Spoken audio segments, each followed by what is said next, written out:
absolutely nothing. Man, I woke up late, couldn't do anything. Like, I ate a healthy breakfast and then ended up like not going anywhere because it took too long. I'm just like, it's, I don't know. It's very frustrating. That is very, very frustrating. And what's worse, I didn't even like kick off the stream because I'm like so busy, like doing dozens of fucking things at once. It's just unbelievable. It took forever to get the videos up. It took forever to like do anything. I'm so pissed. I'm so upset. Uh yeah, and yeah, not a good day, especially after what happened last night. The biggest Harman Smith L ever, I think. Uh the Man, that is crazy. I'm gonna have to clip that because that is like real talk. It is probably one of the biggest L's I've ever taken on stream. Fucking crazy. But yeah, I mean, I was saying when it happened that I wouldn't play this again for a while, and then like do it for real, like in October or something. But like here I am tomorrow, like the following night streaming it again. I don't know if we're gonna marathon it.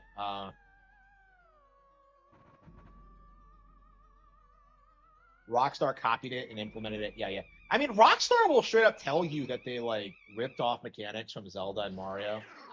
They were always very upfront about that. But yeah, um, but yeah, it's a weird situation where we see all these like internet personalities try to like make up fan fiction about Nintendo. And there's all sorts of weird things you can find like floating around, like the allegations that Argonaut has about like Nintendo ripping off like the prototype for like their 3D Yoshi game to make Mario 64. It's like this shit didn't fucking happen, and yet like they like it's like their only claim to fame, really, is that like, well, like my company worked on Star Fox and absolutely nothing else of value. Yeah, Rockstar straight up called this mentality. Yeah, based Rockstar. I don't know. Yeah, the fact that they were able to like uh address this like in the 2000s of all things, it must have already been a thing for gaming magazines to downplay like Ocarina. I imagine like I really wonder what you could find in like old PlayStation magazines whenever they would like make fun of Ocarina, because I know like Sega had their own magazines where they like talk about how much they hated Mario. Uh, and I don't know if I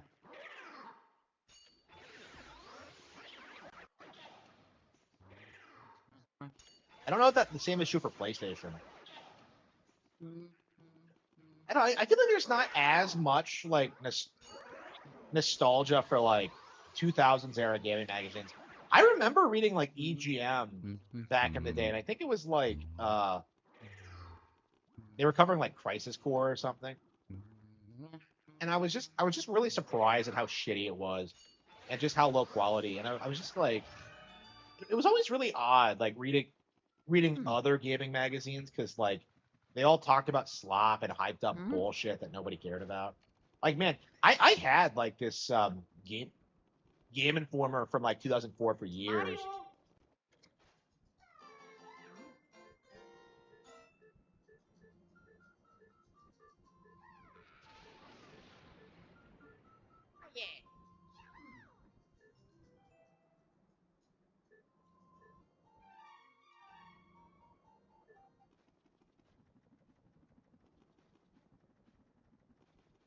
Yeah, it really wasn't. Yeah. So like the fact that there were so many people trying to rewrite history of like, well, actually, Tomb Raider did it first. No, it didn't. Like, there's a reason Tomb Raider isn't remembered for being like a major innovator in the 3D space.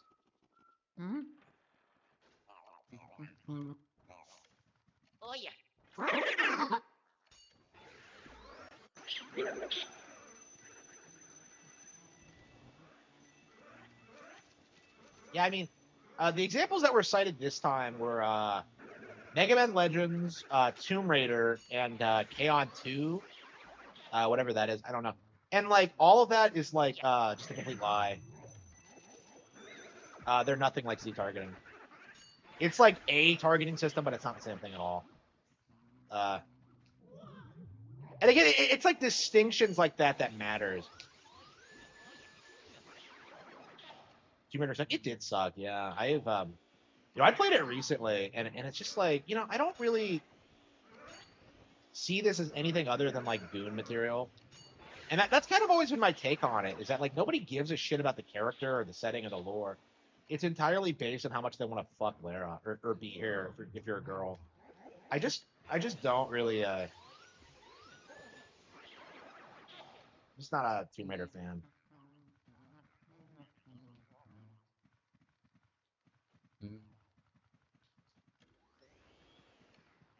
I don't know, like it feels like my entire workday is just like marketing and like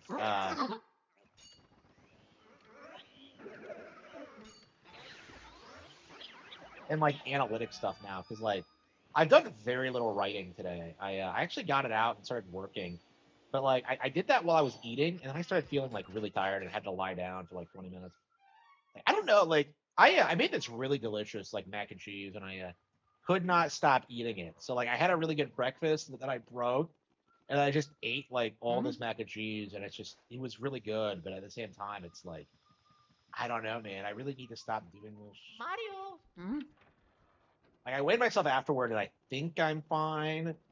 But it's like it's one of those things where like I was on a major calorie deficit probably, so it's probably not too big of a deal.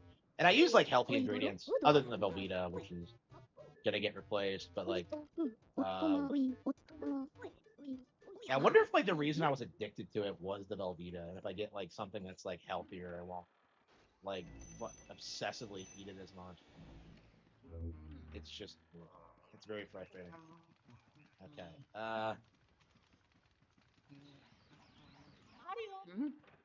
Yeah, so like what happened last night is that we were going for an A rank.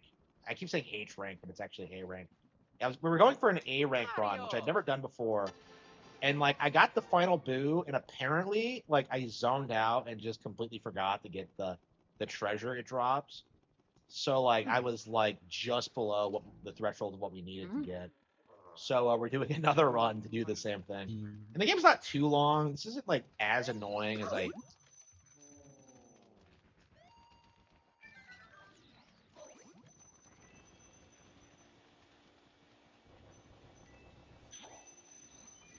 This isn't as annoying as I feared it would be, but at the same time, a GLP. What the hell is a GLP? Now, I'd rather not take any drugs. I don't want to do what like Review Tech USA does and just beat the Ozempic or whatever. I mean, I'm not as big as he is, but like, oh wow, okay, 2 diamonds. Okay, very interesting to see like how many of these speedy spirits exist.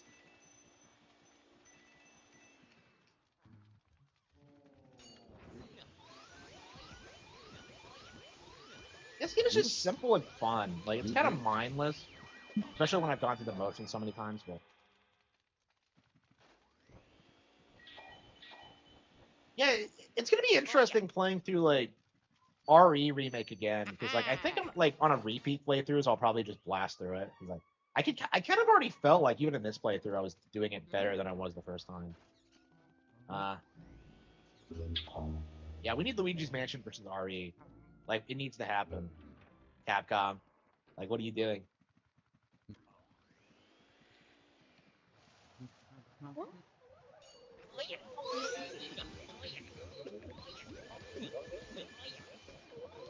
feel bad for that Toad because I never go get him anymore. There's no reason to. I don't even know why he's out there. Because like you just go back to the foyer. I mean, I remember being confused by this as a kid because it kind of ruses you with the key because it appears on like the lantern thing. I think he's the one who trains you to do it actually, to aim. The RE flow. Yeah, yeah. Yeah, I'm curious if like, when I go back to Requiem, which I'm sure I will at one point. I think I'm a huge fan of RE. Like I have a lot of criticisms of like Requiem, but one of the interesting things about it is that I think it's finally the game that made me like really truly love RE. because I've been like struggling getting into like the original games for years, right? And Requiem was the one where I finally like clicked for me, and I really started enjoying it.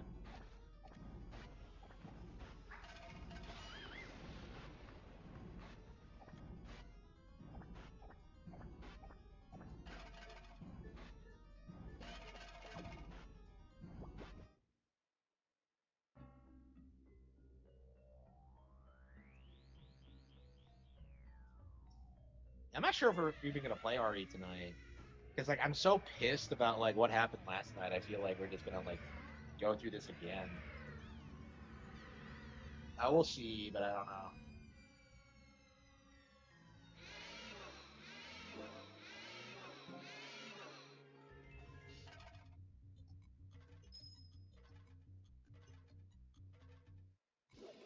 What happened? Oh, I just explained it.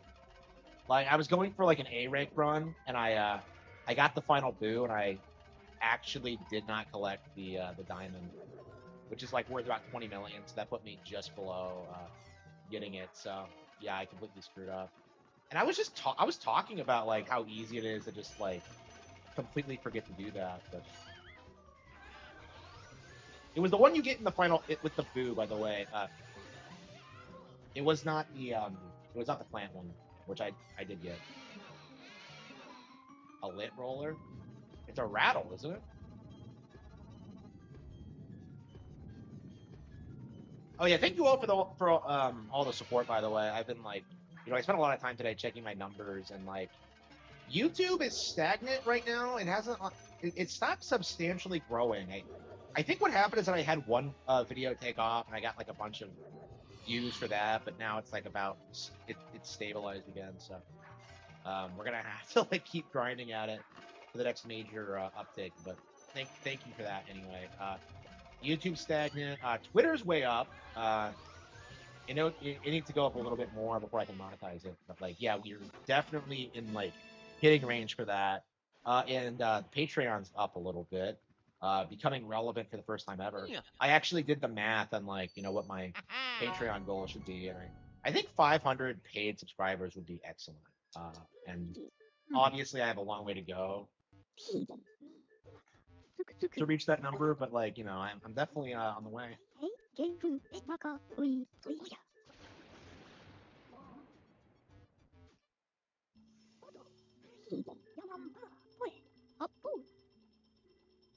Yeah, yeah, it was the Luigi's Mansion run. So yeah, I got like A rank, but like I just did not grab that final crystal. So like I did everything you needed to do it, and yet like in the end I just completely zoned out and just forgot to like actually physically pick it up. And it does disappear if you try to go back and get it. So yeah, that's not something you can do. Like, I don't. Very frustrating. It was very very frustrating. I don't know. The game's so easy anyway, and I have like pretty much the entire game memorized at this point. I've played it so many times over the years. I'm not quite like speedrun territory yet, but I'm getting there. I really wonder how many times I've played this game over the years. Like, I think thinking about it, it's had to be like probably hundreds of times. Yeah, 6 million. Actually, 7 million. Okay. It's a really replayable game. I feel like the early GameCube is kind of like the last period where we got games like this, because this is like the stuff I really love is just like the 90s like endlessly replayable like Super Nintendo era, because I feel like the Super Nintendo era, N64, and like the first couple of like GameCube entries really like had this philosophy of just being like these wildly hang on, should we get the mouse now?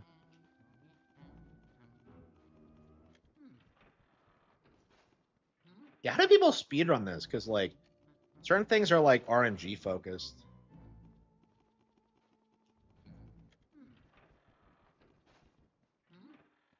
RE1 remake with the game control? Yeah, probably. I agree with that, but like, yeah, I mean that's one of my pet peeves with like some of these like re-releases is that like they're not made with like GameCubes in mind. GameCube controllers in mind, even if like they were on GameCube originally. So I think already, like I don't know. I'm curious if they're ever gonna put it on a Nintendo Classics, but yeah, I was wondering if I could get like there it is. Shit. So is it wait? So is it based on like where you shine the light, or is it based on like where you're standing? Because like I'm getting to the point where I can do it consistently, but um like I can kind of manipulate it like a little bit, but it doesn't seem like right to me. So how much of it is RNG and how much of it is like me not knowing what I'm doing? Yeah, I've been getting way better at the game. This is the best I've ever been at it for sure. Like I'm starting to optimize my runs. It's kind of like what happened with Pikmin, where like I just started playing it so much that like I started like really optimizing everything. I haven't beaten Pikmin in forever because I spent so much time trying to like speed run and optimize. I'm trying to get like a day two like for stuff. You know what? I'm kind of fired up to do that again. I kind of think I'm ready to go back to that. It has been a while, but Fox, going by the images I've seen, he does. Wait, what?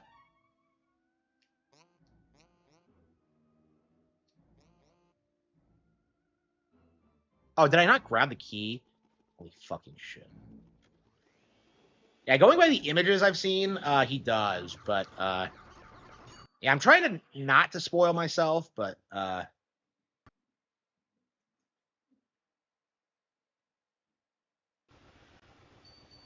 oh yeah, definitely. Yeah, they're not even in the same ballpark.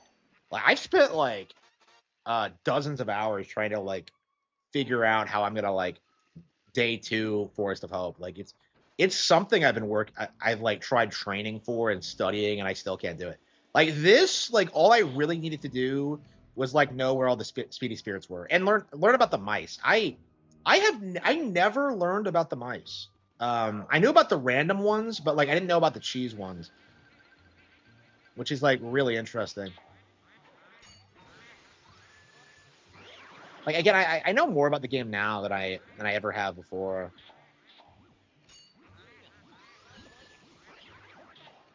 It's interesting, like considering how much time I put into this, how much like, just learning to do certain things and certain strategies just completely change it.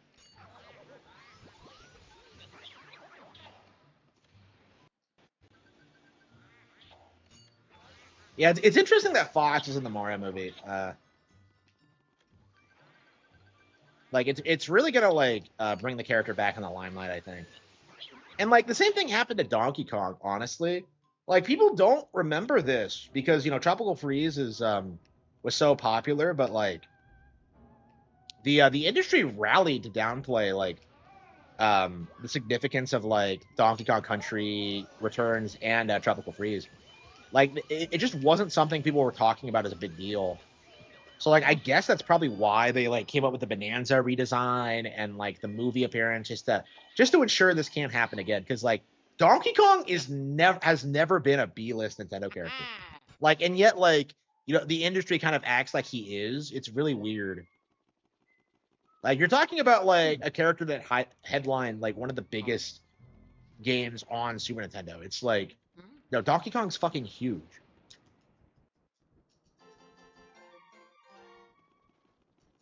Like it's weird that like the industry was able to gaslight people into thinking it like had fallen off or it wasn't relevant or whatever. Like in my mind, like going by like what other people tell me, it's that like most people just don't know that like modern Donkey Kong exists, and it's entirely because like the industry doesn't acknowledge it.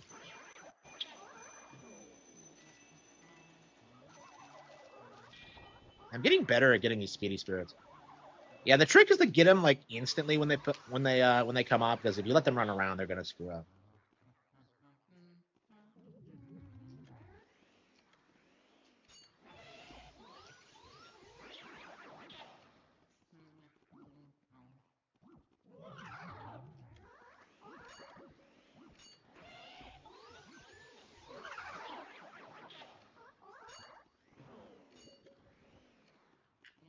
Yeah, so it's like what, 2 more days till the Mario Galaxy movie? Well, 3, I guess.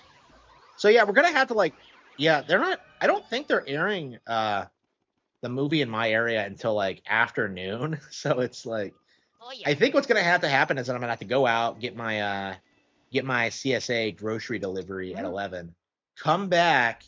Well, I mean my pickup at 11, come back, and then like wait for the movie. I guess we could do like a pre-stream. That might be what I do. Is that I just set up the pre-stream, we talk about it, and then like when it comes time to go to the movie, I'll just like keep the stream running and then come back and then like review it. I don't know, maybe. Uh, I don't know. We're gonna have to do like a party though for sure.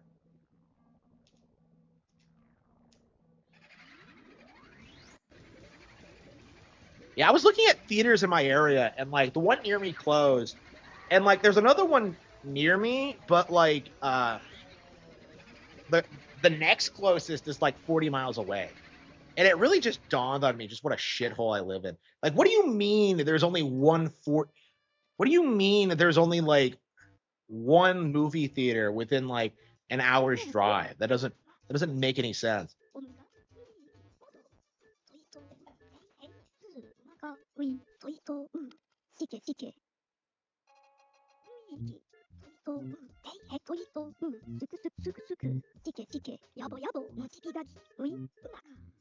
I love the way he always starts back. It's such good body language.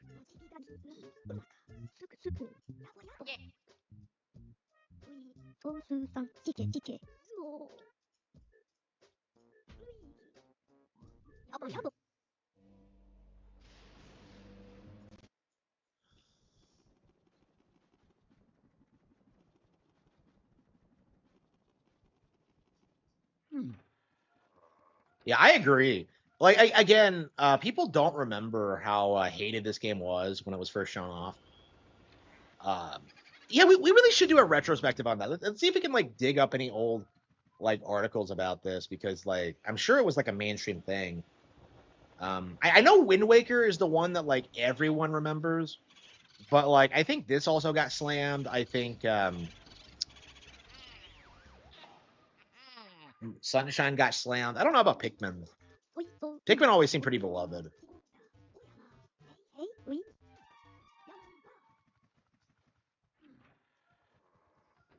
I don't know, but like, but I don't know. We live in a world now where people try and gaslight you into thinking they were huge fans of Star Fox Assault. So I'm sure the same is true for like a lot of other Nintendo games. I don't know. Like, they're definitely okay. Yeah, DK64 is probably a good example where like that was objectively a great popular game, but the industry rallied to kind of destroy its reputation, and that's kind of where we're at now. Yeah, we're in Area 2, not even that far in, and we already have like 172 points. Wow.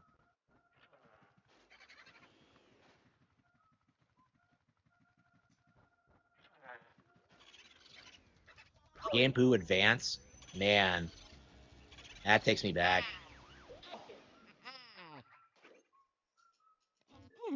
GameCube has a ton of parallels to Switch 2 gen. Um, I think. Hmm.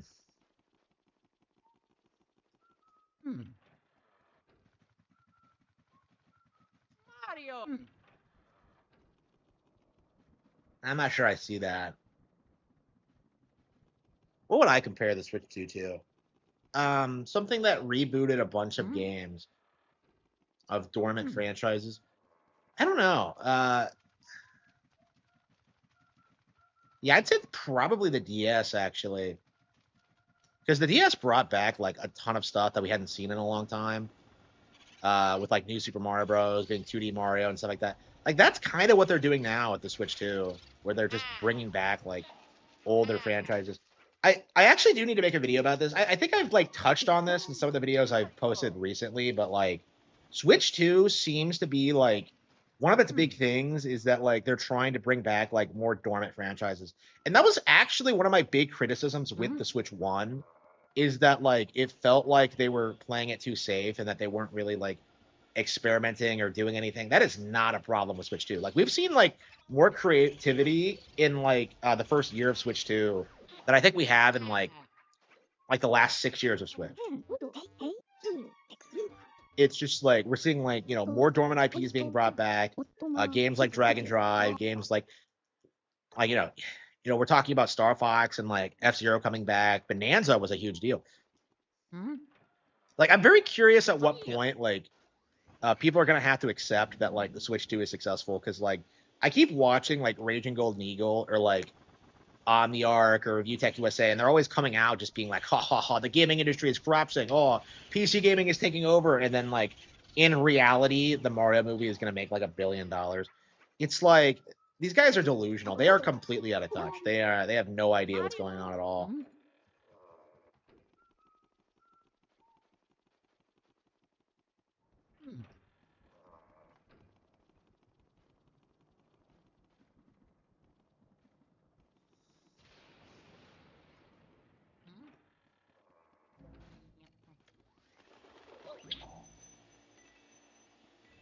I feel like traditionally I was always looking around for Speedy Spirits to make sure I got them.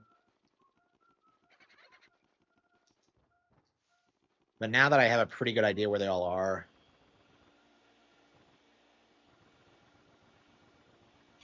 that's a really good spot for it to be in. Yeah, I mean, your runs are never the same because, like, booze will always appear somewhere a little bit different. Games I beat, Nintendo does it for me, actually, because they track your playtime and what you've been playing. So yeah, at the end of the year, they'll, like, give you your play results and you can check. I posted mine, and I had, like, an insane, like, amount of hours. Yeah, I don't know what like everyone else's were. I don't know if I'm like. I think I was on the upper end of like most gaming YouTubers actually. Like I imagine like speedrunners are at the tippy top, but those guys don't do anything else. I mean, that's my problem with speedrunning is that like, why the fuck would I spend like thousands of hours playing the same? I mean, I say that, but I've done that in Pikmin 1.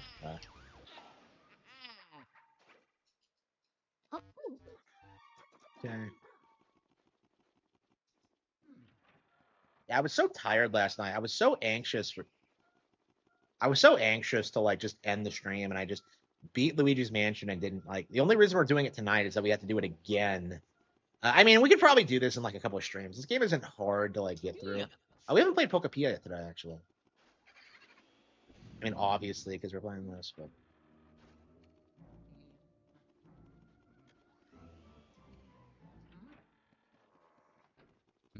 yeah, I'm trying to figure out my budget going forward because I got like this cool new meat delivery service, which I'm really excited about. It's monthly, and I'm curious like how long it's gonna last because like I don't know, man. I'm worried that like is it gonna last a full month, or am I gonna lose it, or like eat it all, or like what? I don't know. I mean,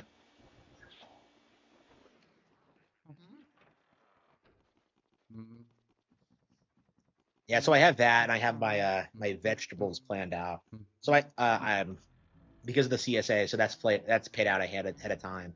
So my groceries, I think, are gonna take like a massive like just slash because I'm just cutting out this grocery store bullshit.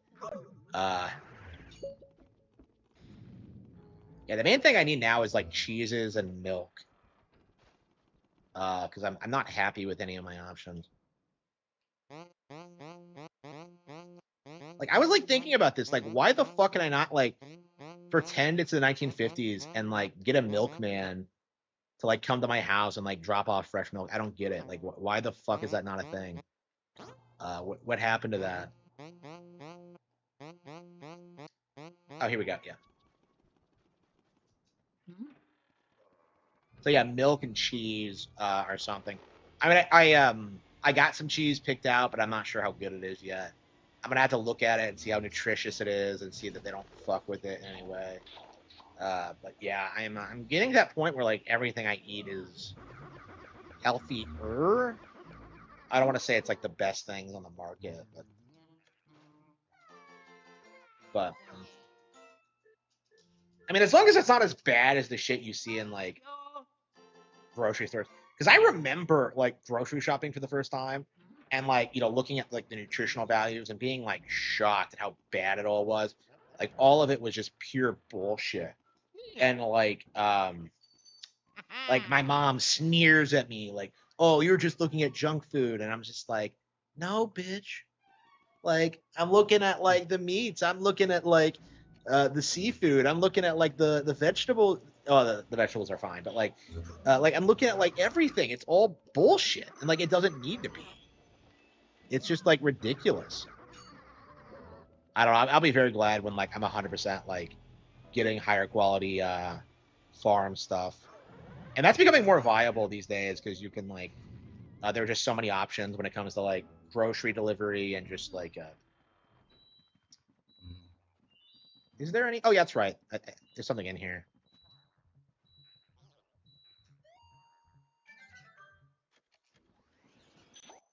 And just like just how like things are like developing.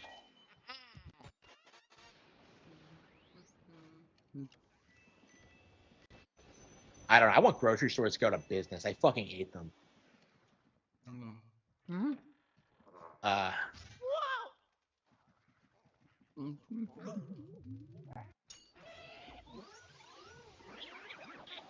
like I don't know, man. They just hire the stupidest fucking people. Uh, like I don't know, man. Like those are the kind of jobs that like kids should be working. So if you're not hiring kids, uh, yeah, I will not be supporting your business, man.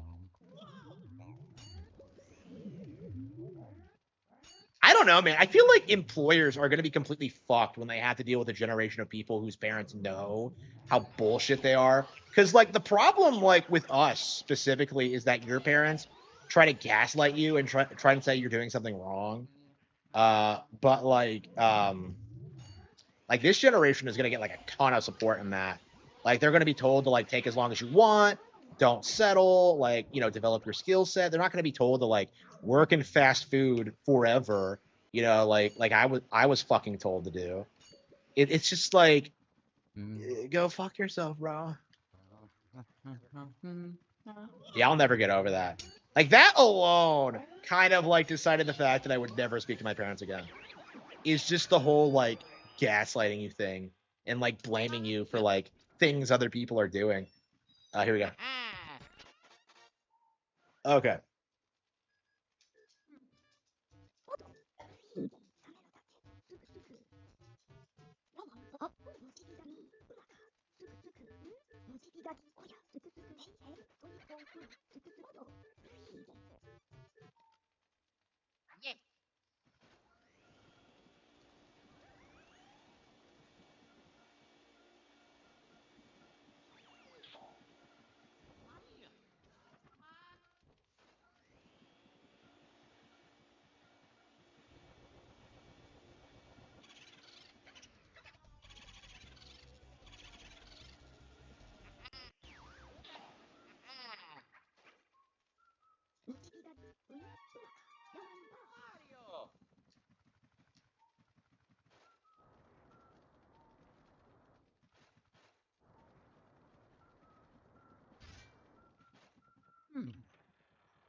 I love you, Ben.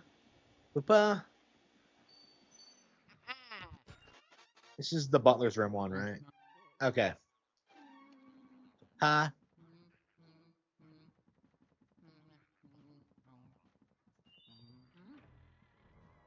Wait, hang on. Did we not get the Boo in here?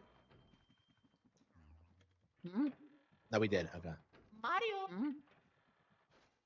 It's not that. It hasn't been that long since we last did this, and here we are doing it again. Let's see here.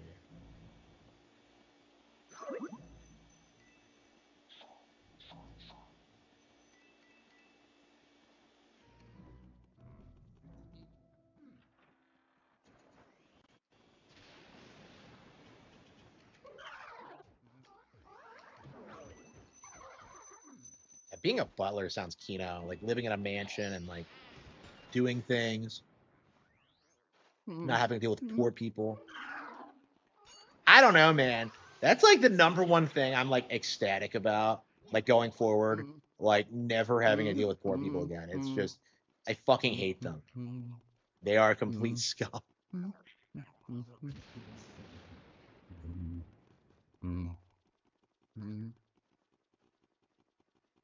Where the hell are they?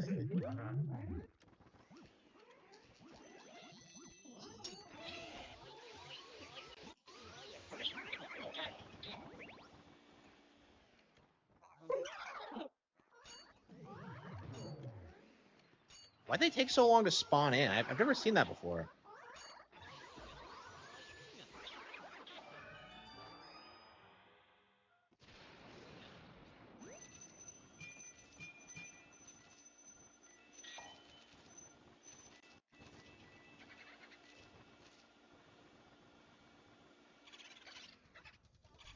I'm Boogie. Wait a minute. Boogie's in this game?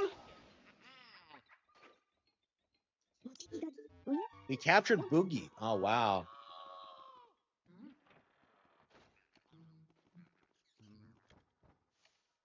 Oh yeah.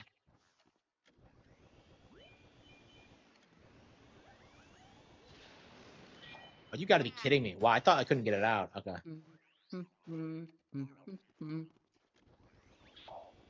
Okay. Yeah, weirdly enough, there's no like ghost in here. I guess they're scared of the butler and his pedophile way. Well, okay, pedophile. She's like a third of his. She's like 27, so that's perfectly reasonable.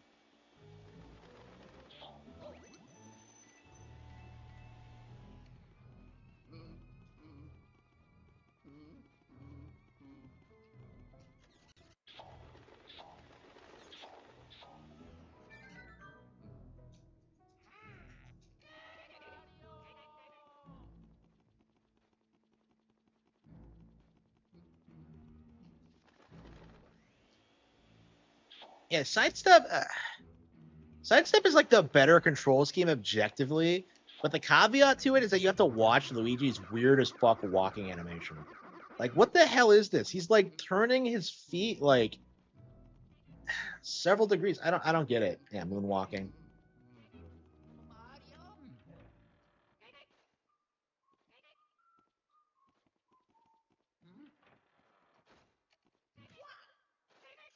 Yeah, it pisses me off that I never beat this like back in the rental days. Like the furthest I got was this. I could not figure out like what exactly I was supposed to do with the butler or the like, and just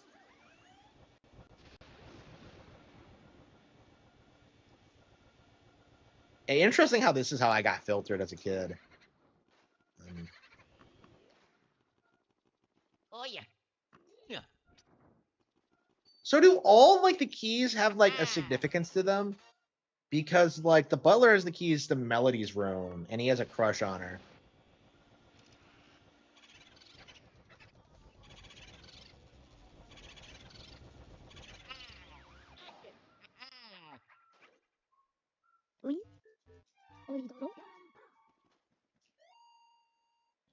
Yeah, I'm speedrunning this now. Hmm?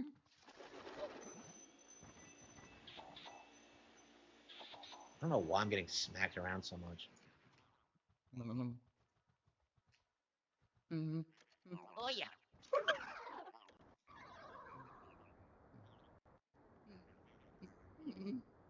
Yeah, I agree. I mean, that's something that like none of these grifters will acknowledge is that like, well, what does the PS5 have? They try giving you these like they try saying that the PS5 is outperforming the Switch 2, and I'm just like, how? Like, what's it doing? Like, the reality is it's not true, and like they're just making it all up at this point.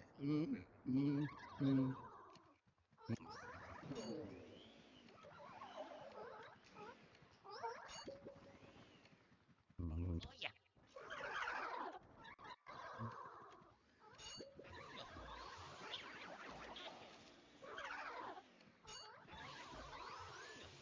Crimson Desert. Have they said they're gonna put it on Switch 2? I thought I saw like an article saying they would. Oh yeah. Oh, hang on. Was there a blue ghost in there? Fuck, I might have screwed that up. Oh yeah. Well, I don't think we got it last time either. Yeah, I noticed that like when I played this, when I got to the sealed room last time, is that there was an empty chest, and those are the ones with the speedy spirits in them, aren't they? PS5 literally has no games, yeah. Like again, at this point, like I'm Yeah. so done with the whole like concern trolling about like the state of the Switch 2 and the library, and it's just like I just don't want to hear it again. Like, as far as I'm concerned, you guys lost like day one. Actually, day zero, because it outperformed like the Steam Deck, like with pre-orders alone. And that's something that like these guys don't talk about because they always do this thing where they're like, oh, the Steam Deck, it's real competition for the Switch, and it just isn't. Like it wasn't even competitive with the base Switch, let alone the Switch 2. It's ridiculous. Like I don't understand why we're in this mindset where we have to like just endlessly cocksuck Sony. It's just I don't get it.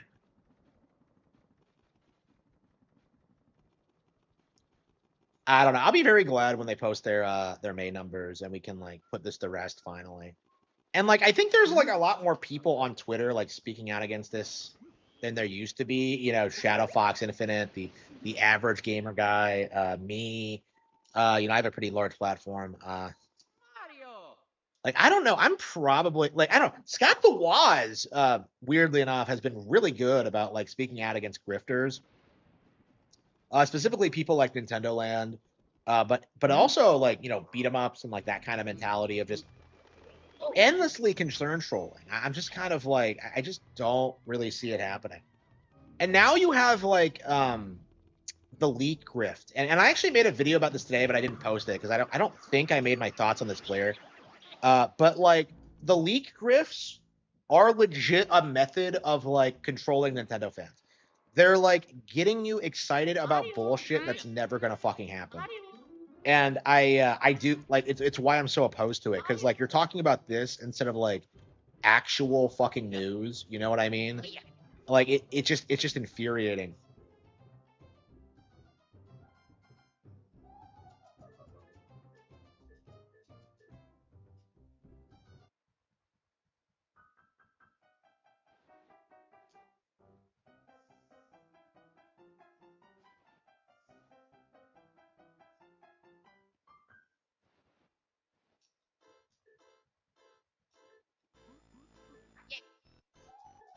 Like I was the kid who like had to deal with this without knowing about Super Mario Bros. 3, and I just had to guess. Yeah, so there are different questions as I recall, but like we keep getting this one. I don't know if it's like we just have bad luck or what. I mean, I'm fighting back too. I mean, let's be real here. I'm actually quite a bit bigger than a lot of these like smaller Nintendo channels now. Um, like I think Nintendo Land only has a following because of the Nintendo has forgotten about Mario thing. Because people think of it as like a personal quirk where he just will not shut the fuck up about the 3D Mario thing. But like, I think the reality of it is that it just gets him views. Honestly, if you look at his analytics, like he's just grifting off of like a trend. And I think that's like what a lot of these people are doing. It's kind of like what Review Tech did, is that he would just grift off a trend and then just like, just chase the views and then not actually like build a channel that people actually liked or appreciated. You know what I mean? I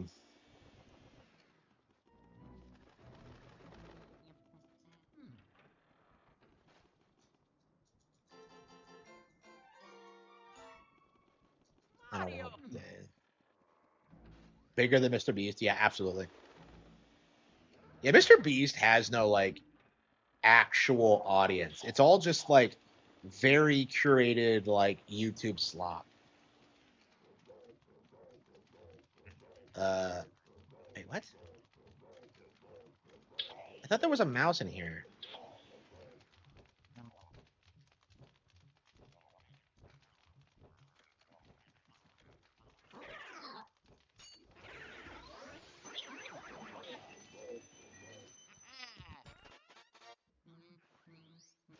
Gaming on the go.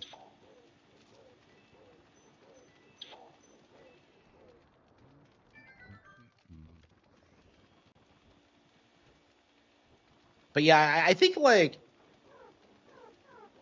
a lot of these people, like if you look at like what happened to BitBlock, right? He was big for like very specifically for covering like niche Wii games, right? So he would play all these like fringe Wii games that like a lot of people in America had like distaste for, stuff like Captain Rainbow and like Chibi Robo and stuff like that. Like he was a big advocate for that stuff. So what ended up happening eventually is that like he imploded during the Wii U years.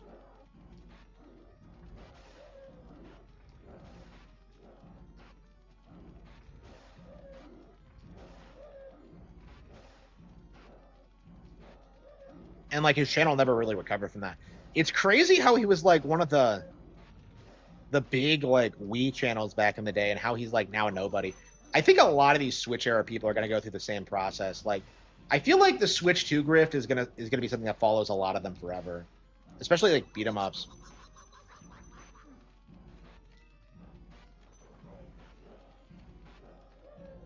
Am I just playing worse? Why am I taking so much damage?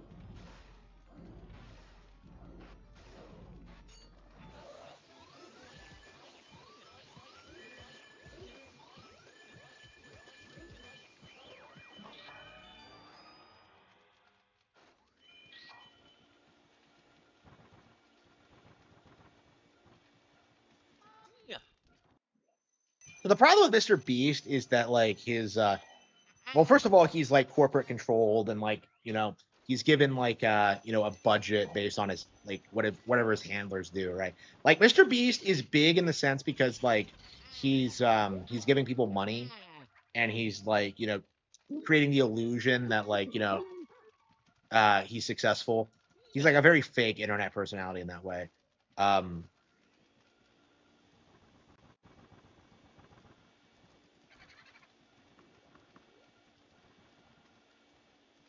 So I actually own my brand, and I actually control everything, and it's just like I have like endless room for growth in comparison.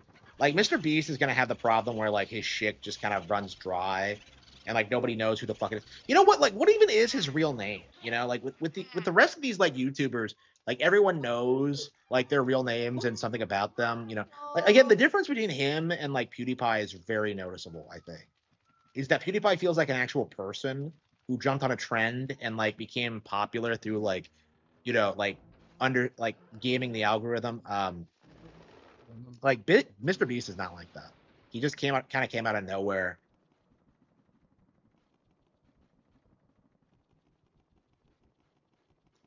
Mhm. Yeah. Mr. Beast is like the Fortnite of Hmm. YouTube creators, if you think about it. Because like the entire hype around him is that Mhm. like, oh man, look how big he is, look how much money he has up, and like there's nothing really more to it. Like people don't actually like him as a Mhm. personality. Like what he does is like nothing. Like he didn't build a brand. He's just like this Mario. very fake person.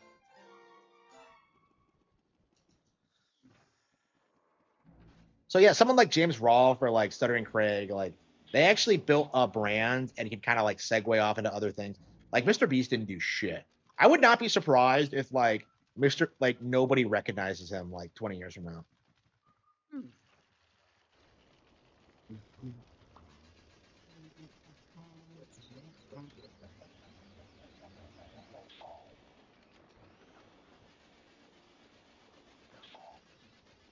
Hmm. I don't remember where the mouse came from. Mhm. Yeah, I've never watched one either. Like you see the numbers on them and it's like 55 million, and it's just like yeah, these numbers look fake. Like I think that's been confirmed that like music video companies fake their views as well. So I think it's like I think something similar is going on with that, where like it just feels like they fake a ton of views and hype him up as like the goated internet personality, and he's just not. Hang on, I knew I should have saved it. Yeah, fuck that up.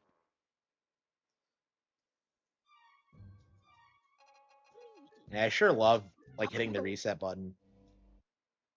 This is giving me flashbacks to like playing Path of Radiance as a kid, when you just hit the reset button over and over again.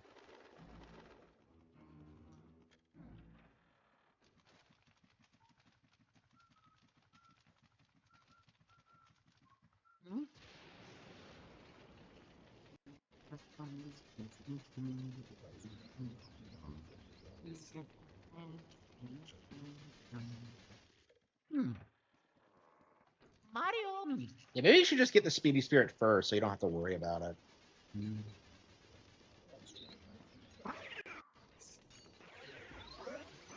Yeah, it's probably the optimal way to do it. Yeah, I definitely made the right call to reset because, yeah, if I lost a gemstone, that's not good.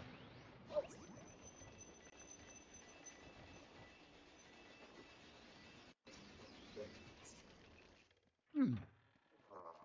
Keep up my exposing forever. I don't think you have to do anything to expose him. He kind of exposes himself. Like, like how many like fucking weird like sex pictures has he like posted online? Like how much does he like lust after traps? It's just it's ridiculous.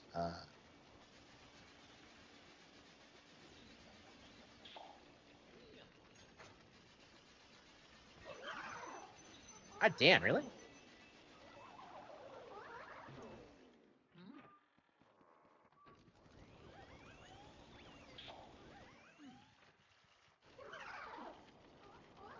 Yeah, I don't know what he's done lately. I don't know if it's.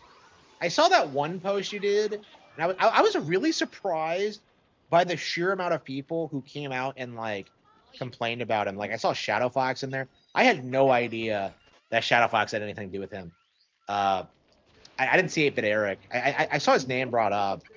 And 8-Bit Eric has like talked to me about him like before, um, like fairly recently actually. So I know he's still invested. I don't know. Like I've been ignoring him for the past like several years now. I would say. So this is the first time I've ever. I think this is the first time I've ever like engaged with him. I think since like the $100 challenge, if you can like remember that. Like I don't know. That's just fucking insane. Like I was like really surprised when people still like remembered that because like I don't know if that's like the hardest anyone's been ever been clowned on him, but like I don't know, I feel like that was my big like moment against him. It's just like, wait, why don't you have $100? Yeah, I thought Shadowfox had a way larger channel. He has like less subs than I do. I was really surprised. I guess I'm at that point now where I'm not like a small YouTuber anymore, but like I guess I'm more mid-sized. But like that is still kind of weird to me because he's been around forever. Um,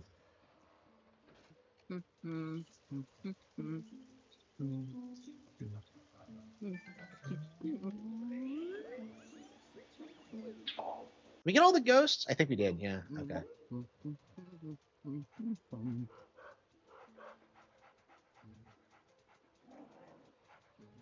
We're already almost at Act 3. Crazy.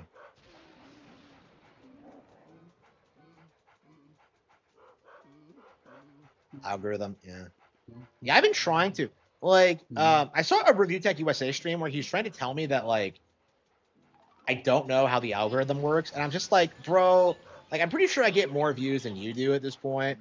Like he's complaining about Opus Clips, and I'm just like, Opus Clips gets me more views than anything else. Opus Clips is what like, um, I can make the content that I like, and then like have it be like repurposed as a short, and then like I'm happy with that. I'm happy with my numbers. Like I've had situations where like shorts like blow up later on down the line. Like that happened last month with the Lindsay Ellis video. That blew up again. Oh really? Yeah. Yeah, RE9, I don't know, overrated game. But I definitely had fun with it. Oh yeah. Yeah, I gave it a pretty bad review. I don't know. It's definitely not like that bad though.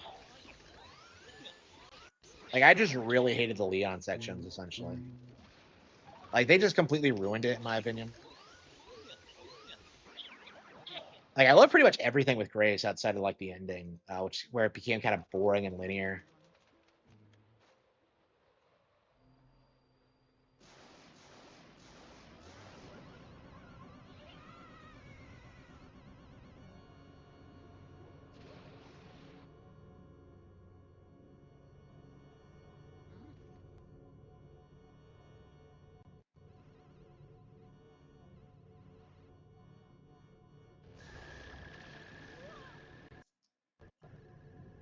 Yeah, I'm trying to get through like Resident Evil remake right now, Dragon Quest 7. A lot of remakes right now. You know, Fatal Frame 2. I'd like to go back to when like they patch it again. Yeah, I'm sure we're gonna beat Fatal Frame 2 eventually. I'm just like kind of put off by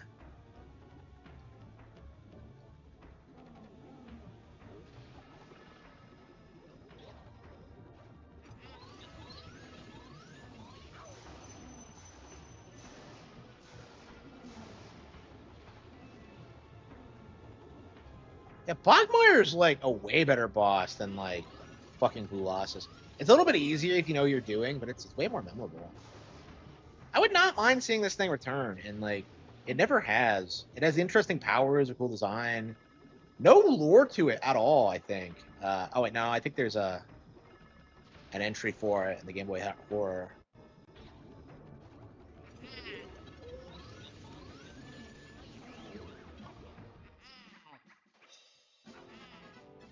RE9 is not as replayable. Yeah, I kind of agree. Yeah, Bogmire. A product of the mansion's fear and despair. He's not sure what to fear or what to despair of these days. Amazing. Yeah. Wait, if that's okay. If that's true, but like, and he wasn't originally a portrait ghost, then that's interesting. Yeah, we're already at Act 3. Yeah, crazy. Yeah, so we're just blasting through this to make up for like the bullshit that happened last night. When are you playing 8? I started it. I could not stand it. So I think we're gonna go through like I want to go through the old ones actually. I want to go through remake 2, 3, probably Code Veronica, and then maybe do 7 and 8. Well, I mean, I've beaten 7 before.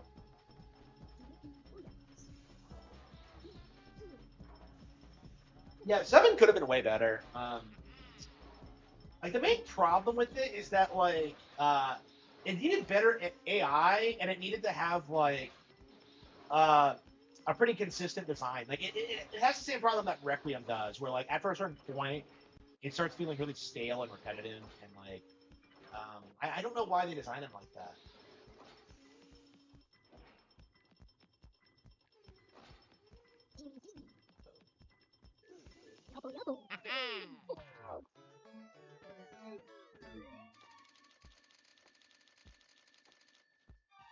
Yeah, 28.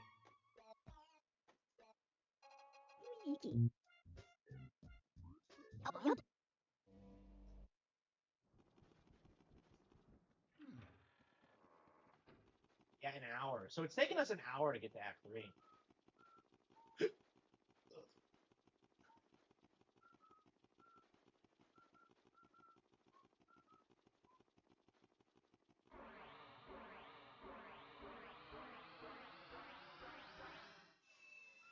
Yeah, like the actual enemies in 7 are bad.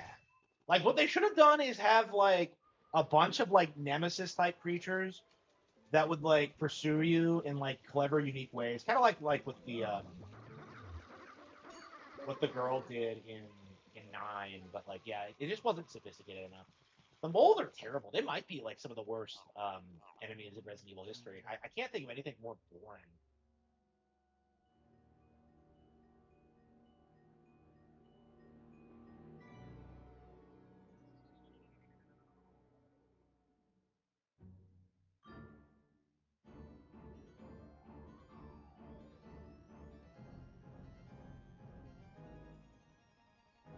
Yeah, this game has such like short, effective storytelling. It's so good. I like what it does.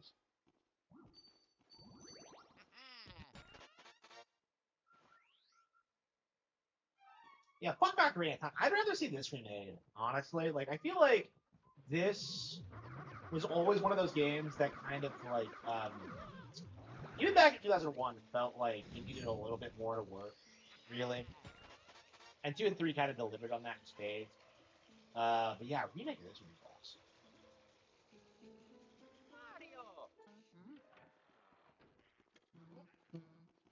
Oh yeah.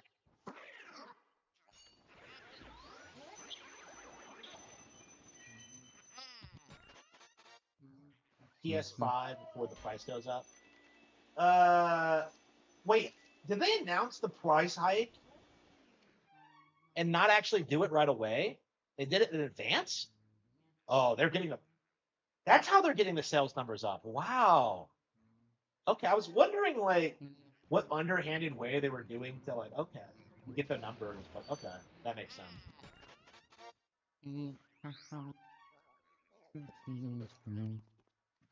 Yes. Luigi's really fucking strong. Look at this. So he punches this giant like punching bag and it just goes Mario. soaring back. Like how strong is he? Yeah.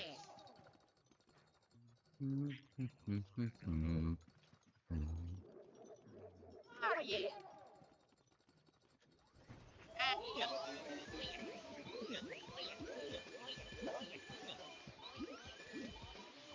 So I screwed that up.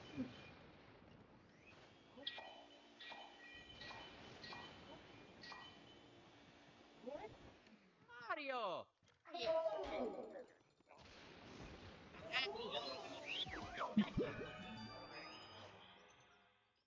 Astrobot. Man, I still have not played Astrobot. I have not seen a PS5. Did I get the key already? Okay, good.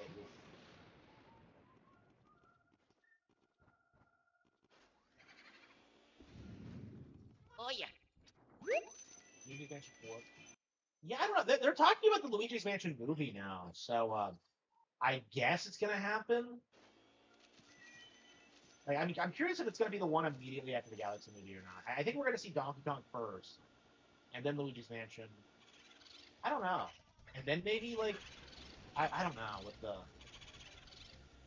I don't know where they're gonna go after Galaxy though, because everyone was saying Odyssey, and like I was saying Super Mario Bros. 3, because like that made sense to me, where like they could just like go back and do like more Mario. Mario 3 coded stuff as like kind of a capstone to like Miyamoto's career or whatever. I don't know. I mean, that's what I would do to kind of defy expectations. And they seem like they're defying expectations because everyone said they were going to do World next, but like no, they didn't do that, and they went for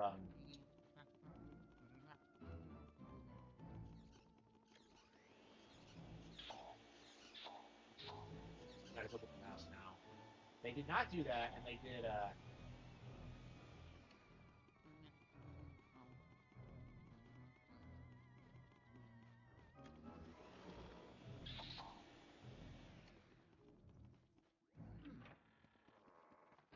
Oh, did you do this room immediately? Really? Yeah, 3 seems to be pretty non-linear, actually.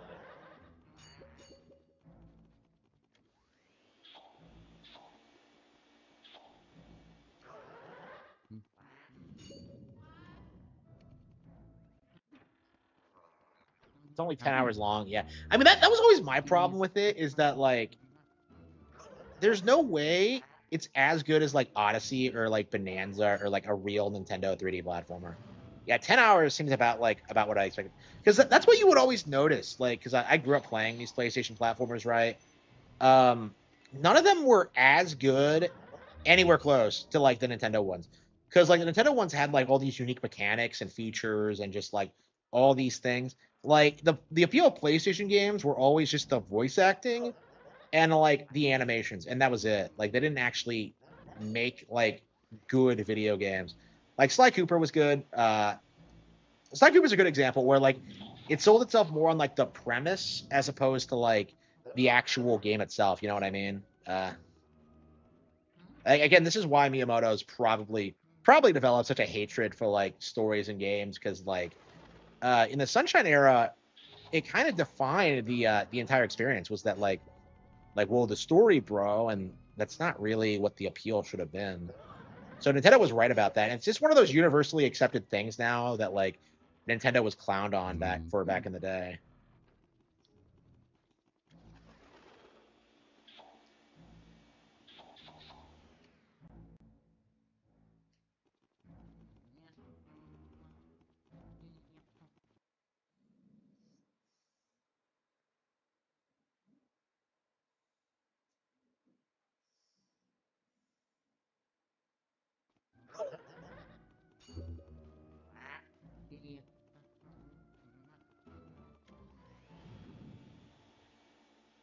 Oh, Spider-Man, yeah.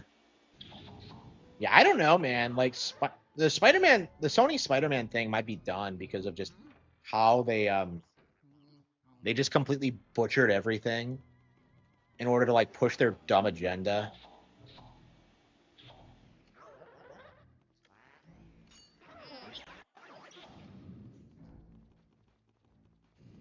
I mean, the way they did it for that game was that they made like the first like hour or so as badass as possible, and then like immediately sidelined to like the stupid shit.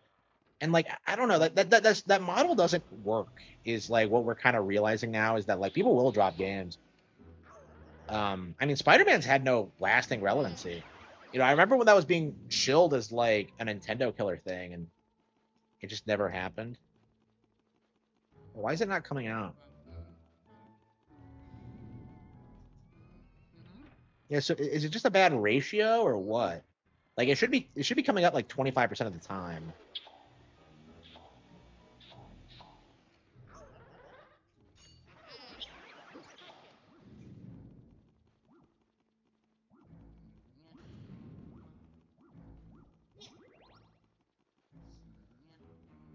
I mean, I probably don't need it, but it's like it's one of those things where I'm just like I really don't want to go without it either. Shit, what the hell is this?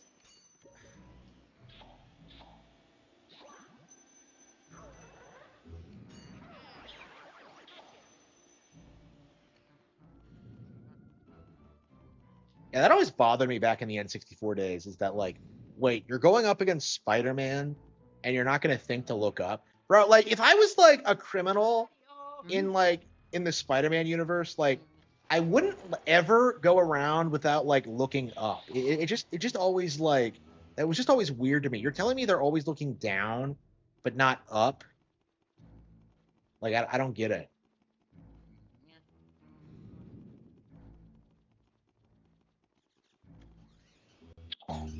Arkham, yeah. I mean, that was always kind of my take on them too. Is that like what what exactly are we like doing with the wait, what the hell was she doing? She looked like she was on the floor there. What the hell was that? Hang on, let's I guess we could rewind the footage.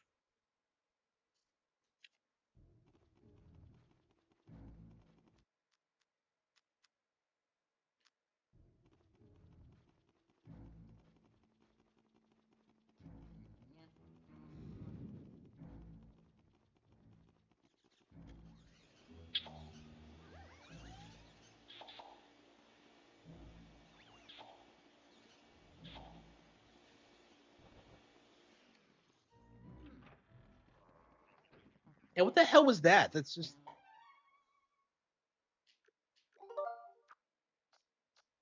was just weird. Okay.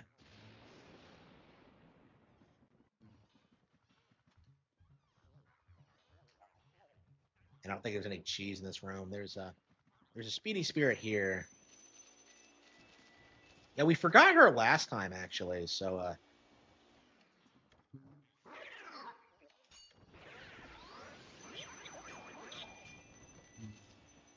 yeah, they don't give you anything good. I'm just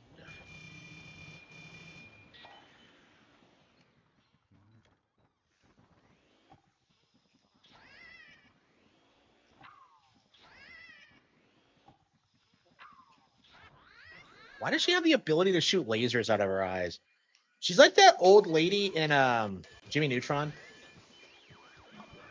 By the way, they aired that like Alliance episode before they aired her episode. If you like notice, I noticed that as a kid, and that like always bothered me. I'm just like, wait, who is this broad?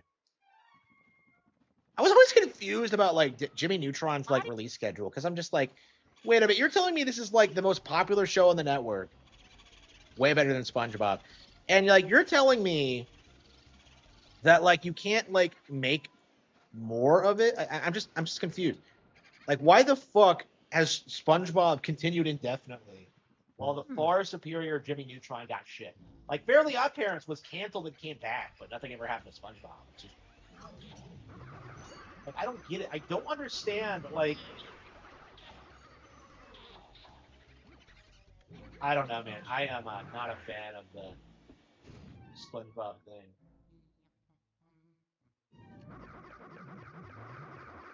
I don't under, I don't understand why like the animation community like puts SpongeBob on a pedestal. Like, because it makes money. Like, who gives a fuck? It's slot.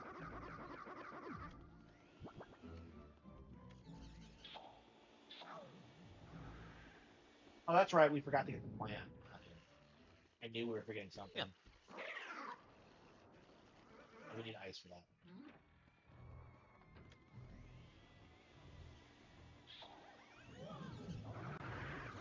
Batman Arkham. Yeah, Batman. People do not talk enough about how badly written the Arkham games actually are. Because people hype up, oh wait, oh GR, uh, what's his name? Shit, I had his name. It wasn't Bruce Timm. It was Paul Dini. Yeah, Paul Dini. Oh, Paul Dini worked on it. And like, it's just not that good, like at all. Like, I don't understand why people glazed it so much. I guess we get the twins since we're down here.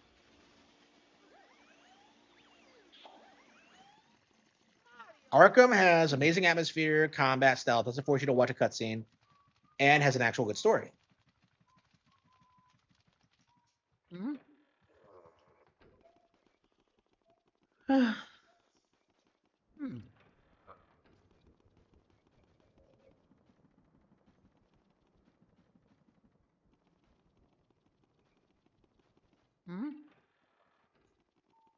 So does the clock not follow the real and world clock? The one in Castlevania, Portrait of Ruin, does.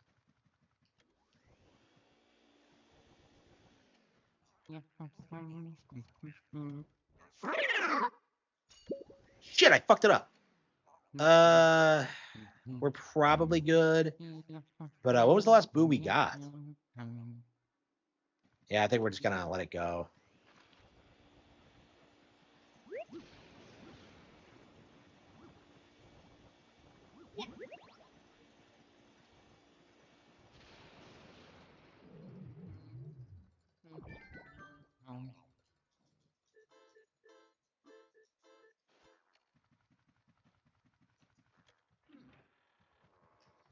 Yeah, Speedy Spirits, they're a little bit too harsh on the timing. Oh yeah. RDR2, absolutely. Like, I don't understand why people like hype that game up as being like the best ever, because you still see them like act like that game's animations are like top tier, and they're just a waste of money and don't contribute to the actual experience at all. It's just like, I mean, that's kind of where we're at with gaming now, because we've gone past like graphics, and here we are like talking about like animations. So that's kind of where we're at now, is that we're comparing like games that use their money effectively and make fun experiences versus like stuff like RDR2 that care about like horse testicles. It's just ridiculous.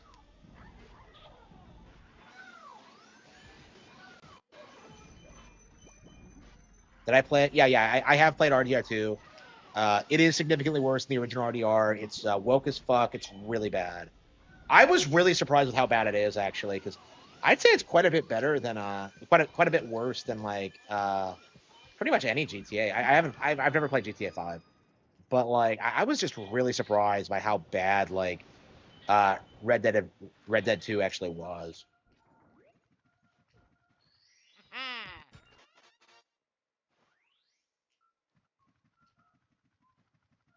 I wanna know defeat.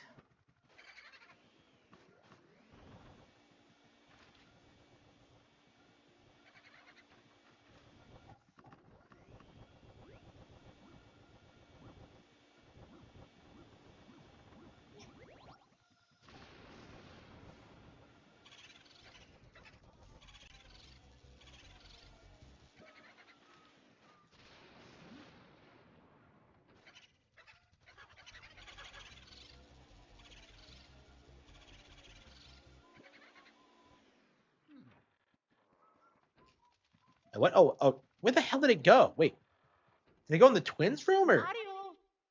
that was a weird angle? Where the hell did it go?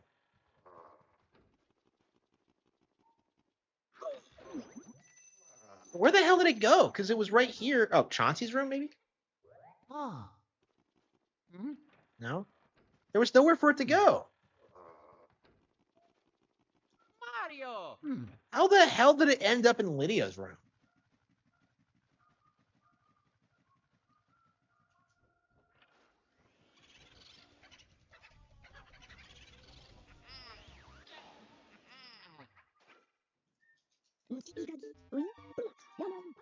Yeah, how the hell did it end up over here? It was on the other end of the hallway. I guess it is kind of a big room, but like.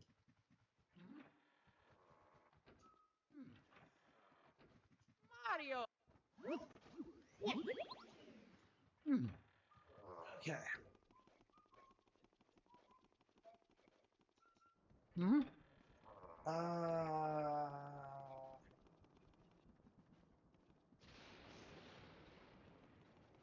Mario. Hmm? Can't believe we're going through the entire thing again just so I can get that stupid A right. Imagine if I fuck it up and I don't get like all the ghosts. I think I'm going to, but like at the same time, very possible I'll screw something up.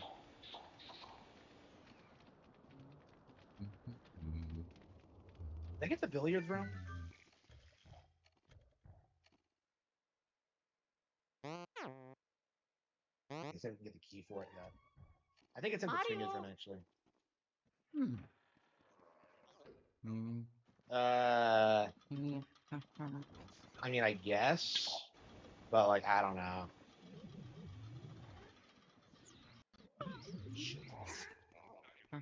I don't think I care for the idea. Like, I mean, part of the reason I want to do this is like to do whatever I want, so I don't.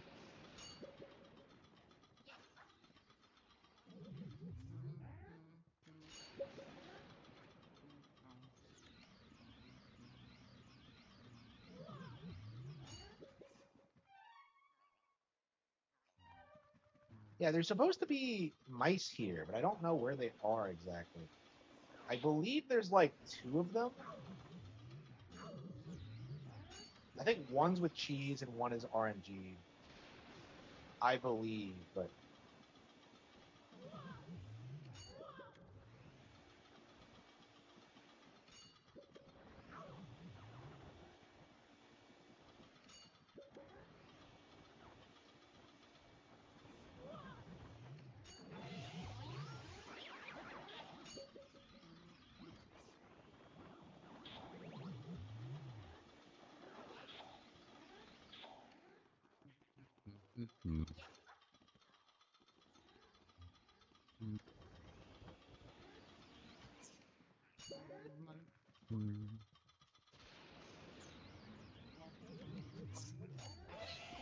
I didn't get it last time either. But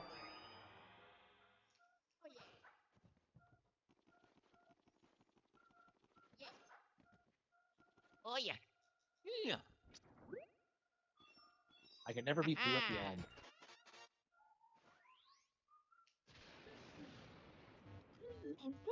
King Boo? Like, what did he mean? Okay.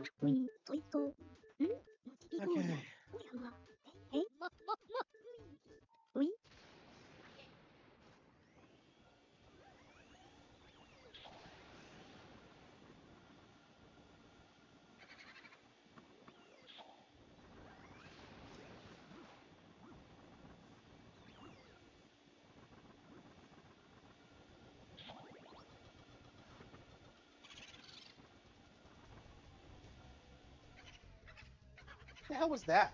He got caught in the table there. Did you see that? That's kind of interesting.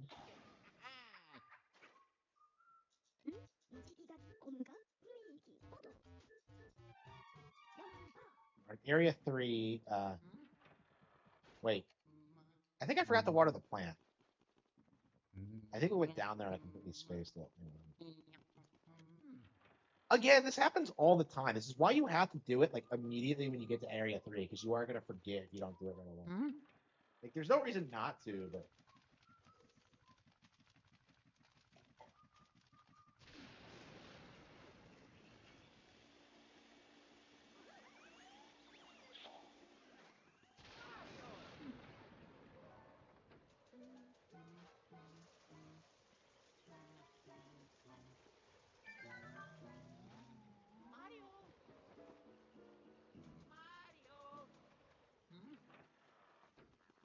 the Spider Verse.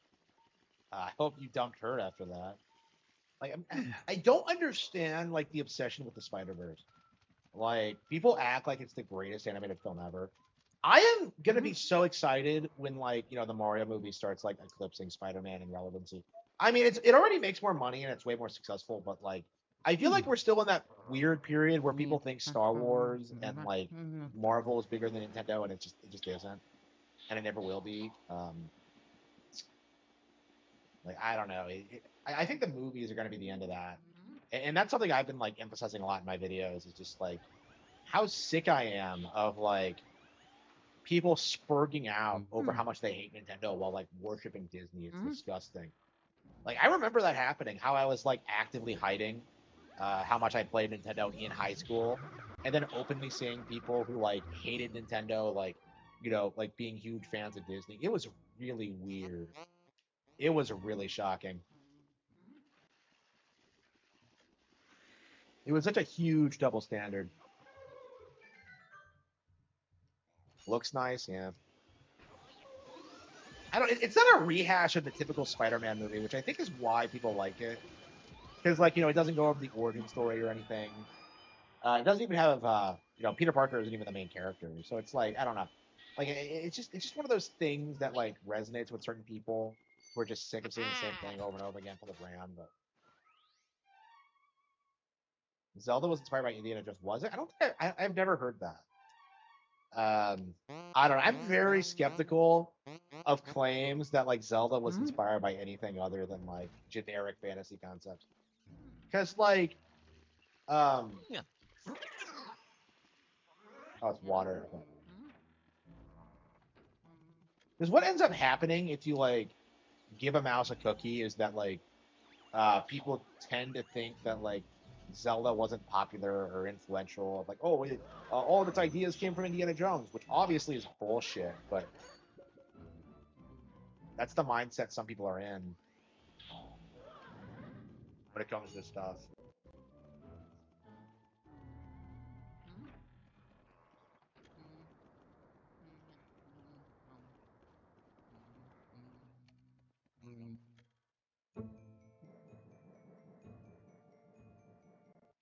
By Ultima, oh, I want to ask you. Yeah, I can kind of see the Indiana Jones influence. Yeah, okay. So if he actually said it, that's fine. Yeah. I mean, the issue with like things like the Ultima inspired D&D thing is that like no, he never did actually fucking say that. So it's just a giant cope from Westerners.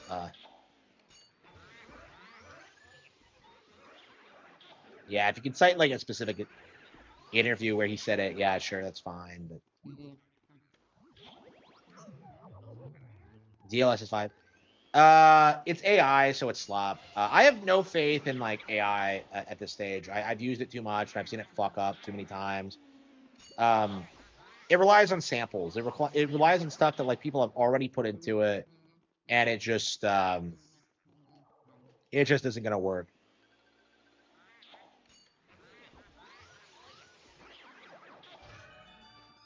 Mario.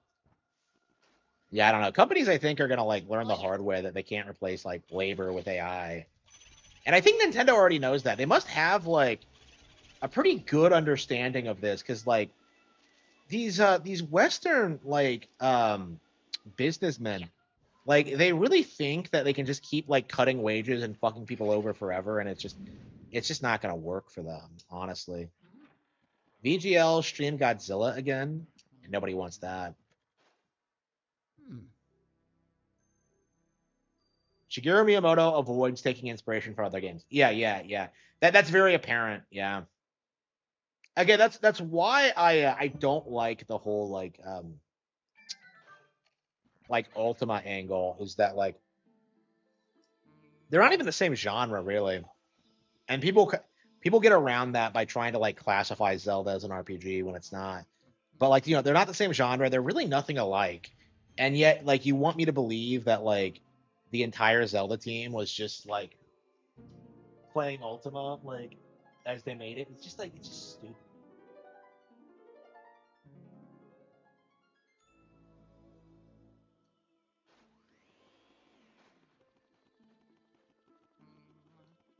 Mario. Mario. Ah. Mario.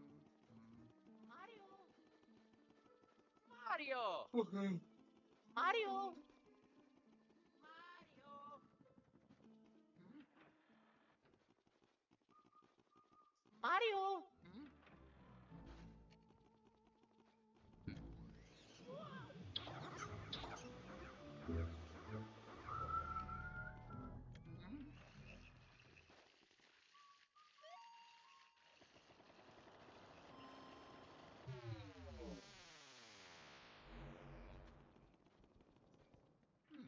Finish up Final. No, I rage quit it. Seven remake was so bad that I couldn't bring myself to finish it. I actually hated it so much that I went ahead and canceled my pre-order for Rebirth. Like, I was like gonna play Rebirth. Like, I was like committed to it, but like I straight up just changed my mind after playing remake. It was just so bad. Like, I just can't wrap my head around like how bad it actually was.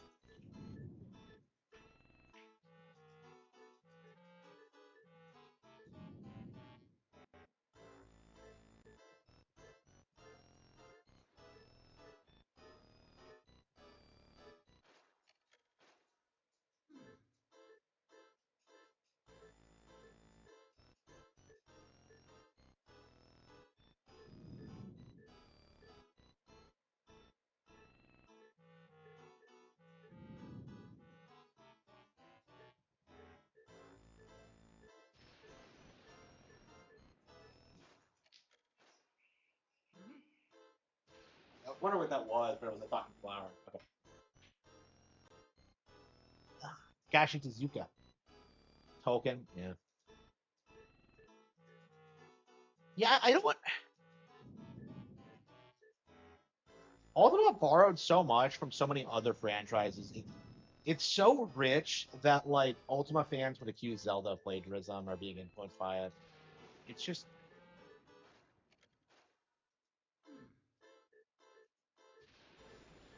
I don't understand why she does the hat last.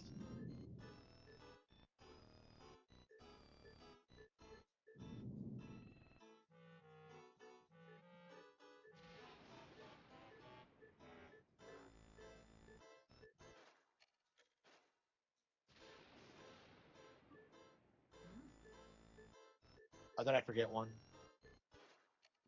Which one did I forget?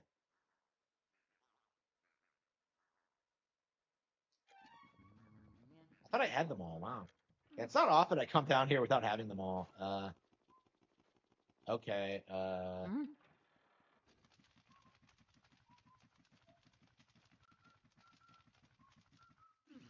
Yeah, I might be zoning out so much that I'm straight up forgetting things.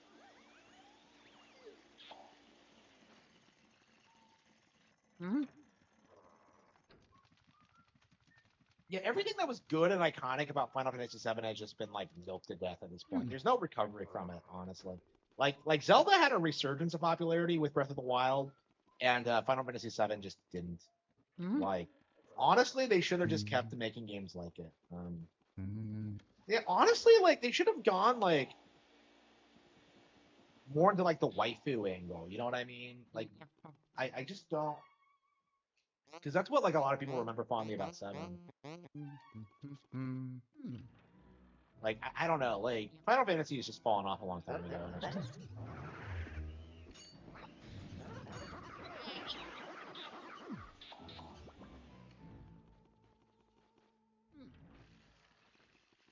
Oh yeah.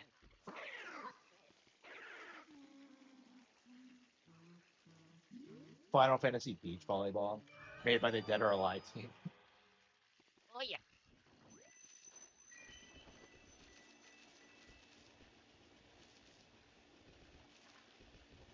Crimson Desert. Yeah, I did see that, and I was in the background of it, so it's like it's especially weird. But yeah, like I watched it, and it's like it is really crazy how bad like DSP is at games. It's just wait, does this work like Resident Evil?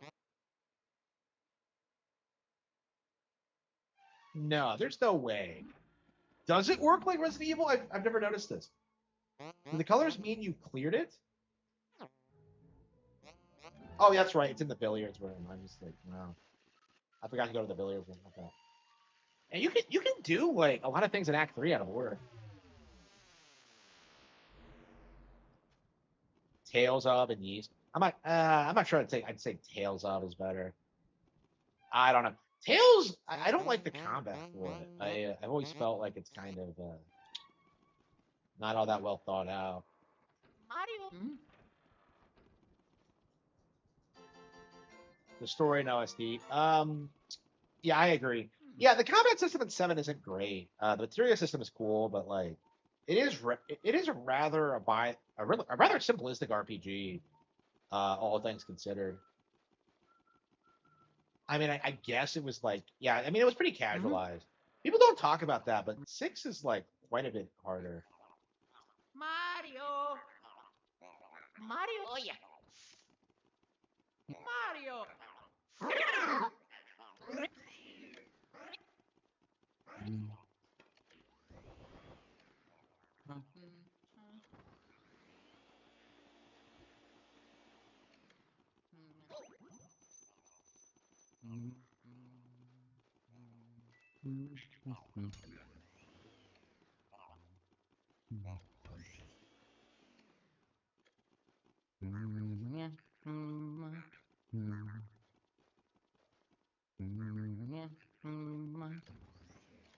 Yeah, they're a little bit too fast for my liking. 5 and 6. Yeah. So that's kind of my official stance is that like the series like peaked at 7, and like for a long time we just didn't see the community like want to acknowledge it. Because like the narrative was that like PlayStation had like this massive, huge franchise that was exclusive to them, and like people didn't want to admit that it had fallen off with 8. Like 8's really interesting because the narrative when it came out was that like it was this amazing game. It's kind of the anti-Majora's Mask in that sense, where like the narrative was that like it came out and it was this amazing game, but it was actually really shit. And anybody who played it thought it was shit, and um, like until Spoonie normalized it, it was a sacred cow for a long time. It really was. So Spoonie normalized like hating that fucking game, at least in the West, and now it's kind of a joke.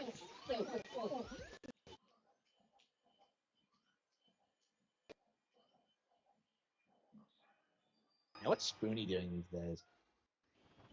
Like I checked his Blue Sky and he's just like posting about wrestling and stuff like that. It's just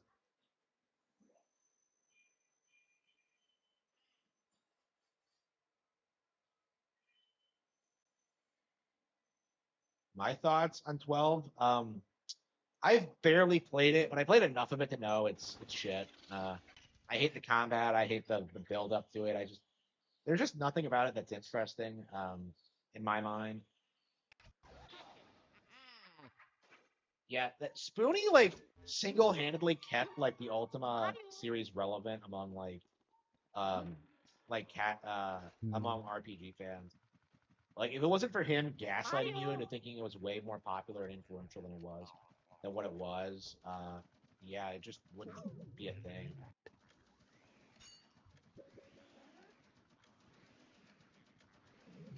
For doing no research. Was that on the video I did last night? Yeah. So that video he did on like the Switch 2 was like really bad. It was like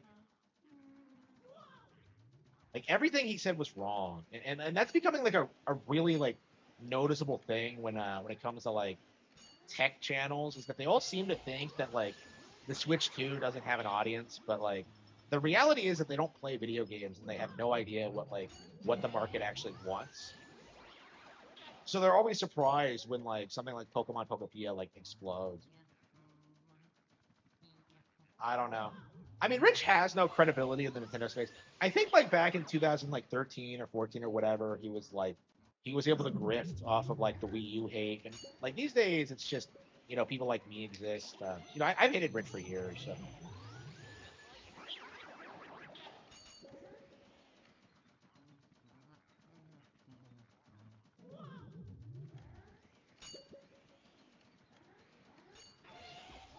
But yeah, the fact that like he plays Crimson Desert like someone who's never played a video game, and that's like very apparent if you watch like the Keto Casino clip, how he holds the controller, how he like gets angry at the game, and like it's just like it's just crazy. Yeah.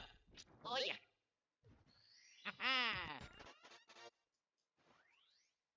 Mario.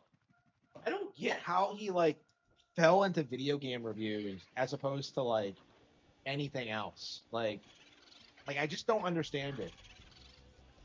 Like I don't understand why he's a gaming channel when like he doesn't talk about anything outside of like frame rates and resolution.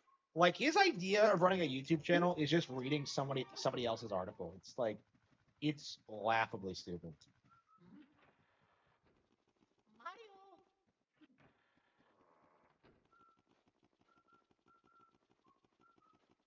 Oh really? Yeah, man. I need a new PC. So like Mario. I haven't asked anybody for money.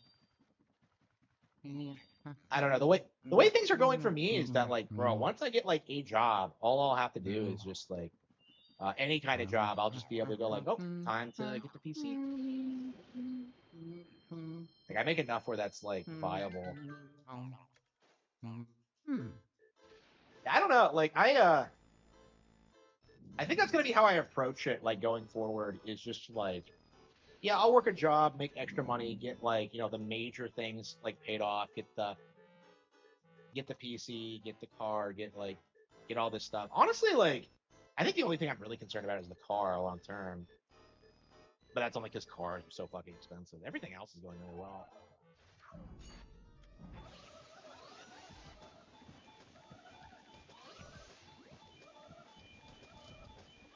I don't know. I wish I wasn't scammed because, like, looking back on it, I was making so much money and I was being so successful, and it just all had to be like rug pulled from under me. It's like I don't know. I'm just so pissed. I did everything I possibly could to stop it from happening, Yeah. and yet like it still happened. And honestly, it was their fault. And I'll never get over it. But like, yeah, it is time to move on for sure.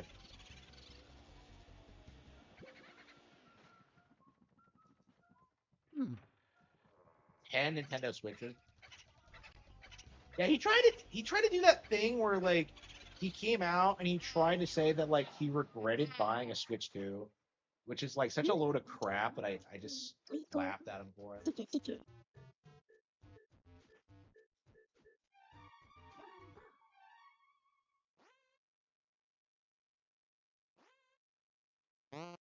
And we're almost to Area 4 already. Yeah. We're not even 2 hours in. So yeah, we're playing quite well, but fifth Nintendo Switch 2. Yeah, how long until he starts talking about like the Nintendo Switch 2 Pro rumors? Like if you don't know, Rich was really big on like the Switch Pro rumor, and he was like pushing the idea as like early as like 2018. He's like, "Oh, don't buy a Switch now. Wait until the Switch Pro." It's like it's a talking point in the industry. I'm very curious if that's gonna work for the Switch 2 though, because I think everyone's pretty happy with the Switch 2 and its power. So it's gonna be a kind of a hard sell to guess like people into thinking that like no, they're gonna do a better Switch 2 with like higher specs, and it's gonna run even more third-party games. Like what third-party games need to get ported over is what I want to know.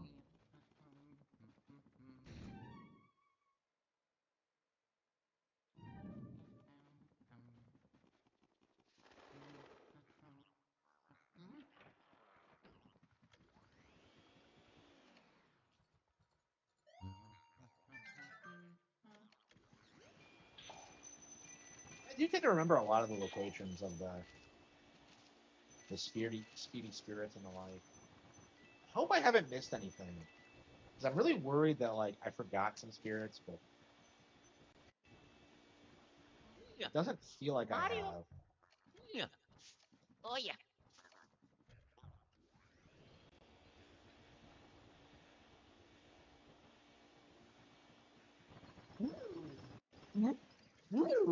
Oh, we need ice. So Mario. I hate this room because I never remember exactly what I need, and you have to like go a little bit back to get anything. So yeah, the ice has to be the one you lose. You use the least throughout the game, right? Because it's the last one you get, and like you use fire and water like quite a lot, but ice is like weirdly specialized and like it's not as common. It has like a there's an in-game like weapons triangle, but it's like I don't know if there was even like a point to it. Yeah, it's weird that ice beats water in this because in Pokemon Ice isn't more effective, isn't super effective against water for some reason.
Soulful game of all time. I don't know. More than DKC. Like I love this game, but like it's never been my all-time favorite. Like again, it's it's a great game, but like it's not like Super Nintendo classics where they were like a lot of them were like the best games ever created. It's just a really good game with unique vibe. It's like a different kind of good. It wasn't trying to be the best game ever. It was trying to like innovate and do something new, and I think that's what's interesting about it. But yeah, I don't see it as like some industry defining classic or anything. We're still missing a couple of boos actually. Shit. Yeah, we're gonna have to go through the mansion again to see if we can find them.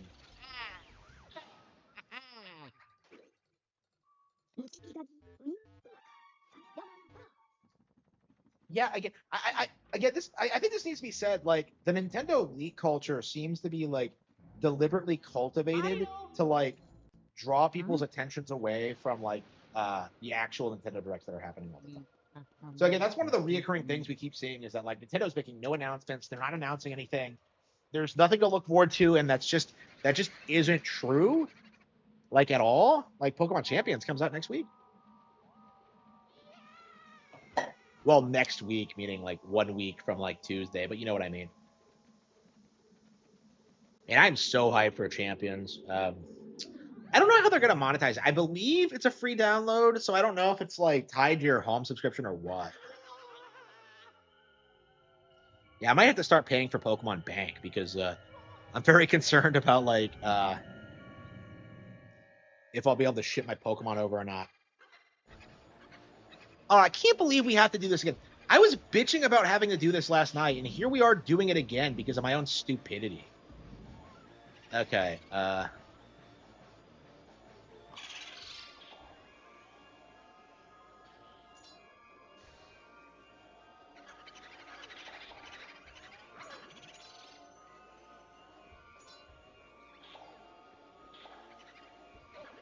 whoa! Did he melt? Oh, wow.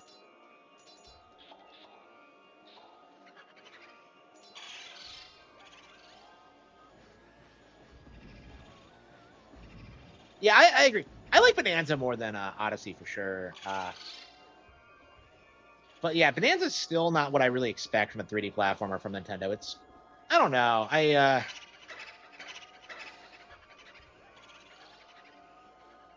I want to say DK64 is my favorite platformer from them, actually, but I don't know if that's true. I don't know what my favorite 3D Nintendo platformer is. Galaxy 2, like, Galaxy 2 isn't like a collectathon, though, is kind of why I kind of distinguish between the two. So I do tend to prefer the 3D platformers that are more linear, but like I would like a collectathon to be really good, because like my thing is like I don't think Nintendo nailed the collectathon aspect as well as Rareware did. Actually, I think Banjo-Kazooie is better than Mario 64 in that regard, even though Mario 64 is like has way better mechanics and such. So Banjo-Kazooie is more about the actual collecting and like.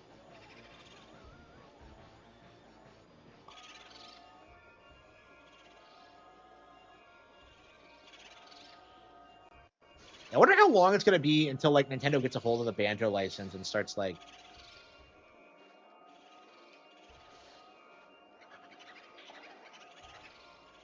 I mean, Sakurai could do it. Like, imagine if Sakurai's autism led him to making Banjo 3E, and then like he just mogs like Greg Mails or whoever and just refused to do it.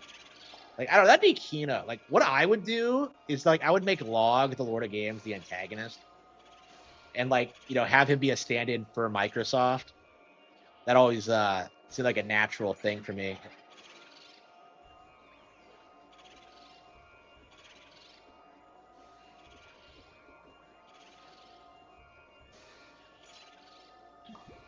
I can't believe we're already through Act 3. Wow. Mario.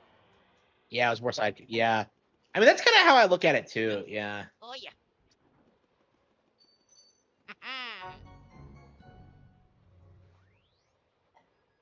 Yeah, we had 39 last time, so we're missing 2 boos. I don't know where they are. Yeah, I'll have to go through all the rooms and like make sure we get everything. Yeah. Yeah, Odyssey was different, but I don't think it's necessarily better in a lot of ways. I was not a big fan of.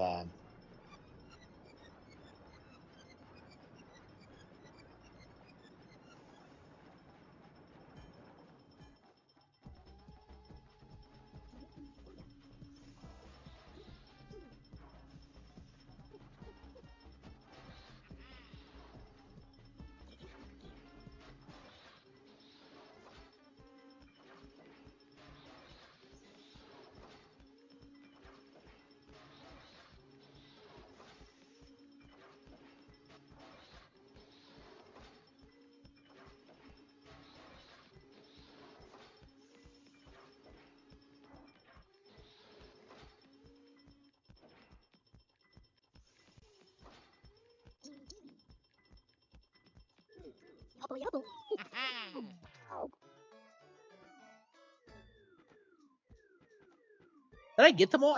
I feel like I missed one.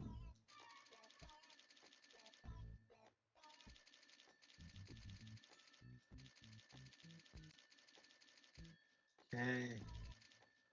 It's about where I was last time. Okay.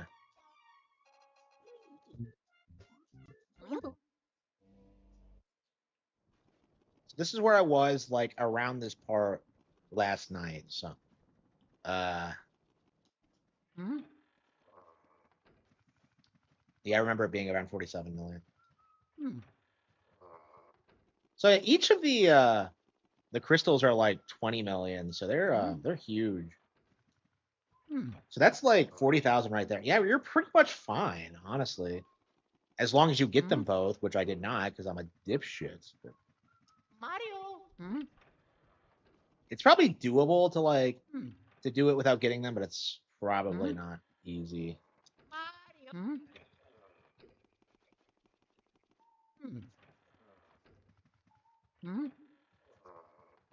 Is it really? Yeah, it did. I always did feel like Galaxy was way different than Sunshine in tone. Yeah, it's always interesting to kind of see like who spins off, because like back in the day, people used to always spurg out about Koizumi versus like Anoma, but like you don't really see that these days. I feel like a lot of like the lower level talent, like people who develop direct the actual games, they kind of like uh they're kind of out of focus compared to the producers, like the people who run like the franchise as a whole. So like we're seeing a lot less of that like Anoma style like blaming him for everything like culture.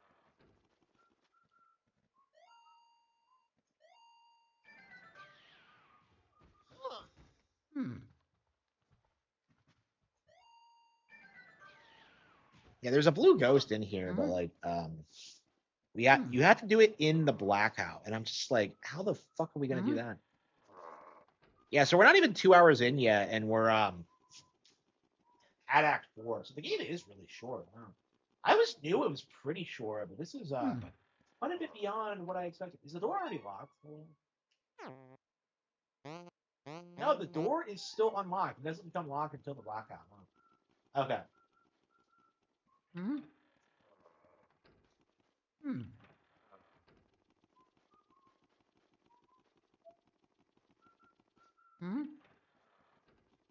I feel like you will die like during the blackout on your first playthrough because it's not obvious exactly what you're supposed to do.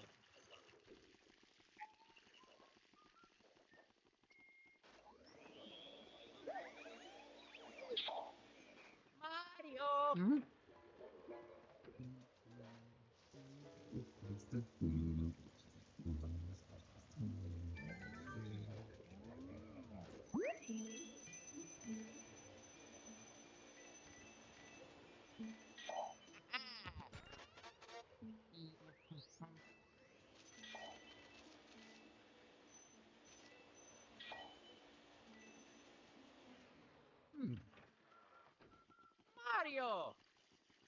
Mario. Mario. Wait, were they really? Crazy. They all came out within like a year of each other too. Wow. Mario. E3. Wow. Yeah, I never got to go.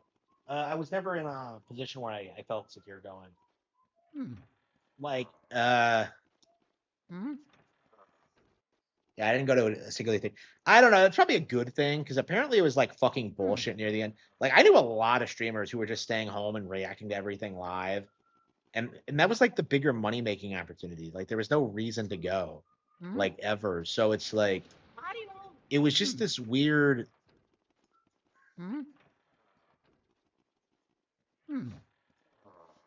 Yeah, we only had 11 last time. What the hell did we miss?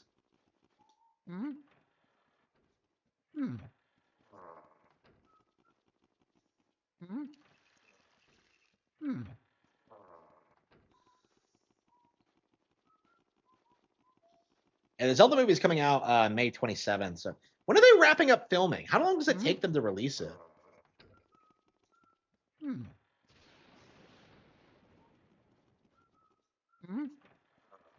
Yeah, that's crazy to think it's Mario. only a year away.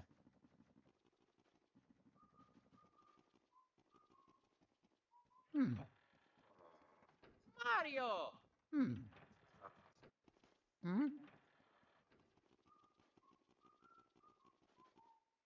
Mario. Mario.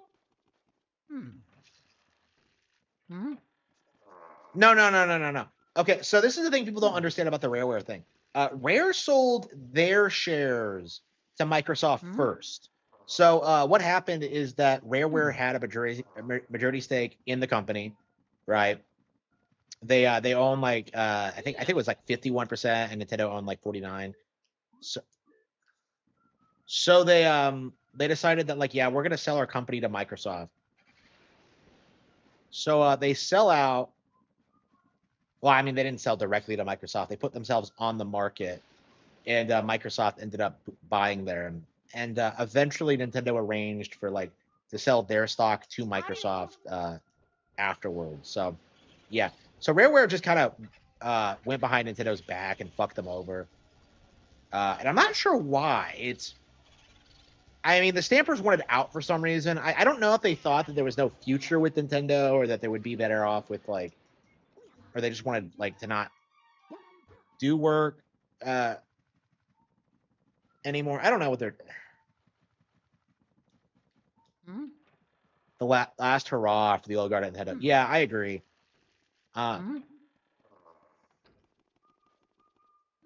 Yeah, then you had like the Iwata era, the innovation era, and now you have like the Switch era where like they're the legacy, I suppose, where like everything's like established and there's just nothing they can really do to downplay it.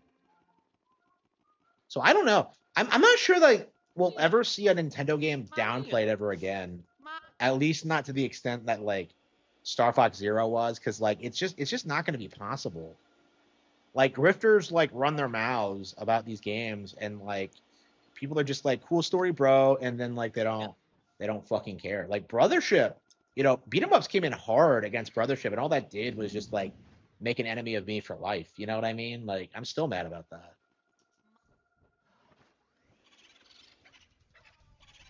Remake Banjo Kazooie. Yeah, they remade Conquer. Yeah, I don't get why they had the bright idea to like not make new stuff, because like nothing they made under like Microsoft was good. It was always like sequels or remakes. It's like I don't know. It's kind of like Pixar and what they did with the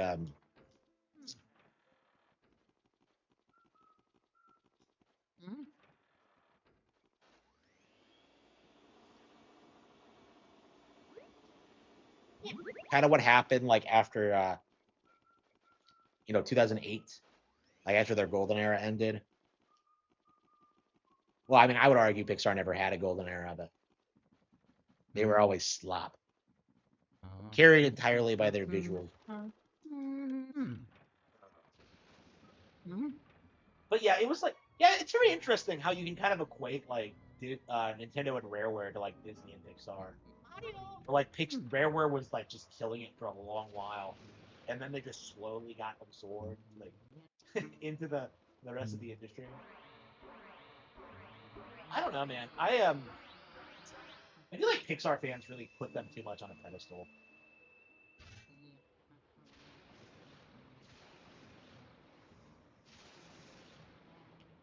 I don't know. I've been saying this a lot lately, but I do anticipate that like the Nintendo movies are gonna like destroy Disney and Pixar in the coming decade. Because we're gonna see the Zelda movie kill it. We're gonna see the Mario movies kill it. We're gonna see like I don't know. I imagine we're gonna see like 3 or 4 Nintendo movies in the top 20 highest grossing films of all time, relatively quickly. Galaxy's definitely gonna do it. It's gonna be bigger than the original, and then I think Zelda's gonna do it too. Hopefully outperforming all the Star Wars films, and hopefully outperforming Lord of the Rings. That's like what I hope happens, but I'm not sure how likely that is. So well, we'll just have to see. The blackout was fucking terrifying. Like, I don't understand why you can't just leave the mansion and like save it or something. It's just like it doesn't let you leave. You have to turn the power down. Refuse to move development to the 360. Yeah, like yeah, I don't know. There's so much like behind the scenes stuff about Rare under Microsoft that I'm just not aware of, because we all know that like Microsoft fucked them over, that it was like bad for everybody involved, but like we don't know the exact context of it. Okay, like I don't know the details. I'm not noticing it. I should like I should throw that to the book actually. Uh, Rareware's downfall, because I think that's a really good example of like what happens to like former Nintendo partners, like even like universally beloved ones like Rare.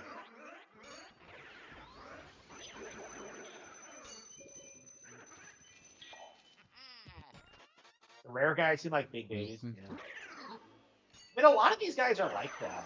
I mean, if you see them on Twitter and see how they like act about things, I actually had an interaction with Crystal's voice actress on Twitter today. I can't believe I didn't mention this. If you don't know, Crystal's VA worked at Rareware, and she does commissions for. So okay, so what happened is that she tweeted out that she would be like happy to show up for like a cameo in like the Star Fox movie or like the Mario Galaxy movie or whatever. And I was just like, I actually clowned on her and said it wasn't going to happen for obvious reasons. And she actually responded and asked why. I'm just like, I'm just like, wow, really? Like, does anyone know the lore with her? Do I have to like explain it? I was just like, I don't understand why she's so brazen about it. Like, it's just like, wow. I was kind of shocked. I was kind of shocked. I've had like a couple of interactions with like Nintendo devs. Actually, yeah, Star Fox devs in particular. It was Takuya Imamura the other day, and now it's like fucking Crystal.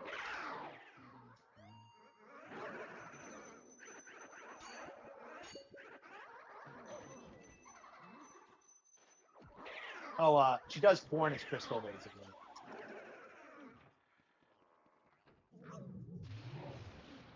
So yeah, she's not under NDA because like Rareware had their employees do the voices. So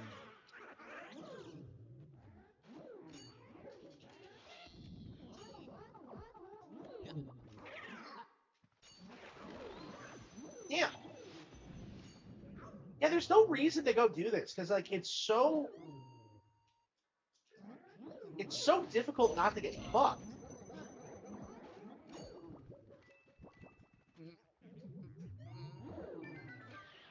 You just been linking them all to disappear. I didn't do it. Yeah, game over. Shit. Okay, I guess do not ever try to go for the one in the mouse hole because that one is just fucking insane.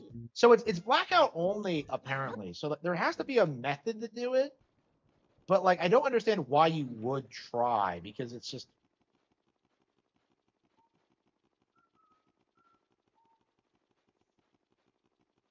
yeah. So her thing is that she like identifies as Crystal and considers her like spirit animal, and she's like perfectly willing to like take exorbitant amount of money to like to play the character again in like any situation you could possibly imagine. So you understand that like you know she was Crystal again in like a Half-Life mod. She's been Crystal in porn. It's just like it's all really weird, and I imagine it's a big reason why that like Nintendo doesn't want to bring the character back. Um,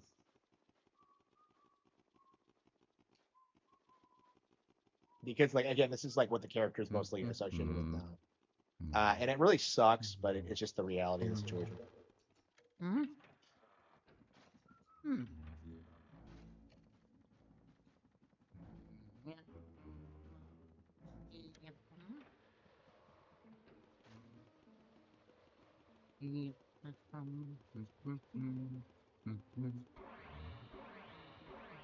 Yeah, I don't know. Female furries are just really, really weird.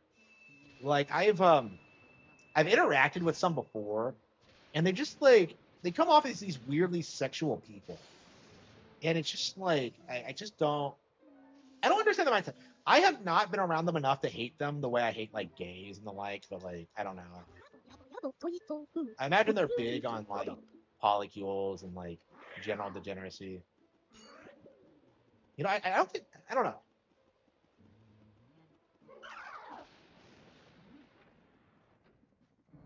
Yeah, yeah, I like her voice too. I don't know. She's iconic. She's way better than like the Assault one. Yeah, yeah. Okay, so Assault had a different voice actress who does not do this shit. Just so we're clear.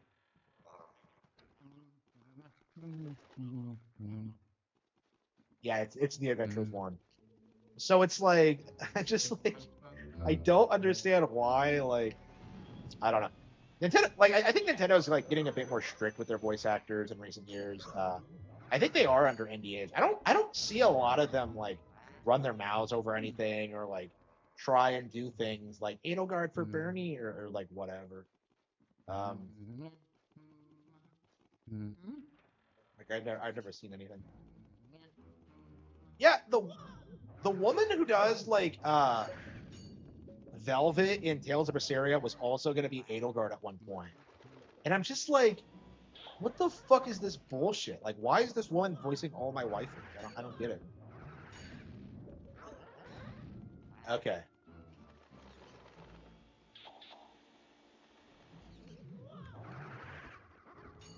Yeah, I like Edelgard's like second voice, but like the original one, I'm kind of curious what it would have been like because she definitely has like I feel like she has a bit more of an edge to it. It's like softer, but like I don't know. Yeah.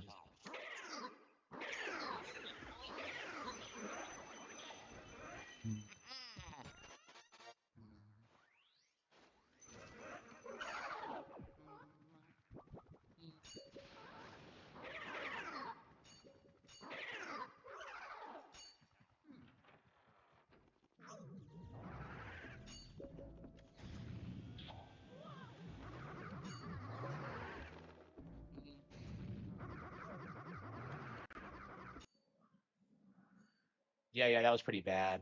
Does he still do that? I don't know. I did notice that. I mean, the pronoun thing is like kind of going away, and like woke culture is kind of over. I mean, even Larry Fink is like on TV, like waving the white flag. So yeah, it's pretty much over now. The main question is like what they're gonna do next, because I think way too many people are aware of like how these firms operate now, and I just don't think we'll ever go back to how they used to be. Their big mistake, I think, was fucking too much with entertainment. Because I think if it was like just oil or whatever, like people would have just looked the other way. But no.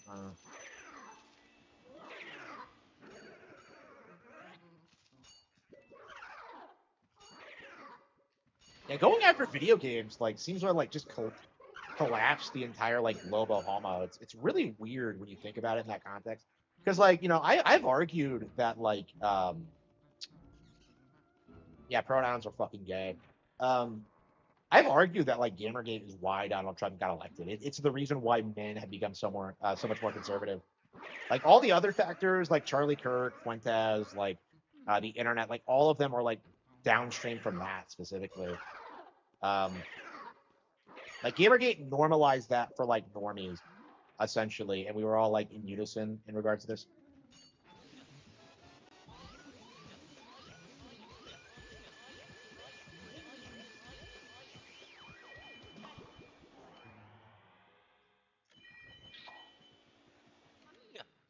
Maria. Oh yeah. I wonder how long it's gonna take to beat this. Yeah, everyone says it's about 4 hours, but like the way things are going now, I think it's gonna be about 3.5. The endings go pretty quickly after the blackout, I feel like.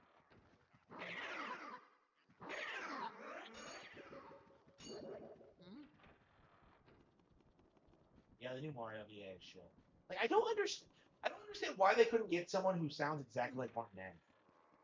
Like I don't understand like why that was so hard.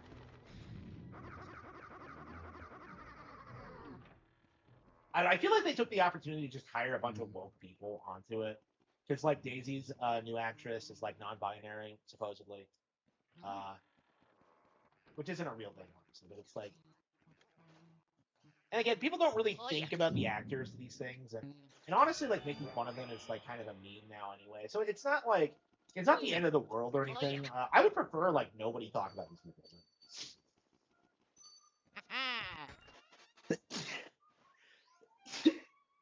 Yeah, these days the only voice actors people clown on are like Yang Ye and Song Wang Cho, and both that's entirely because their YouTube presence. It has nothing to do with their actual voice acting.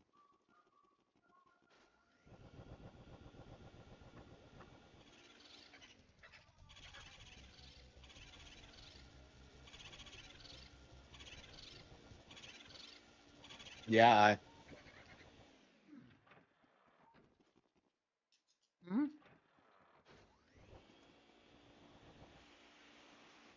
yeah, I don't know. Martin Abe's never going to be around forever. I mean, we were talking about him like getting replaced as early as like 2013, so it's like I don't know. I mean, once we get like honestly like in theory now that we've seen that like the iconic voice can get replaced, I don't think it's unreasonable to assume that like the other actors can get replaced like whenever. It's like a disposable role now.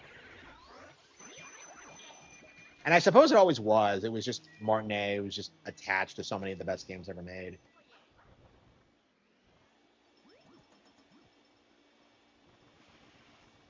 That's kind of my mindset on it. Wait, where are they? Okay.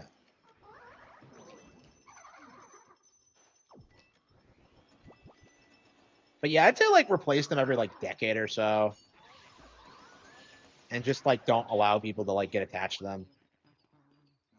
I mean, Peach's actress was replaced too, and like nobody gives a shit about that. Yeah, Peach's old actress had like one really good game with Showtime where she really showed off her range, and like they just recast her immediately. It was just I don't know. Oh yeah. His role as Mario Biochim. Was he? Surely they had him on contract for that. I mean, they don't pay him shit, so I mean, voice actors don't make anything, and they shouldn't make anything. But like, um,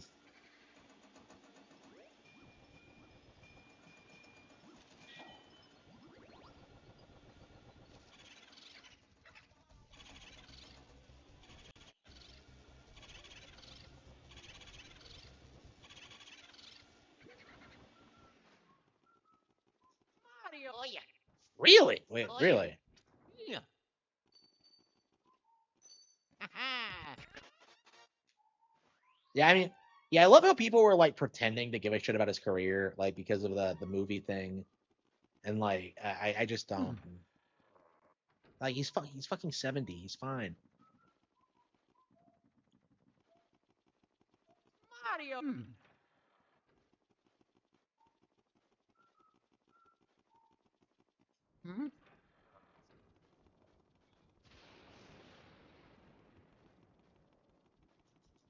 Hmm.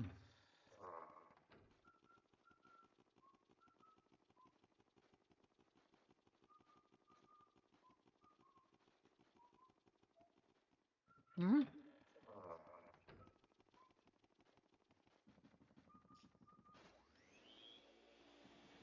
Yeah, no one seems to be able to do like an actual Bugs Bunny impression. Like apparently it's actually really difficult. Like I've heard.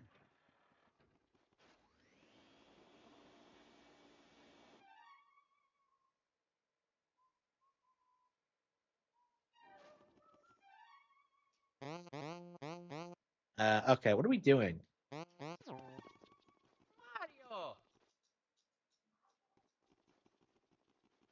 Mario. Mario. The Mario movie. Yeah, it's like what, 3 more days until the Mario movie? Hell yeah. The Galaxy movie, hell yeah. Yeah, I'm way more excited for the Galaxy one than I was the original, because like I really liked the original. Like everyone that I see seething about it is just I don't know, clearly didn't get it.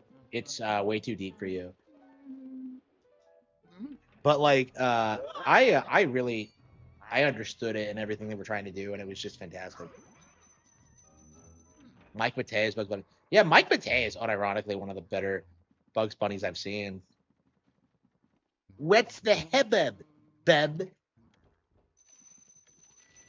Like he did a pretty good take on it. I can't believe we just did this last night. Why are we doing this again? Character development. I don't know. Mario and Peach are like a couple now, I guess. Like he gives her that parasol apparently, and she likes it. Apparently, it's like I don't know. They do a really good job actually like making the leads like each other and feel like they have an actual relationship. Like, has anyone else noticed that? Like, how much better they are than like actual like romantic comedy leads? Like, I might have to like do a video about this at some point, but like, it does kind of feel. People don't talk about this how much better they are. And I think like most couples I've seen. Oh shitty beeline. Yeah, people were spurging out over like the um Mario. Oh yeah. the allegation that Oh yeah. that Mario and Peach were just friends. Like, Nintendo released a statement Oh to yeah. that effect, and it's just like, bro, they're just setting this up for the movie. You know what I mean? It's just like I saw through that immediately, and like so many people were like calling him a cuck, and it's just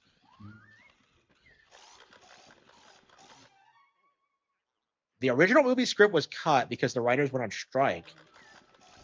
Who were the writers? I thought like I don't know. What's with all these striking writers? Like, hire me, I'll do it.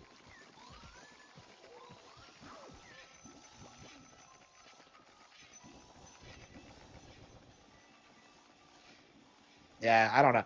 I think a Harman Smith Mario movie would be way too dark because I tend to like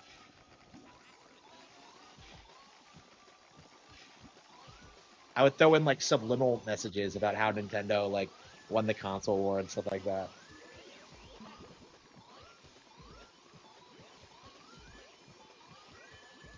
Yeah, I don't know if I'll ever work on Nintendo properties. Like there was a while there where I thought that I really wanted to do it, but like I don't know the way my channel's going and like the direction, I don't think it's gonna happen. And honestly, I'm not sure I want it to happen because it's just I'm enjoying what I'm doing now and it's so successful. I just don't really feel the need to do it. Like I don't know it. To me, it was like very important for me to work with Iwata specifically, and like not having that is just I don't know. I just don't know if that's gonna be possible for me.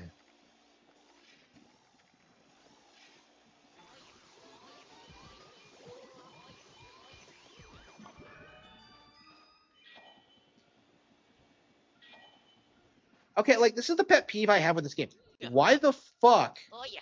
are the boos on the top floor? Like, why do they have 300 HP? I don't understand why they're so fucking strong.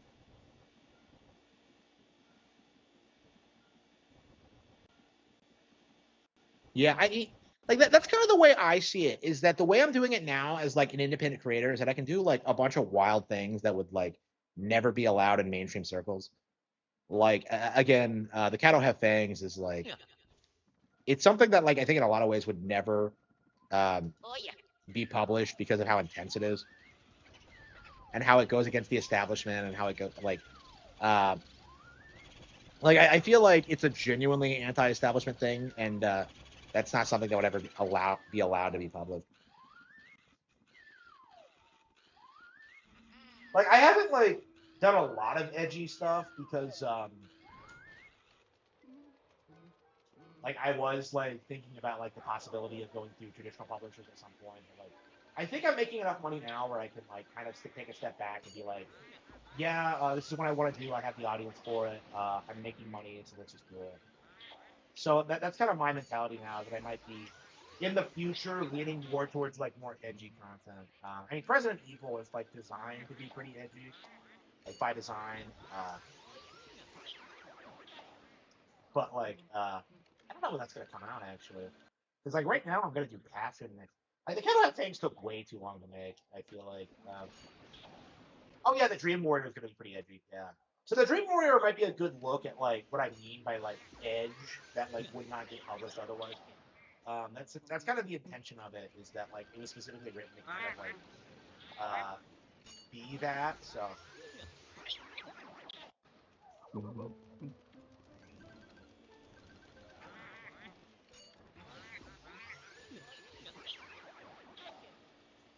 I don't know. If I work on a Nintendo movie, the way I've been thinking about it is that like what I would want to do is like I'd want to like do like fringe franchises. Like I'd want to do Advance Wars, and I'd want to have it be like you see all these people getting like killed, but like it's like it is in the video game where they just kind of get like swatted aside, like oh no, we lost like 10 billion people.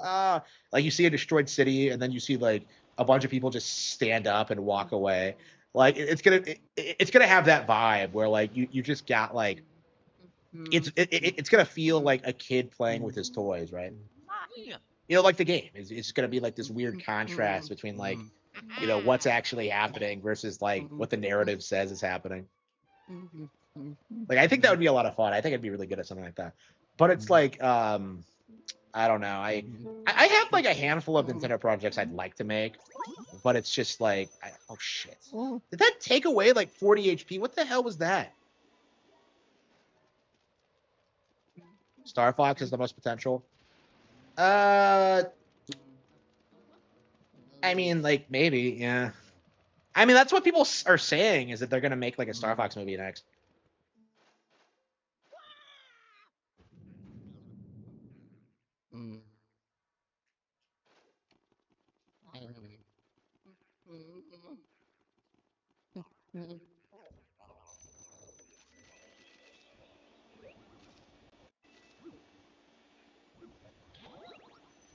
Yeah, I am. Yeah, I think the game's like how long is the game on a first playthrough? Like 6, 8 hours? This game was always on the short side, but it's weird like actually seeing the timer and seeing how quickly we're getting through it. Because like we're like 2.5 hours in now and we're nearing the end. Star Fox outdoes Star Wars. Yeah, I was saying that too. Is that like I think we're in a position where like Star Fox could theoretically like outperform Oh yeah. Star Wars because like I think the Star Fox IP has a better understanding of like space combat. It has more interesting vehicles. It's able to like focus more on like the flying and like that kind of thing. And I think that's going to be really interesting if they could actually if they actually like capitalize on that. But we'll see. We'll see. Yeah, I agree. I agree. That's kind of why I was saying that actually, is I feel like everything else in the West has like succumbed to wokeness. Sci-fi, I would argue, was actually the first genre to become woke. I remember reading from like Orson Scott Card. He was talking about this in this like story collection he published.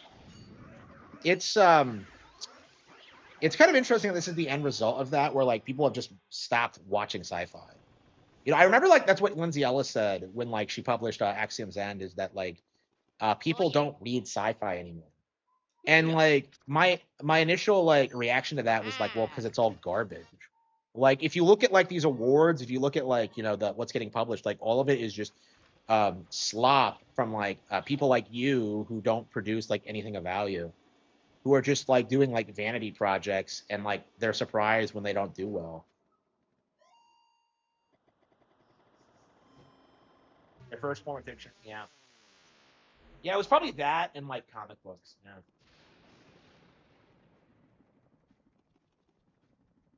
Yeah, so I think Star Fox can really fulfill a niche, and I wonder if Nintendo knows that, because like focusing on Fox specifically so much in the Mario Galaxy movie, it seems like a very deliberate move. I feel like it was the right move at the right time. I feel like I'm getting a lot of flack for this, for like talking about how like Star Fox is back, but like I do think this is going to be the golden return for the franchise. Like it's not going to be downplayed like Zero was, and yeah, I think the franchise is going to remain relevant indefinitely because of this. Wait, what?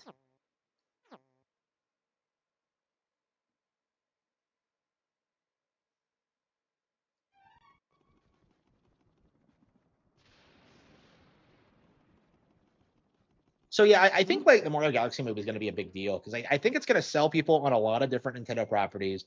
We're going to see like Mario. Mario become a more household name, and like one of the things we do have to establish is just how much bigger this thing is than like fucking Star Wars or Avatar or like anything.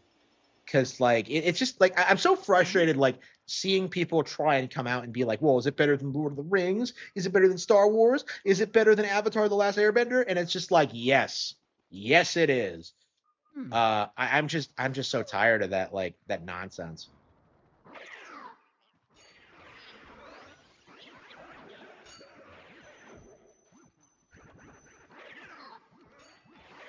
So yeah, I'm curious like at what point we're gonna start seeing spoilers. I'm probably not gonna check my phone on Wednesday, and I'm probably just gonna go straight to the theater after my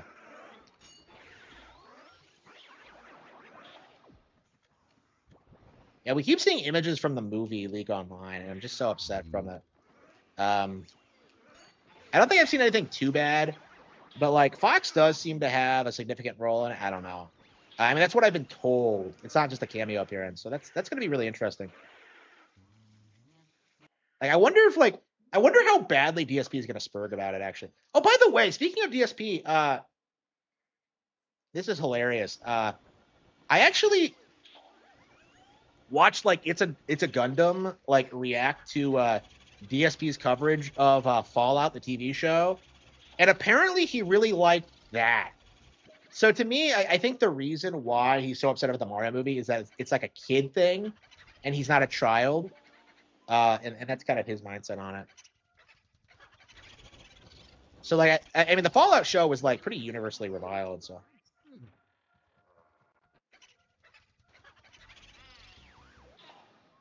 yeah, I'm so pumped. I'm upset I can't. Like, I wanted to go to a midnight screening, but like they don't seem to have any in my area. Like, I would definitely go. I don't. I've never been to a midnight screening. I will never get over not being allowed to go to like the Harry Potter midnight screening. Like everybody I knew went, but like I wasn't able to go, and it just like pissed me off. Like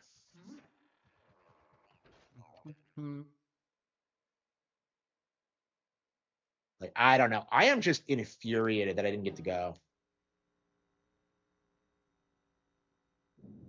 Because that would have been like a once in a lifetime opportunity.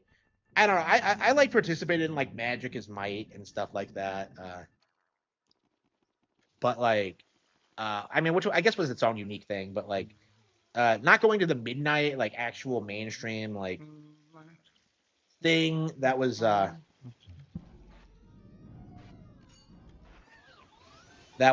embarrassing.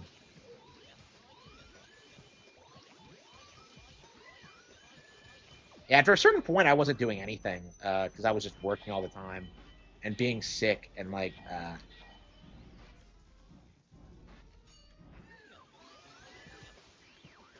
and being poor. A midnight screening for The Hobbit 3 after the first. Like, bro, even like the concept of The Hobbit like pissed me off. Like, what do you mean you're gonna split the entire thing into a trilogy? Like, I just I don't know, man. Like, people complain about Rings of Power and like modern Lord of the Rings. The adaptations were never good. They have never been Oh yeah. good.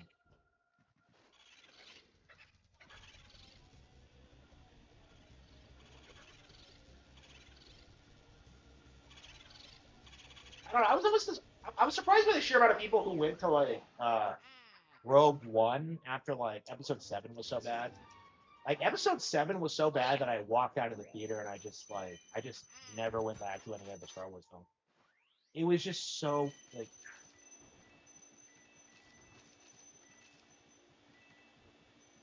Jackson's Lord of the Ring trilogy was already filled with cartoon shit and girl bosses that he injected. Yep, absolutely. Absolutely. I'm glad to see more people point that out because like now that I've read the book, I have a bit more like understanding of what like, the movies actually were. Because I've seen a lot of people argue about this, about like certain things that happen and like the usage of female characters, and it's just like Tolkien was based and the film adaptations were not. Honestly, like I think the film adaptations were actually a pretty big like prototype for how they would treat like male characters in the future in like productions. But like yeah. I mean, I saw people today like bitching about how Hermione acted, and that was the big thing for me growing up, was that like I hated the way Hermione was like handled in the movies, where she's portrayed as if she's like right about everything and she's super beautiful and that she's like way better than Ron. That's like that she has like no flaws. She's like a Mary Sue in the movies. Like people say she's like that in the books too, but that is not true. Tolkien hated the Beatles, yeah, based. Like I don't know, like Tolkien really knew what was up if you like look at like what he was like talking about at the time and his values and stuff like that. Oh yeah. I don't know. It's interesting that like in a lot of ways, if you read his like letters and stuff like that and what he was like talking about with like C.S. Lewis, like you get this impression that they were both aware of like the cultural rot that was already setting in and were kind of like working to kind of circumvent it through their work. And it's very interesting to see how like Tolkien is the one that's brought up to like kind of address like how retarded like the Game of Thrones is. Not just like the whole inability to finish the fucking story, but like the concept of it as a whole and why it just doesn't work. Oh yeah. Children of Hurin. Wait, who? Who's that? I've never heard of it.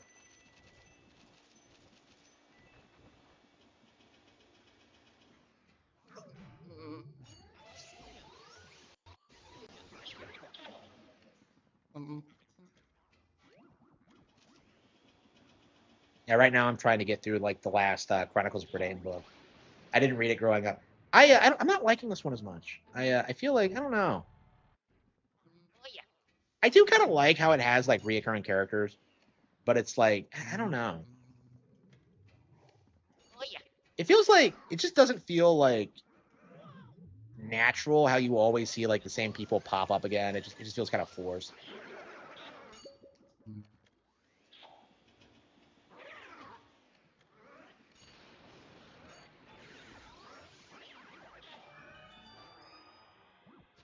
Tolkien, okay, yeah, yeah. I haven't really read anything other than Lord of the Rings, so I had to get on that. I don't know. I don't know. I'm reading so much; it's really difficult to like keep up with everything.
I feel like after this, it goes a little bit quicker. Yeah. The Dune movie, I didn't watch them. Oh yeah. I've seen the David Lynch one. Well, I mean, I watched like a little. What?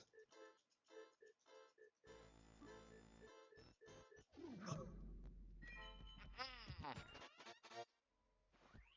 Never had that happen before. What the hell? What? You just leave? I have never screwed this up in my life, and it was only because of that crystal. I have never screwed this. I was talking about this last night, how I've never screwed this up ever, but like, it's a first time for everything, I guess. Wow, I wonder what he's gonna say.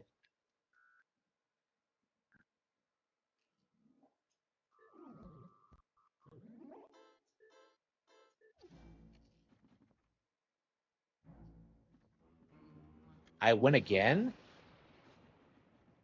So he just kicks you out? Does he take anything? No. Okay. What does he mean I win again? Because he's never won anything.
I mean, like on the plus side, like doing it again, like kind of demonstrates that I have the capacity to like do this whenever. Because I was kind of wondering about that. Like, am I going to be able to do this again?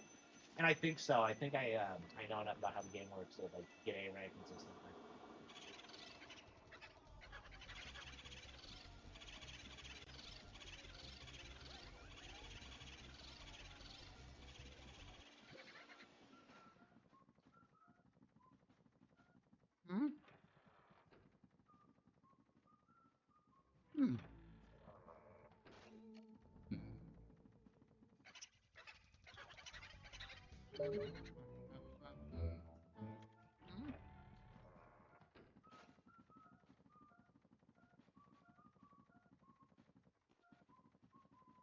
They all hate.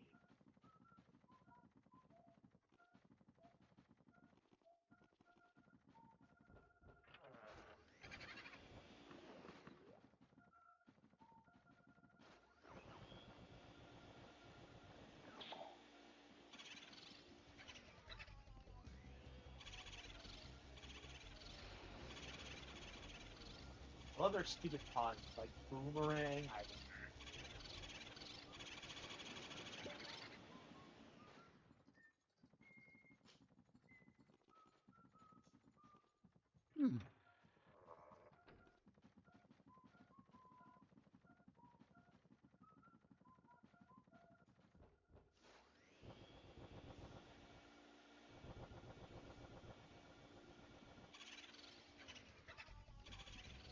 I'll jingle you. What?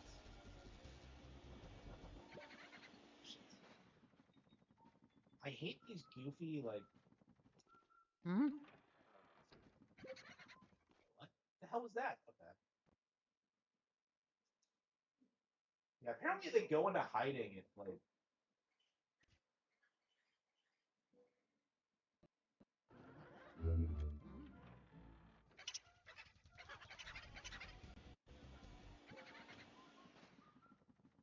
Mario.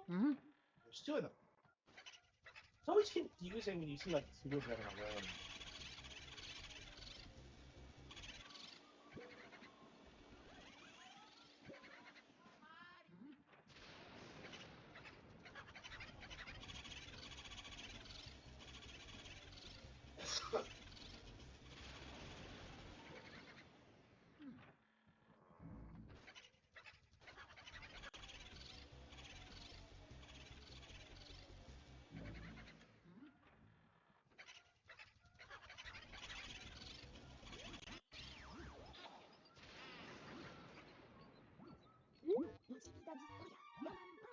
42. Mario. Still one up here. I think.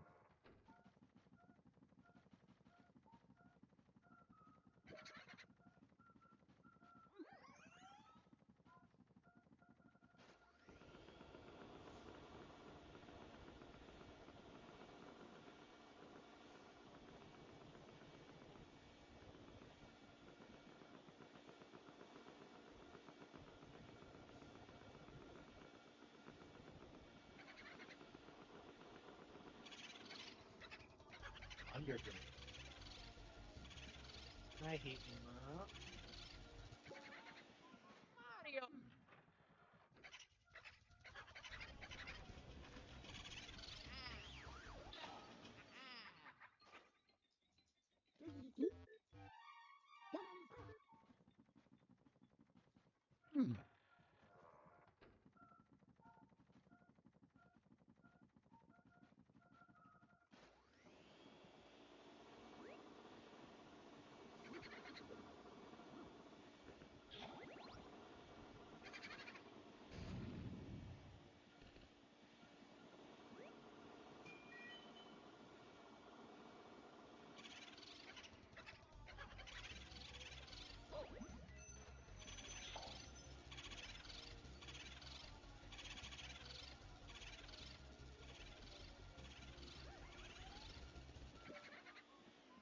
I hate myself. I hate myself. I hate myself so much.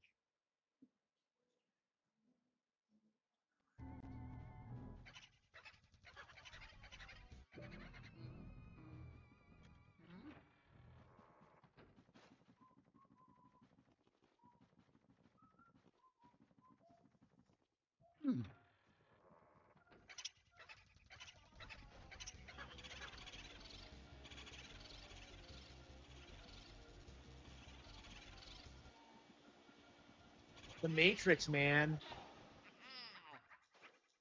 Huh? How many are in the basement? I guess this is the way to do it because this is actually one of the things I was like, I always hated about this game is like oh the end game like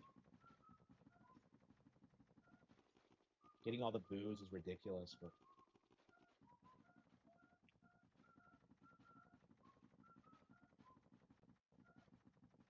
okay,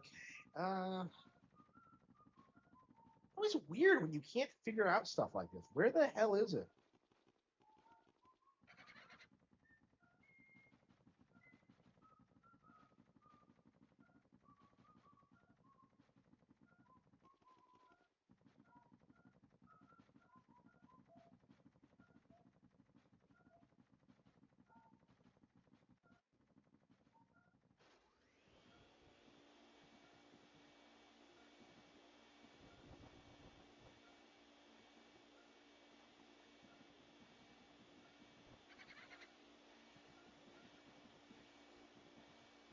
What?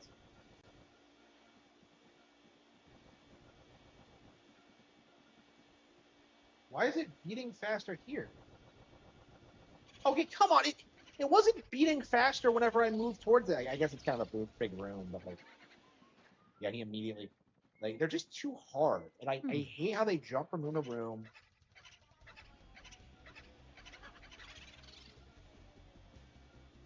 I think that might be the last of them, and then we have the four in the basement, and then the one in Van Gogh's room. Okay, man, I can't believe we played through the entire thing again after like what happened last night. Because I was like, I was ready to rage quit it, but I suppose that like I wasn't gonna give up. I don't know, man. Imagine me screwing up something like that with like Batten Kaido's Origins, like Pac-Man Quest. Like I would have blown a gasket. Like, what do you mean I got the wrong thing? That is my favorite game of all time. I don't know if I'll ever do the Pac-Man Quest because like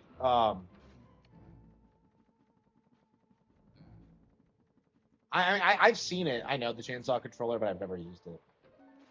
Um, what was I getting at? Oh,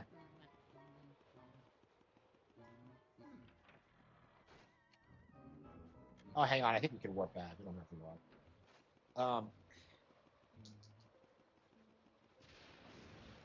What was I getting at? Saying something Mario. about like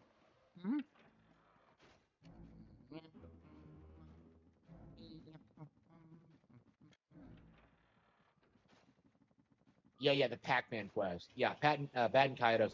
So Bad and Kaitos Origins has this like Pac-Man quest, which involves you like spending dozens of hours feeding every single kind of magnet in the game to it. So you have to go around finding every kind of essence and then like just popping it into the Pac-Man. So obviously there are like hundreds of these things. They're all hard to find. They're all obnoxious and like many of them have like different forms that you have to like combine them with. It is one of the most grueling things I've ever heard of in any game ever.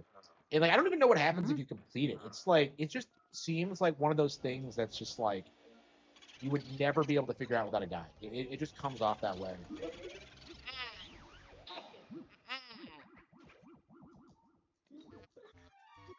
Yeah, come to think of it, Final Fantasy IX, because of how they tried to push people to like look up their walkthrough online, the official strategy guide didn't go over a lot of the side quests. So as a result of it, it took people a long time to figure out some of the side quests in that. I think there was one that took like 15 years to figure out or something.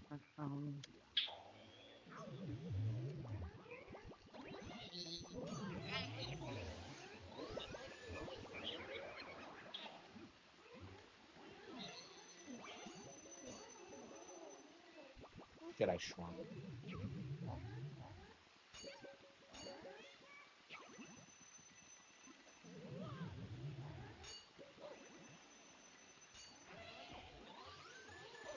What the hell is this? Where did these like little things come from? What are they? I don't know why I've been struggling so much this playthrough. I keep taking hits.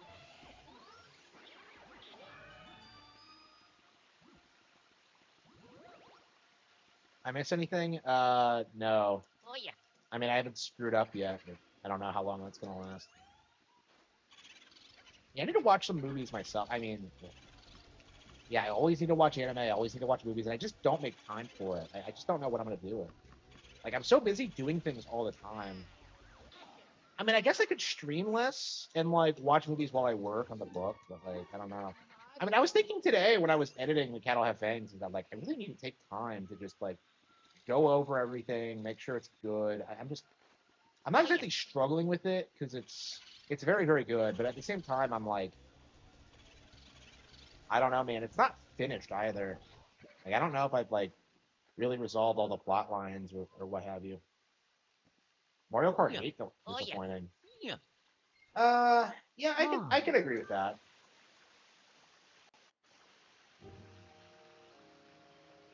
I mean, Mario Kart's one of those games you just stick with for a long time and like slowly grow an appreciation for it. Which is why, like, the attempts at like downplaying every Mario Kart as they happen is just never gonna happen, never gonna work. It's only sold 2 million copies. Yeah, it's 2 million more than it deserves. How long until like Death Stranding comes out on Switch?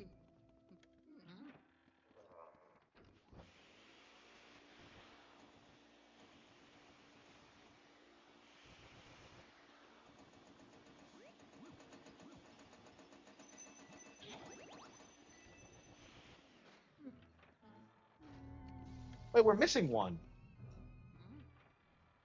Yeah, because one in here. There should be another one down here, and there should be like one in Vincent Van Gogh's room. Boar's room. I keep calling him Bool, like the Scooby Doo character. But no, it's a different character. Yeah, I'm not buying Death Stranding either. It's not gonna happen. Like, what was with the industry trying to like gaslight you into thinking that like it was a good game? I know Donkey tried, but that didn't go anywhere.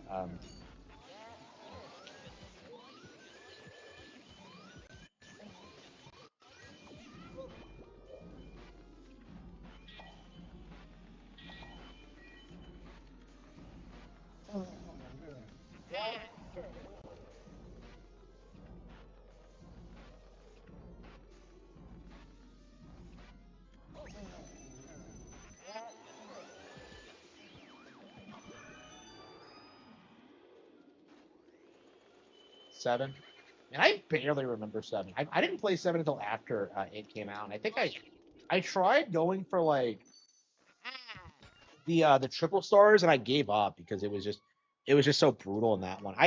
I hate how it works in that one because it's based on how long you stay in first place, as opposed to like just getting in first in every track, which is how it should work. Like I don't know, I can't stand that shit. That pisses me off. Like I get that they wanted replay value, but it's like, ugh. Yeah, I don't know. I'm curious when they're gonna re-release 7 because like I'd really like to revisit it. I barely remember it. Why am I constantly running into things? Why am I toxic? Uh,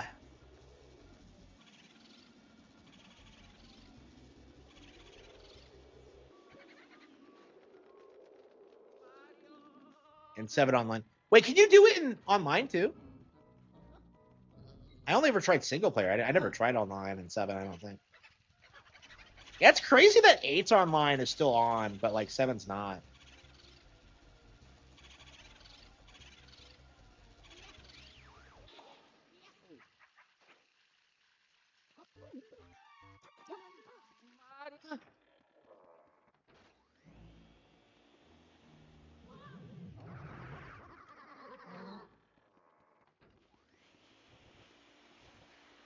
Yeah, I don't know. I remember being really frustrated with 7 personally. I mean, I remember playing it in the demo station and just being really confused about like the gliding because I'm just like, this isn't as good as like Diddy Kong Racing. You know what I mean? It's like, wait, we're missing one.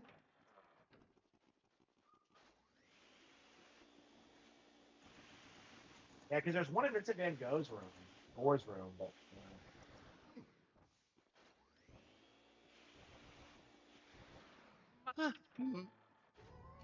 7. Yeah, I've never really played DS, so I don't have any experience with it. I mean, until like 8 came out, that was like universally considered the best one. So, oh, it's. I'm definitely anxious to get a hold of it and like actually play it. I do own it, but like I don't want to play like a used copy. So I have a used copy, but it's like I tried playing it. I'm just like I don't want to play a used copy. I don't know. I just have a problem with that. I'll play it again once it's released. I imagine it's gonna be the first DS game they release on Nintendo Classic when that happens. Hopefully it happens soon. I'm just very anxious for the DS to finally get its dues. Yeah, I imagine it's gonna be like Mario Kart DS, New Super Mario Bros. U, and probably some other random game.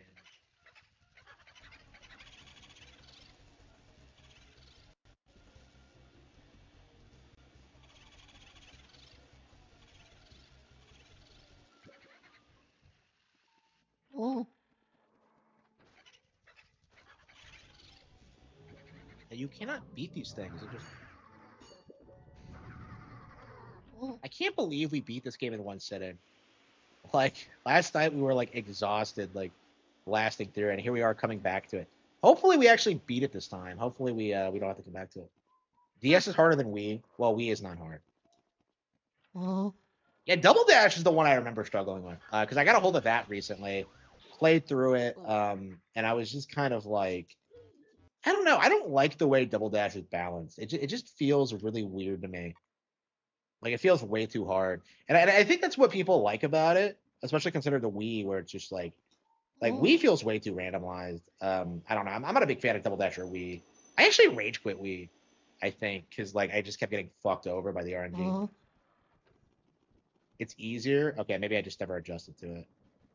I mean, Double Dash was like a lot of people's all-time favorite. So like I was kind of surprised at how much I didn't like it because that was like actually a game I wanted growing up, but like Mario!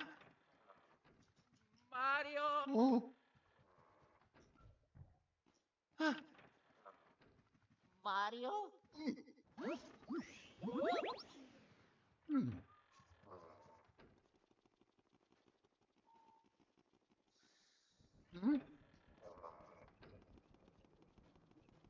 best part of Double Dash was the control battle mode. I don't even think I tried the battle mode. Like I have a bad habit of not playing the battle mode of Mario Kart in general. I mean, like World is probably the most I played of any battle mode ever. Yeah, 64 was the one we would play all the time. Like always Blackport. I don't know. Like I don't know if anybody even likes the other map because Blackboard is like some of the most fun I've ever had with anything ever because of like the way it's laid out and just like all the crazy Hmm. shit you can do and all like it's really fun.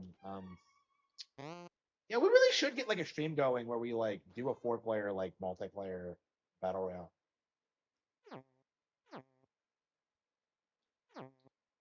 Yeah, we were man, it's kind of crazy to think of how long we stuck with the N64. Um, I mean, we would still play it today if we could like get together. Uh, I'm sure. Like it never got old. I don't know. It's weird thinking back to like playing GoldenEye in like 2010, and then just like just like um,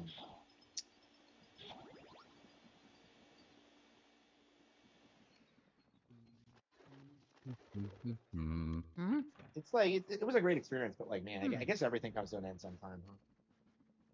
I mean, I suppose that's the mindset I really need to be in when it comes to Nintendo games, because like, I've done everything in these games several times, and it's nice to come back to it, but like, I don't really want to spend like 8 hours a night like playing games. Like, I don't know. Hmm.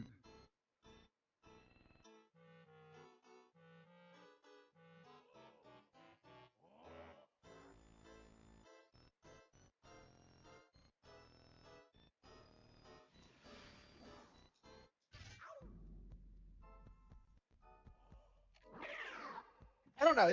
I'm pretty happy with the way things are now, but it's like, I don't know. I don't see like, I don't want to be doing this when like I'm married and actually have a family. You know what I mean? I actually want to have friends. I actually want to like do things. I actually want to have experiences. I don't know. It's just mm. I don't know. I wonder if it's ever gonna happen. I feel like it never will at this point.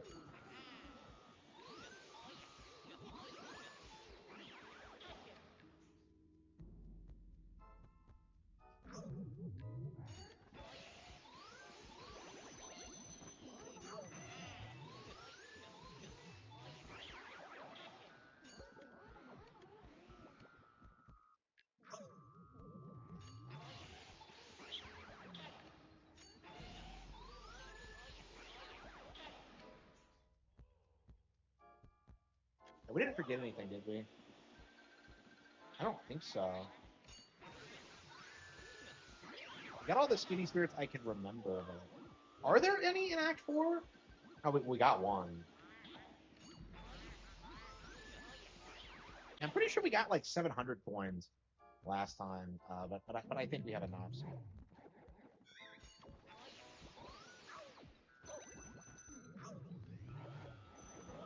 Yeah, I know. Yeah, I've noticed that too. Yeah, yeah. People really retcon the way Eight was received initially because like initially there was a lot of bitching about like the roster and like how it was just another Mario Kart and stuff like that. Like I don't know. Yeah, remember when like it was supposed to like sell the least out of any Mario Kart ever? Like that was like a legit angle they took.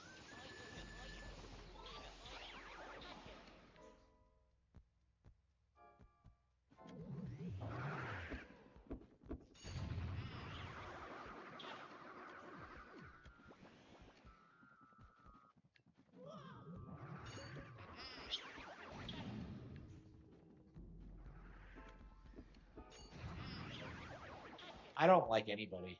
Okay. Yeah, it's interesting how we're past the point where like people can gaslight you about like Nintendo game sales because we saw this happen with Mario Wonder and Tears of the Kingdom. Like they were both supposed to be huge failures. That got mocked by Baldur's Gate 3, and like the reality was way different. The reality was that Nintendo won, and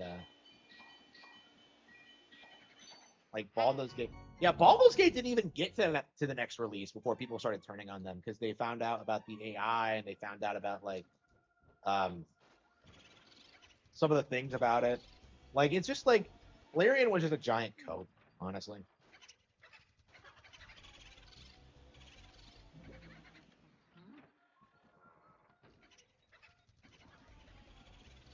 I can't believe we had to go through the entire thing again because of my own stupidity. I mean, it was fun. Like I'll never get tired of this game. But like, yeah, we are probably not gonna play it for a good fuck while after this. I mean, it's nice that like I can just boot it up whenever I want, but yeah, I know. Yeah. So I think that's going to be more commonly known going forward is that like, well, like Tears of the Kingdom got outsold by this, or this. Like, yeah, and what's going to be talked about 5 years from now?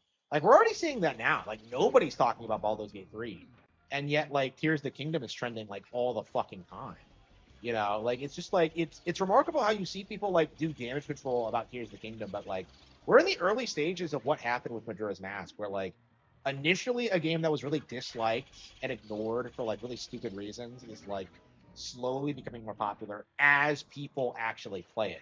And I think this is like the problem that a lot of people are gonna like grasp is that like if a bunch of people are coming out day one to say the game is garbage and that it's not good, they probably haven't played a lot of it yet. So the Mario 3D. Oh, I remember that. Yeah, I was there, like round zero. Yeah. Mario. Okay, we actually did it this time. I'm not a complete fucking retard. Okay, let's just pretend that like that didn't happen. Uh, but yeah, about 3 hours. It took me about 3 hours to like do everything in the game. We had to beat it, obviously, but we'll do it in the next 10 minutes. Yeah, 3 hours, 10 minutes. So it's quite a bit longer than Super Metroid. Actually, I've never really thought about that, like how this stacks up compared to Super Metroid. But yeah, it's longer than that. You know?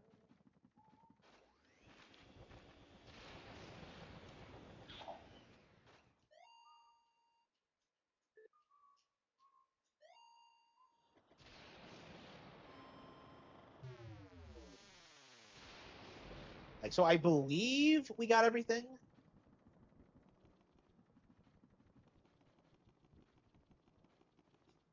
Yeah, imagine if we like screwed up and we didn't get enough speedy spirits or whatever. I mean, I think we got plenty, but it's like I don't know.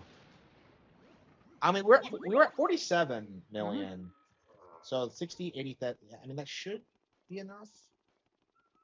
Hopefully. Yeah, I know. Yeah, I mean that's an interesting point in history because like I feel like that was the last period where people were seriously able to gaslight you into thinking that like Nintendo was able to go through far. Like after the Switch, like it's just not going to happen ever. Like a while back, you were seeing people saying that they would put the games on PC eventually, but even that's not true. Um, I don't know. It's going to be really interesting seeing like when reality catches up to the rest of the industry and they realize that like PlayStation doesn't actually sell that well, and that like I mean, I think a big problem for them going forward is that like every single one of their favorite studios is going to go bust. We already saw this happen with CD Projekt Red and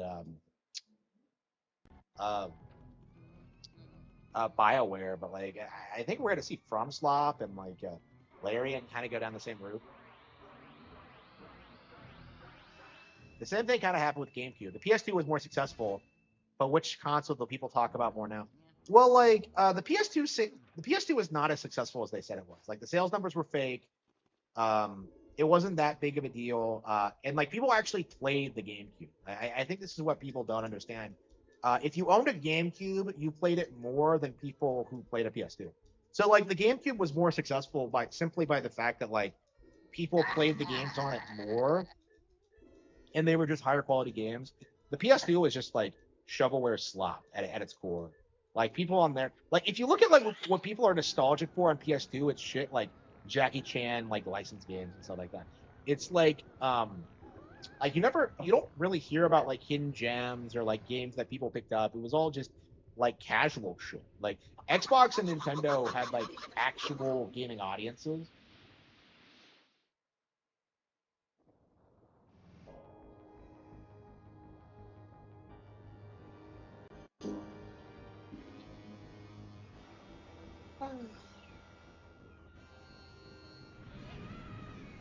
But yeah, like I think this is a trend with PlayStation in which like they fake their sales numbers and like they genuinely have no idea like what the real numbers actually are, and so they're really surprised when they see that like, wait, why are people hyped more for GameCube stuff than PS2 stuff? Like people just can't wrap their heads around it because they can't admit to themselves that the numbers are fake. Yeah, I know it's really noticeable. Yeah. Like I get that. That's what happened to me actually. I grew up with like Sly Cooper and stuff like that, and then I went back to it. Well, not even relatively recently. Even like as a kid, I thought this. They're just not as good as like their Nintendo equivalents. Like Sly Cooper One, you can beat in like an hour. It's like it's crazy if you think about it, but like it's a pretty good platformer, so it's a fun time. But it's like it's just kind of shocking when you compare it to like even something like this. Like this was shit on for being too short, right? I have never seen anybody criticize Sly Cooper for being too short. And then like Sly Two was a huge step down with like the open ended approach and like the objectives and just not being as interesting. I would not mind getting a hold of the Sly IP. I wonder if that's like possible.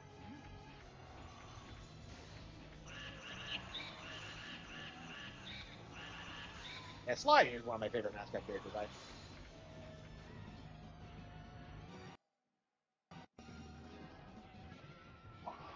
I like the idea of the character more than like what he actually is, if that makes sense. I never understood why you can't call for Mario in this. Why does he have the suck up power in like Bowser's Inside Story? I believe this is the first time we've ever seen that. I wonder if like they came up with that organically, if they based that off this. I don't know why do I keep struggling with this. Like every time I play this, I come really close to dying. So I don't remember struggling this much with it as a kid. Maybe I had like a better strategy or something. I think maybe I'm playing too risky.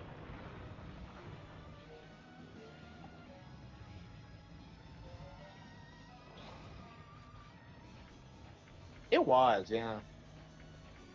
They don't really explain what's happening. Like, what the hell is this? I guess the body is just being possessed, but like, the implication in this is Bowser is just dead. And I'm very interested in seeing if they like keep this concept for the movie.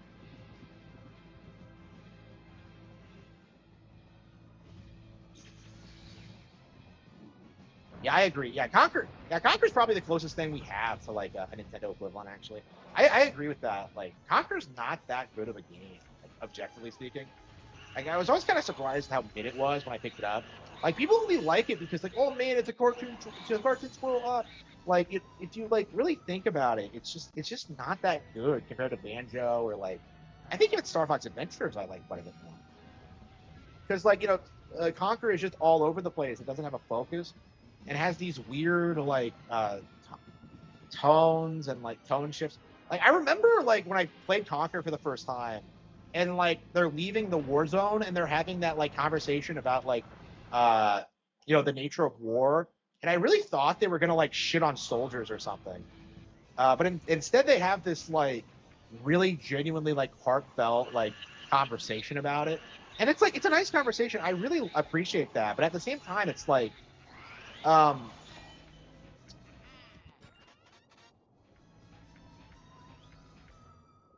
I don't feel like it fit the tone of the game. You know what I mean? Like there's so many sequences like that in Conquer where it's just kind of all over the place, where it just gets progressively darker and then it just kind of ends on like the worst way possible.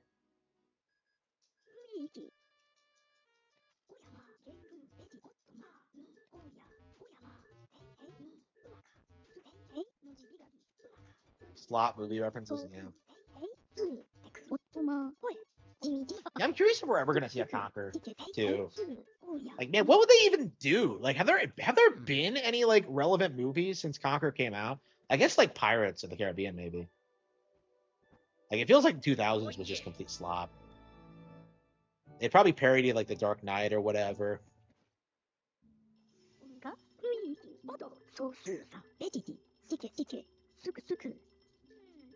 Yeah.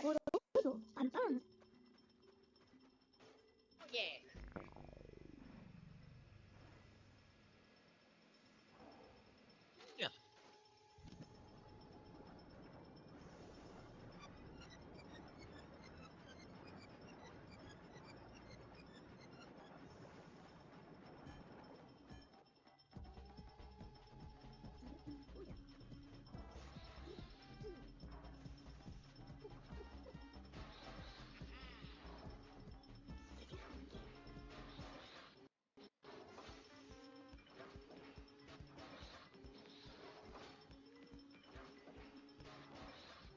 Zero is much better than Assault overall. Yeah, yeah.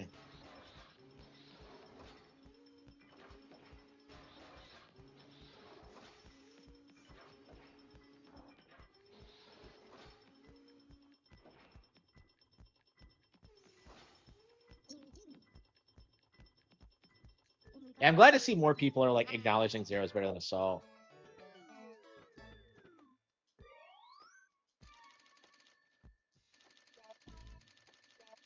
Hey, what we get?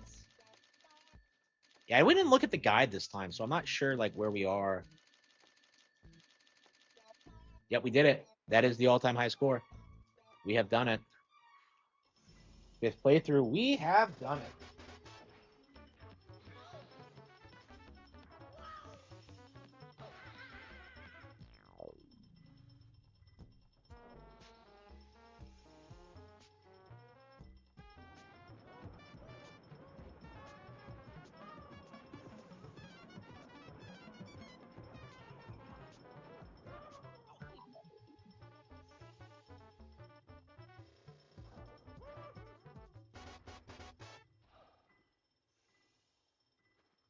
Oh, Mario?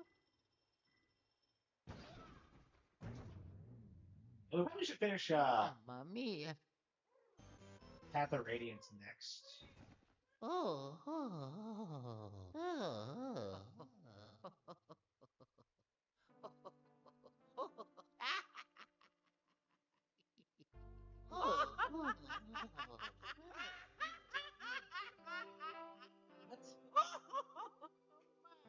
What the hell is this bullshit? Hang on.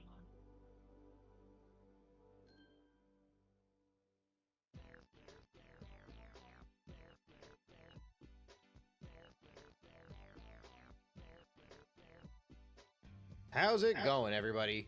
So here's a fun little follow-up to the video I made earlier today that I only discovered after I uploaded and read a few comments. But we are actually currently sitting in one of the longest droughts between two different Nintendo Directs. Wrong. Like, how many Nintendo Directs have we gotten this year? Like, what a fucking retard. It's been like 6 months. Like, didn't we go like a year and a half at one point without any? Like, this guy is a fucking loser. What is he talking about? The longest drought between the Nintendo Directs. We've gotten like 4 this year. Like, 4 of them. Like, I just don't. So, like, his entire video premise right off the bat is just like retarded. It's so stupid. Ever, or at least since the advent of the original Switch. And it's actually Wrong. a lot worse than I thought it was. See, I was under the impression that Nintendo was doing a lot of these alternative style directs where they either focus specifically on a single game or they spend more time focusing on the partners or the indies. They And did in my do that. mind, I was like, They oh, did maybe do they're that. doing this more now than they used to. But then I went over to the Nintendo Direct archive and I realized that back in 2017, after the Nintendo Switch had launched, almost immediately following it was a mainline General Nintendo Direct. In fact, just a couple of months before Wow, just like the September Direct that we got. What an idiot. What is he talking about? Oh, but right after we got the Switch 2, we got a Direct. A Switch 1, we got a Direct. Yeah.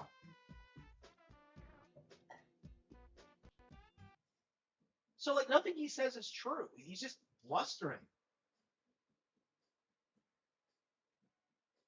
Switch had launched, there was a Fire Emblem Direct in January of 2017, and then in May of 2017 we had an ARMS Direct, July of 2017 there was a Splatoon Direct, and then in September of 2017 there was another. Wow. Just like we got an Air Riders Direct, just like we got a Tamagotchi Direct. Oh, here we go.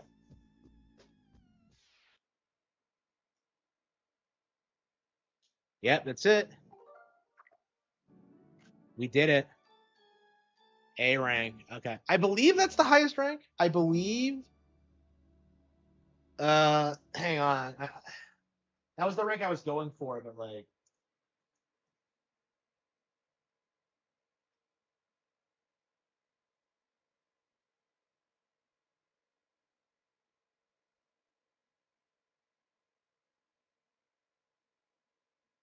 Okay, the S rank. Okay, the 3DS version has the S rank. Okay.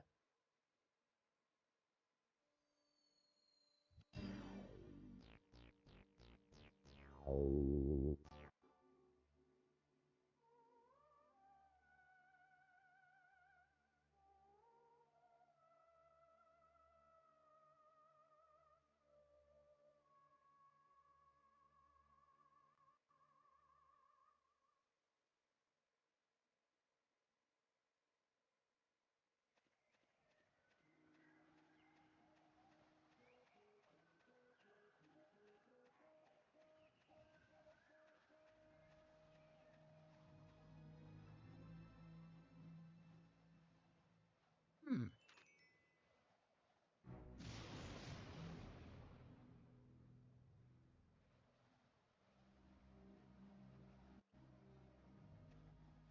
Oh, H rank is the bottom. Okay, I was like confused about that. Okay.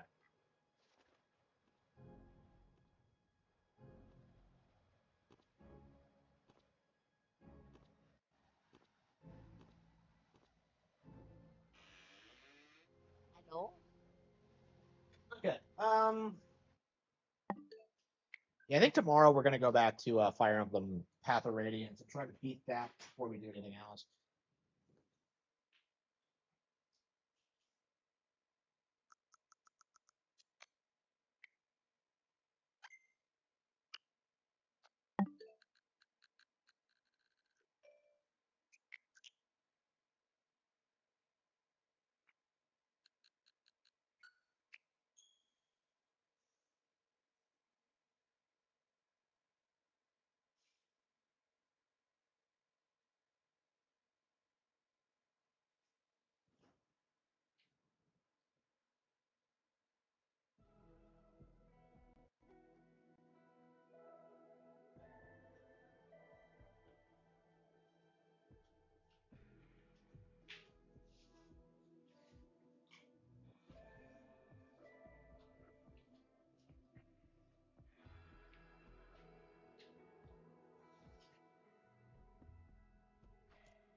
Yeah, they got some Disney's Hercules emotes, and I was kind of like, all right, how do you play as these characters, bro? Yeah, I want to play. I want to be Hades.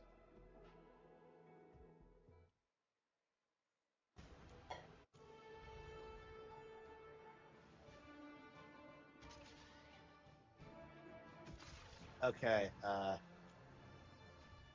Passes. Wait, what?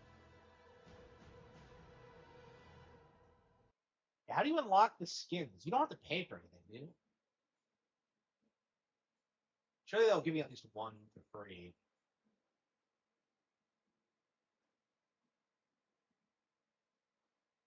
Yeah, Bugs Bunny is in it.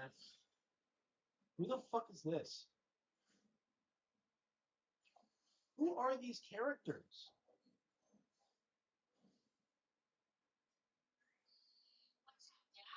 What is Bugs Bunny doing here? Yeah, this shit is slop. What?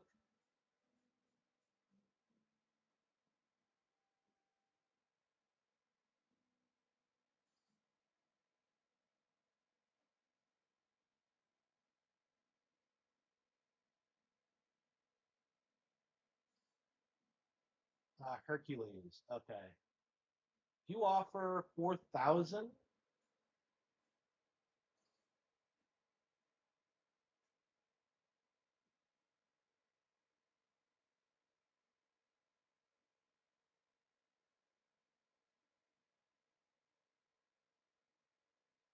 So you have to pay. Okay, so this is the scam of it. Yep.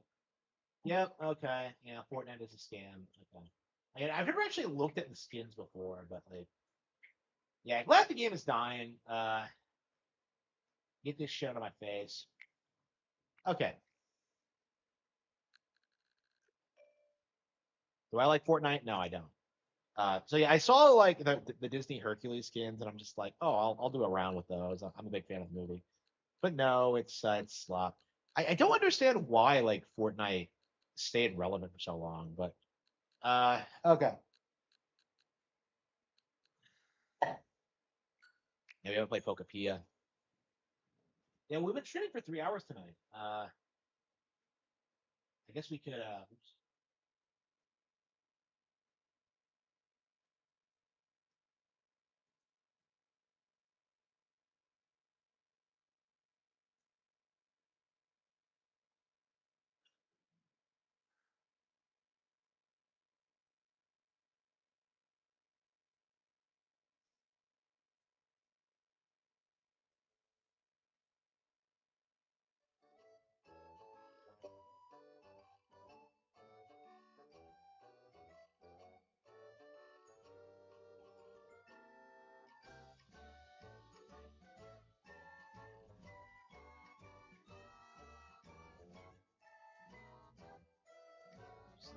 my streams.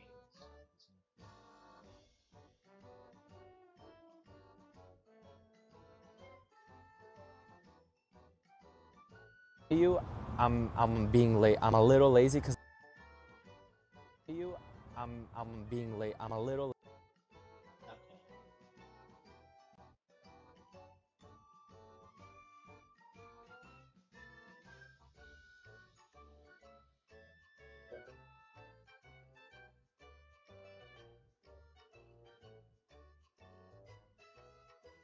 So yeah, Nintendo's entire like video concept is wrong.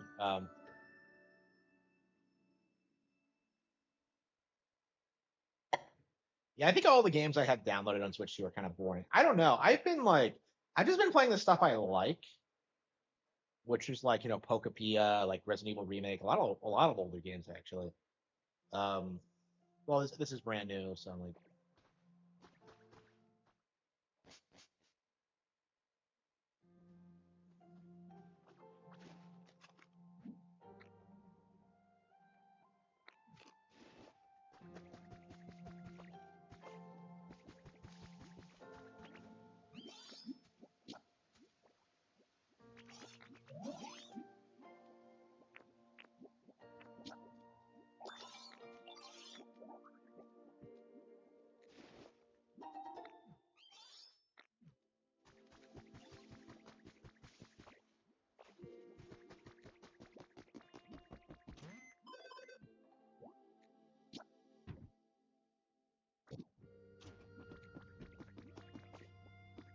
oh, we got Slowbro. Okay. Yeah, so it takes forever for Pokemon to show up sometimes. But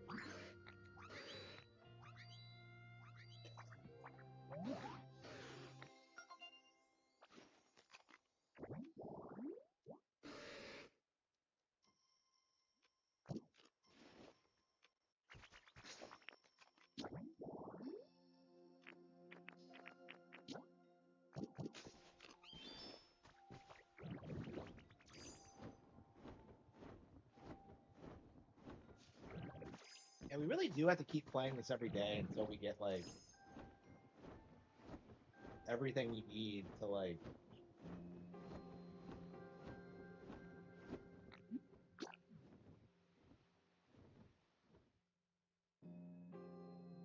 I don't know. I just don't. I think I'm personally done with the game. Really, like I want to get every single Pokemon, but like I'm just kind of like, maybe I can wait till the end of the year. I don't know. I mean, when I dropped ZA, I never went back to it and finished the DLC. That's been a problem. Like I don't know. I mean, I guess what happened with like Scarlet and Violet and Sword and Shield is that I went back later and did the DLC then. But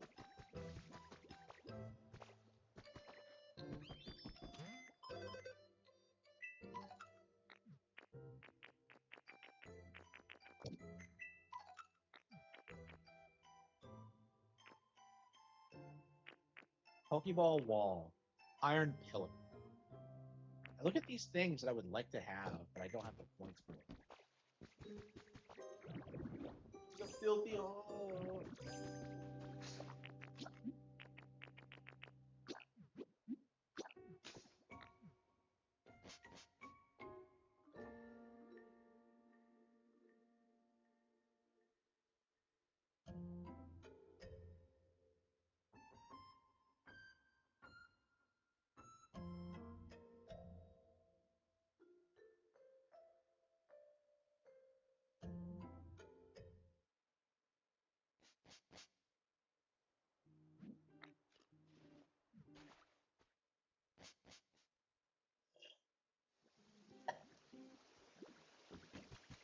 Okay.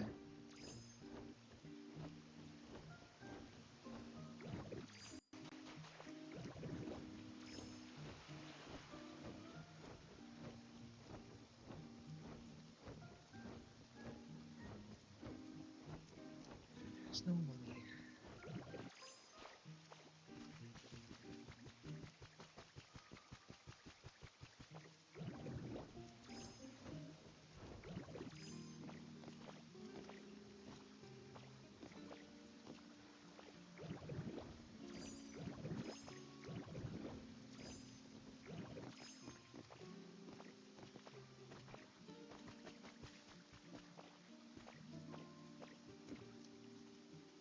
Oh yeah. I'm a big fan of Dragon Quest Builders. Yeah, I have played Dragon Quest Builders.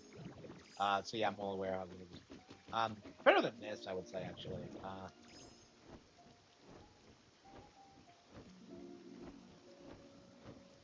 I guess I could just tune in every day, collect the points, and then get whatever recipes show up. I don't know.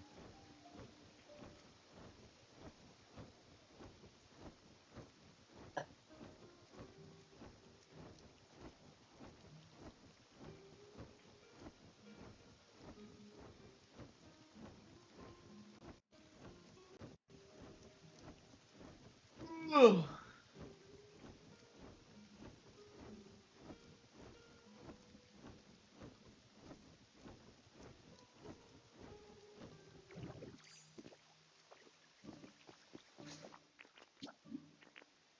really don't want to.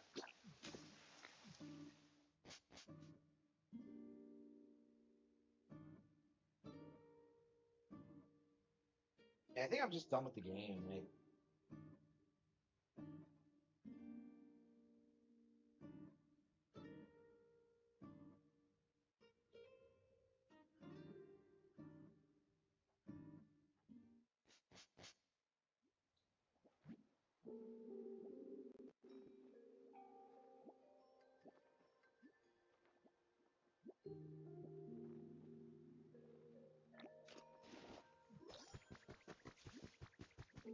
uh,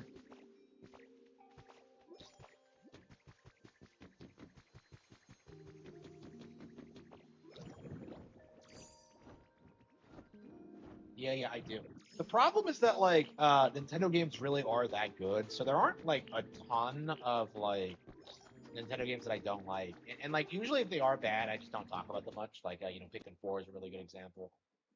Um, I don't spend all my time shitting on that game. Um,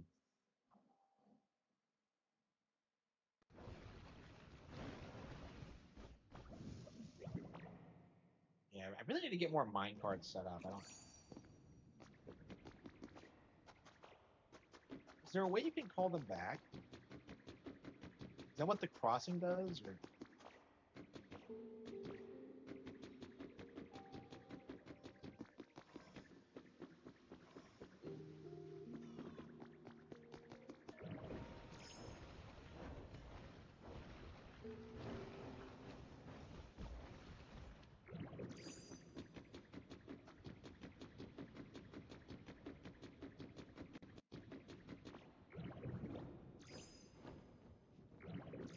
yeah, I think I'm just burned out on it. I put like 50 hours into it. Um, I mean, it's probably gonna take forever to get a sequel, so I guess I'm not in a super big rush. Yeah, I think I'm ready to call it quits on Pokepedia. Love the game, but I finished it a long time ago, and I kind of feel like I hit a brick wall. I just don't feel motivated to keep playing. Anyway, like 50 hours of playtime is not bad. It might have been 55 actually. Yeah, 55. Yeah, that is not bad. Not bad at all. Yeah, best game of the year for sure. It's just that like I have burned myself out on it. So yeah, I finished this just in time for Pokemon Champions. I was really worried that I wouldn't.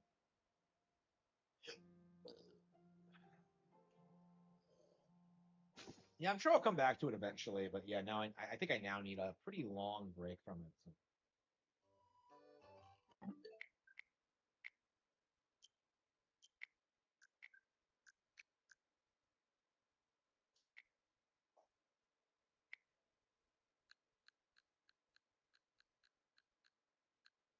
yeah, look at all this slop I downloaded, like ActRaiser Renaissance.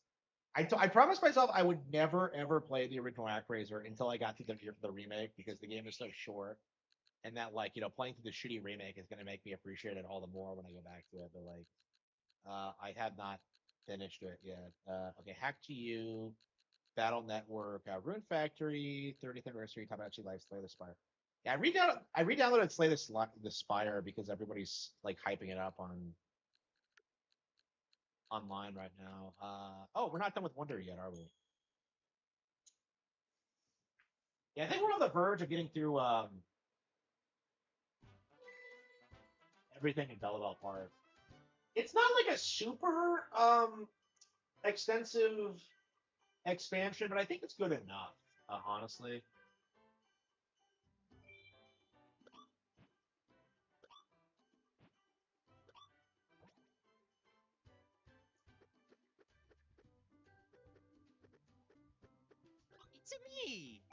I'm not a fan of any of the characters in this other than like Mario.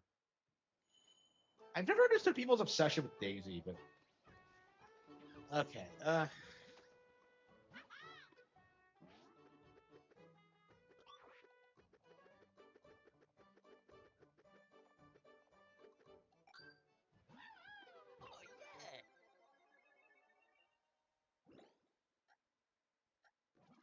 Yeah, a lot of this seems to be like it's really big on the it's really big on the badges and the boss fights, and I feel like what I wanted was like wonder effects and stuff like that. Like, no, there are no wonder effects in this expansion, and I think that's a huge buzzkill because that's a big reason why I think so highly of this game. But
we and you are the best Mario platformers. I think this is the best, tied with you. I would say. I'd say they're about the same. Honestly, I think you might be better now that I've played it again. Um, yeah, I think you might be my favorite all-time 2D Mario game. Uh,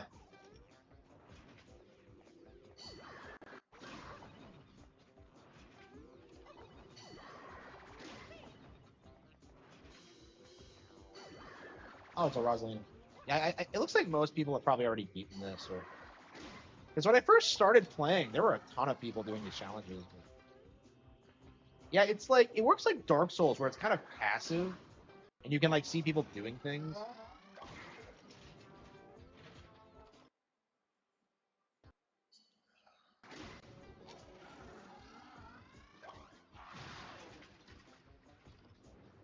Yeah, you was so good. Now, I'm curious what we're gonna play after this.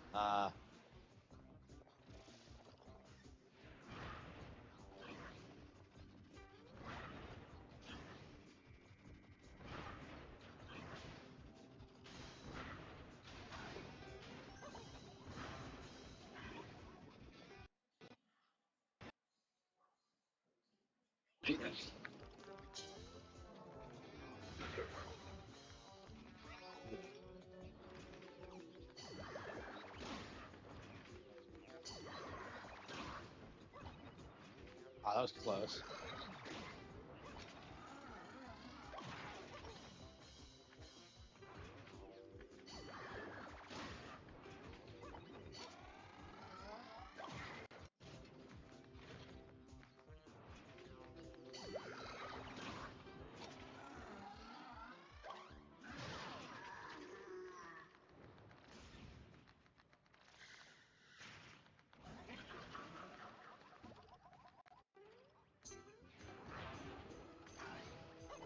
Are these people playing at the same time as me, or are they like?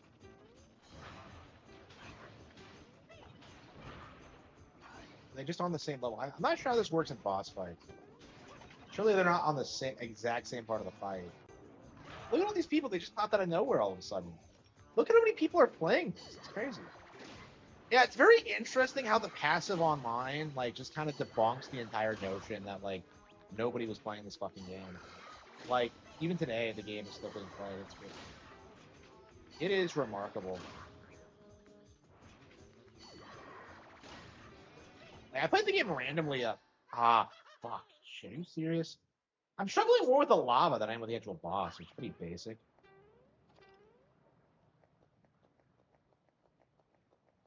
Yeah, New Island was garbage, yeah. Yeah, New Island, like, I don't know, man. They should have made, like, the Yoshi's Island of, like, New Super Mario Bros., and they just didn't. They just made some bullshit. You know, that's actually a good point. That, like, New Super Mario Bros. Is still beloved and looked back on fondly. Nobody cares about, like, Yoshi's Island DS or New Island. I don't know, maybe DS has fans, but, like, I don't know. I don't know anybody who, like, tried defending New Island. Like, I remember playing it for the first time in like the subway right next to my local game shop, and I'm just like, which I don't go to anymore, by the way. And it was just like, even like right off the bat, I kind of just have this vibe that like this is fucking stupid. This is fucking stupid.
At Balan Wonderworld, yeah.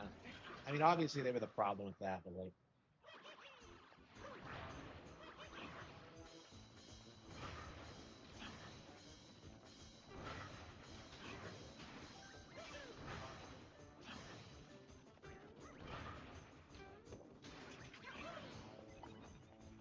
oh, by the way, I now have a confirmation that like at least two of my detractors are massive simps. Holy fucking shit, that is crazy. Imagine simping for a porn star. Wow. Unbelievably lame. Talk about cringe.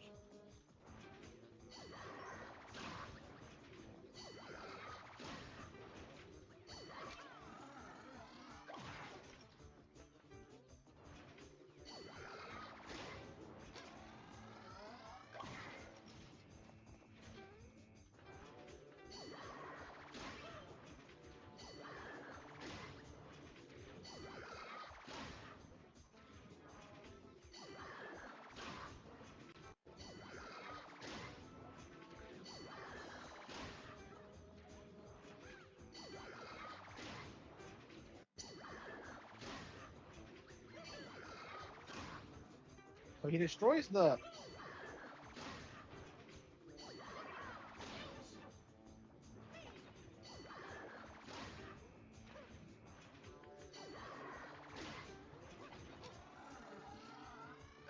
Got him. How?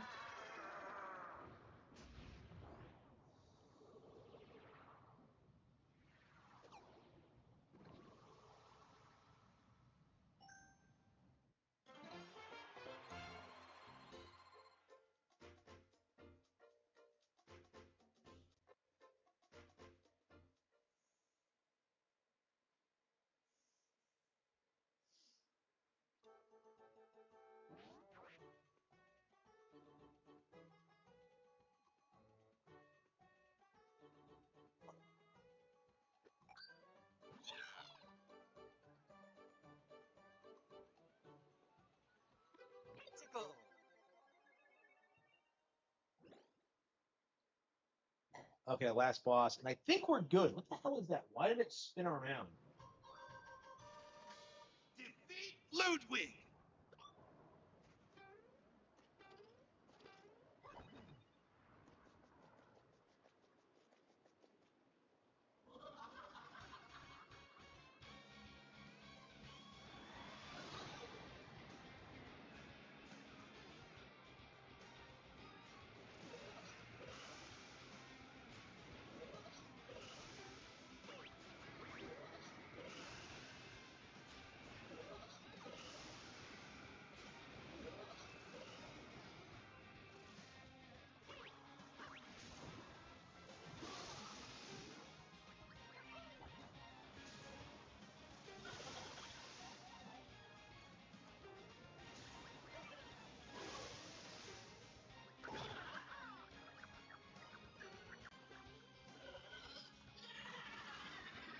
Oh, someone was pausing.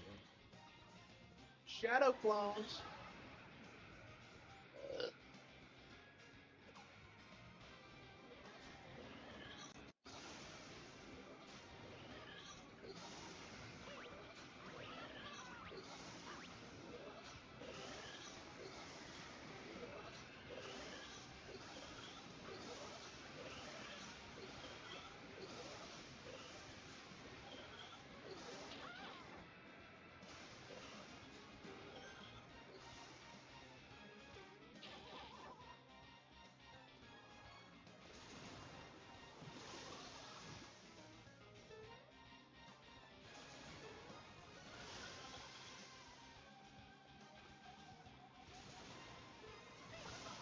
Oh, you can't jump on the smaller ones. Okay.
It does it. Yeah, I was thinking maybe I should switch over to one of them. I don't know. I just hate being like, I don't know, playing as a female character in this game just seems kind of odd.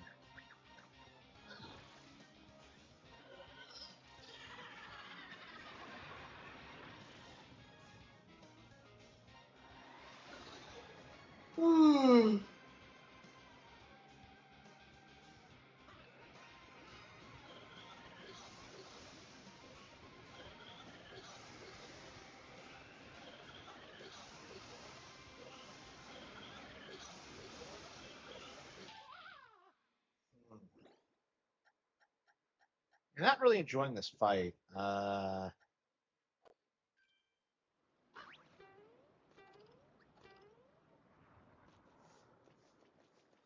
will be a freedom fighter.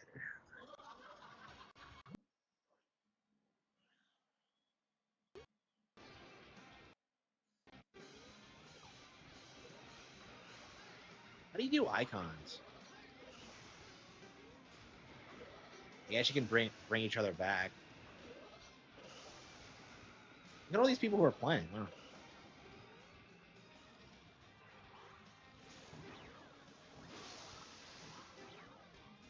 The crouching high jump is how you can trivialize this, I think. Maybe the dolphin kick for the last bit where you have to like climb up the waterfall.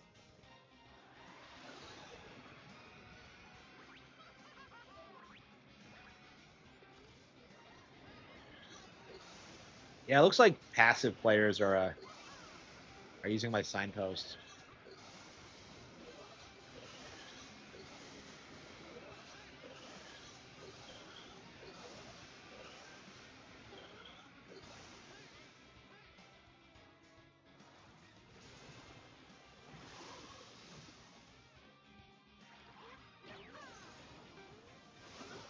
Oh shit. Okay. Yeah, I think this is the end of like the challenge mode. So it's not as good as New Super Mario Bros. U's challenge mode, which is kind of disappointing. I don't know, it has more variety and it has boss fights, which is great. And they're all really good boss fights. It's just like I feel like they probably should have like I don't know. I feel like they were kind of confused on what they wanted to do with like the multiplayer features and this and like I don't know.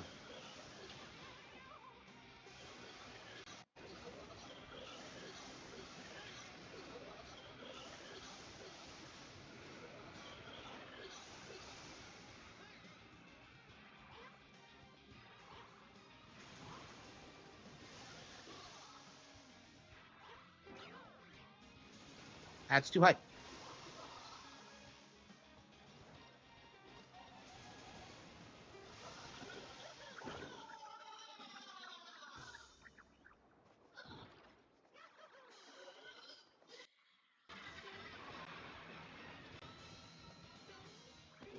Yeah, a lot of people must be playing this. Okay. This reminds me of Hollow Knight with like the climb up to with the fight against the Radiance.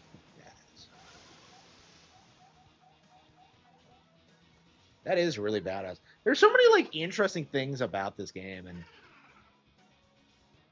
yeah, it's a shame it's relegated to an expansion. They really should have been. Imagine if like they were in the base game. I feel like that would have been really cool. Like, I mean, one of the only criticisms this game got was like just the overlaps of Bowser Jr. And maybe they wanted to promote him for the movie or like whatever, but like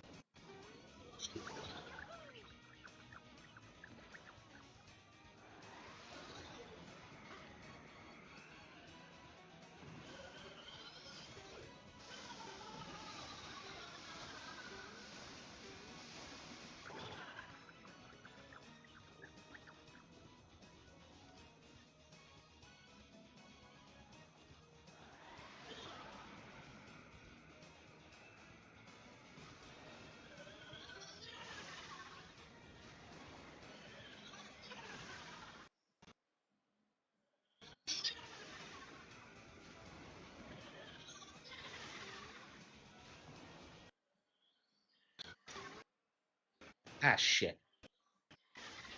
Ah, damn, he got me. What the hell was that? No!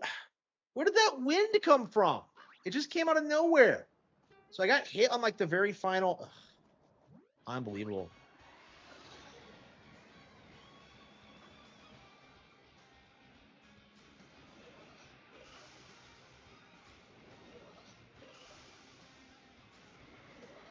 I mean, we pretty much got it.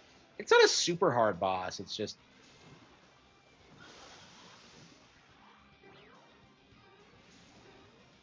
I don't know. It's a pretty rough boss though. That is one thing about this. I'll really like compliment on this on. This probably has the best boss fights out of any 2D Mario game ever.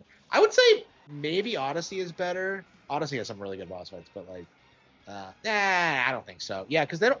Odyssey is like that's stuff you experience through WoW, as opposed to this, where it's like, some super end game bullshit. Damn it! What is with this momentum? The wind keeps fucking me over.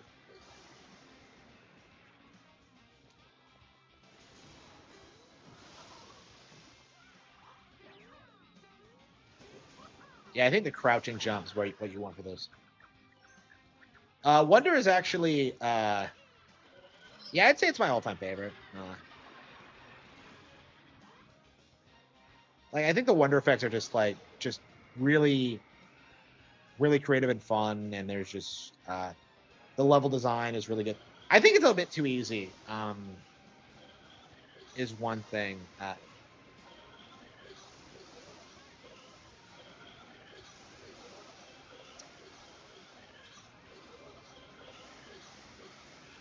Yeah, I feel like New Super Mario Bros. U had like way better side content, like a shocking amount with like the challenge mode and like uh, it's I don't know. The base game isn't as good. I don't know. I mean, like I think a big reason why I love New Super Mario Bros. U as much as I do is very specifically because of the challenge mode, and without it, the game just doesn't really stand up to this much. Okay, here we go. DLC, it's quite a bit harder. I would say. I'm not sure I would say it's super difficult, but like the bosses are especially are like way better in general. Like I said, the bosses in this are probably the best 2D Mario's ever been. It's nice that they're getting more comfortable doing this now because I think like in the new Super Mario Bros. Era, they were just very, very anxious to like kind of appeal to casual players. Uh, I don't know, the bosses in the original New Super Mario Bros. Weren't bad, but like in subsequent entries, it's just Bowser Jr. over and over again, and I just like I remember like playing New Super Mario Bros. And just being kind of fed up with Bowser Jr. because it's just like remember when they had like other characters like Boom Boom and just like I don't get why I had to fight him in every single fucking tower. Like I've never liked Bowser Jr., so it's just that's definitely something about like the Galaxy movie that's kind of disappointing is what a focus it has on Bowser Jr.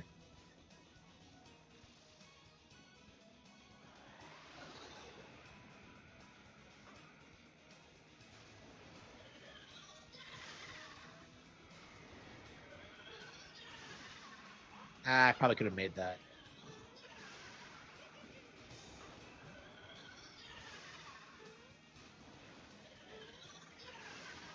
Oh shit, yeah. So this is the problem: is that the wind is so intense that like you have to actively be working against it to like. Yep, we got it. We beat it. Okay. Yeah, pretty good. Pretty good fights, I would say. All of them are great.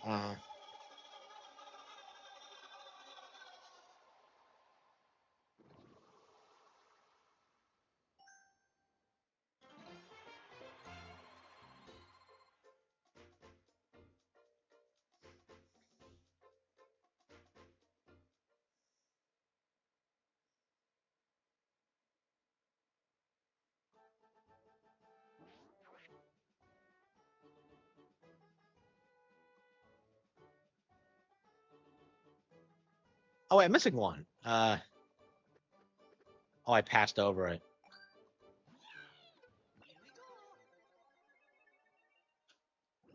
I thought that was the last one, but no.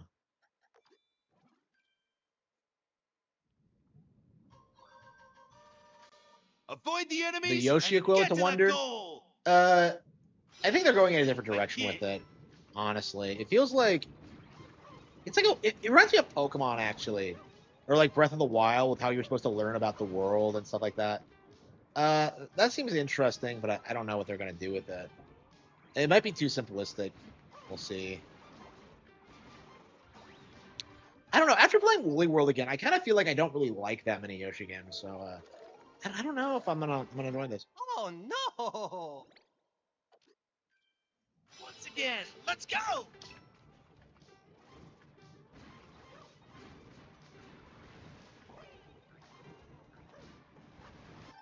Oh no! Once again, let's go!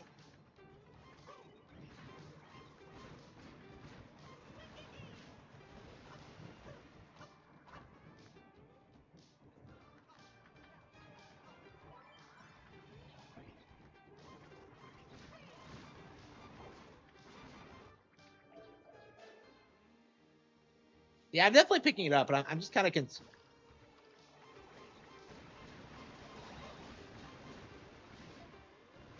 I'm just like I'm not. I don't know. I'm concerned it's gonna be like story or like crafted world. I don't know. Yeah, maybe it's just my age.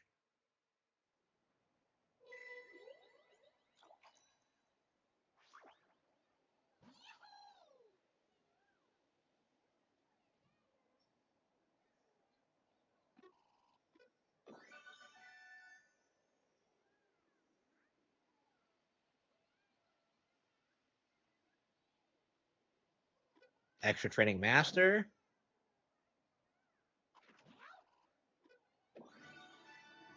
Elite explorer. Yep, we got every single one. Yep, we got it. Our special. Okay. Okay. Okay. I was wondering about that. Okay. Does it just end or no? It keeps going. Okay. So there's quite a bit more. Okay.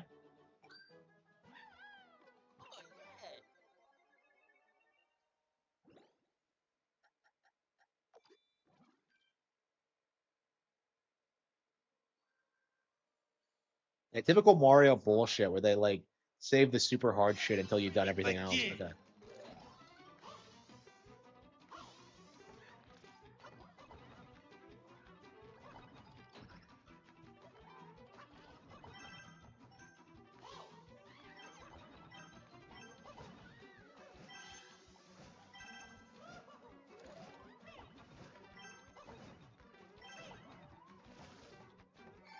Oh no! Once again, let's go!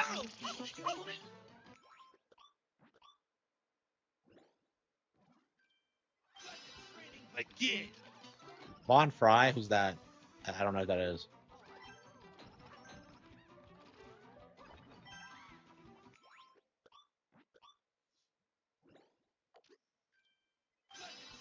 Again.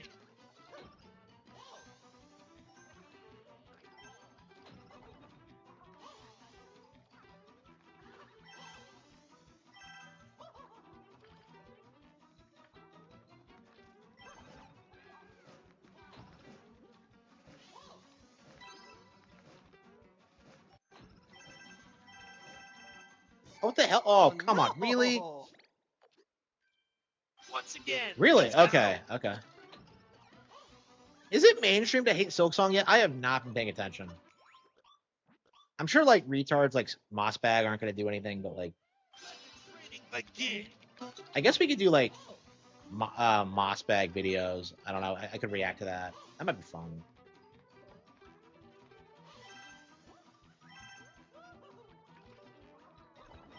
Yeah, I was so excited about Mossbag's like new content for Silksong, and it just doesn't seem like anybody really gives a shit about it.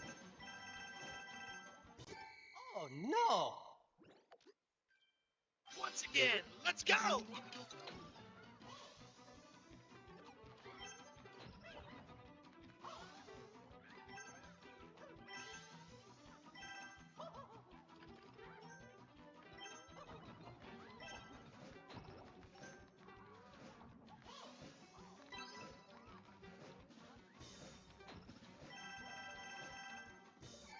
Oh no! Once again, let's go!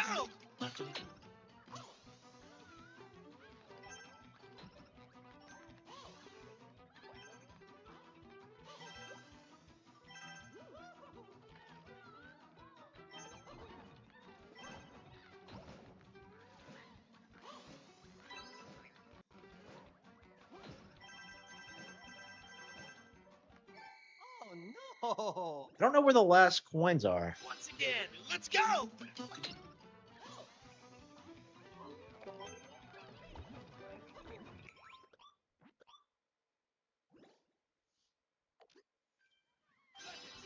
Yeah, Again. I think this game is quite a bit better than like most people were expecting. I mean, I was really excited for it, but like you know, this is one of my favorite 2D platformers ever, so obviously I was into it.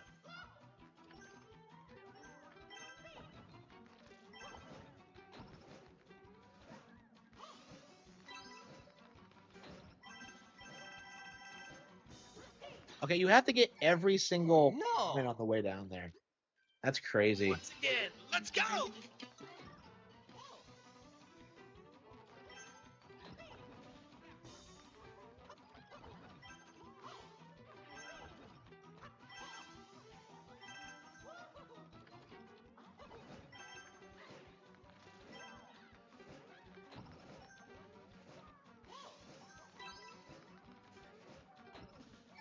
Oh no! Once again, let's go!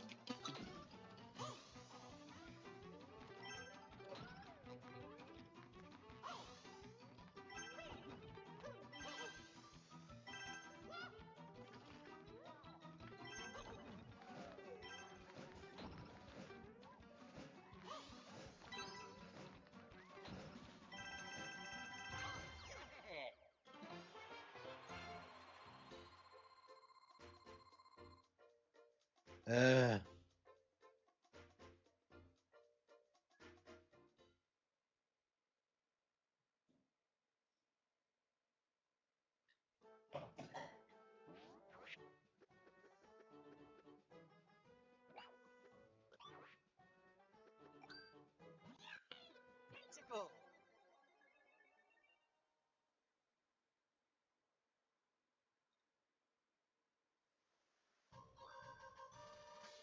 Defeat enemies fast. Hey, what's the flap chat?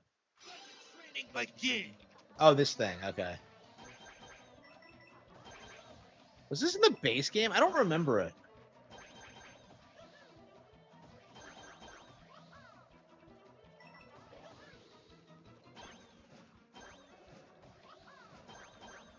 Yeah, I don't think we're gonna be able to beat it tonight if there's like this many like gimmicky things to do.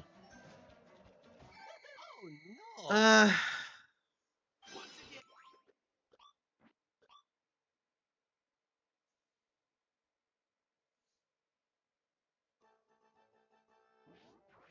Okay.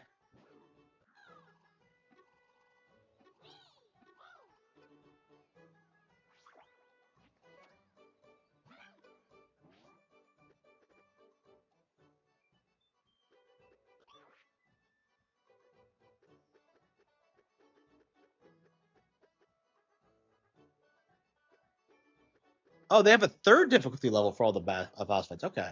Yeah, it's gonna take a while to get through all this, I think. All right. Well, we can just kind of casually play through it, I suppose. Okay. What do we have here?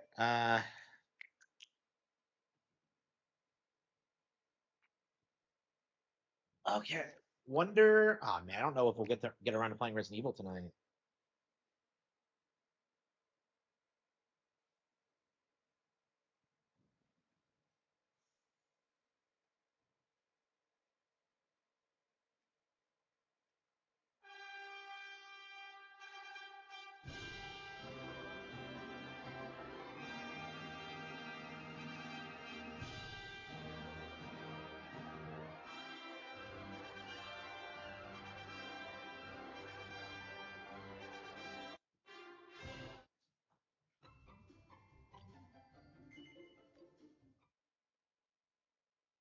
Uh,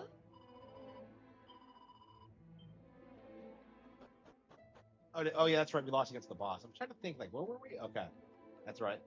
We lost against the boss again. And this is another problem with this game's pacing is that like I keep getting wrecked by bosses that come immediately after other bosses, and it's just really confusing. Don't understand why this is happening.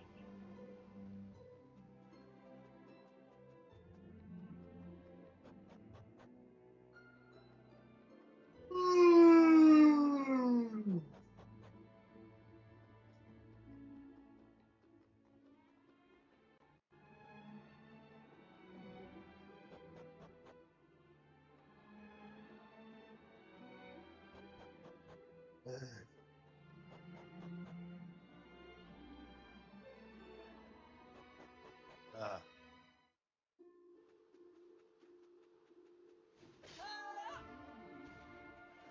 Ah!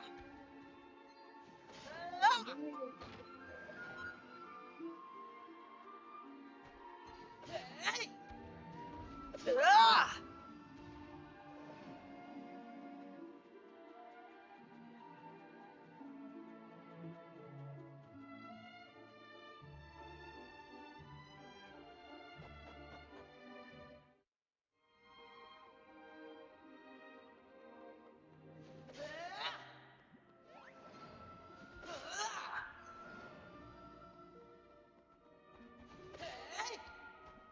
Ah!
Sure.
Oh, we weren't even in the sanctum. We were in like that weird place before the sanctum.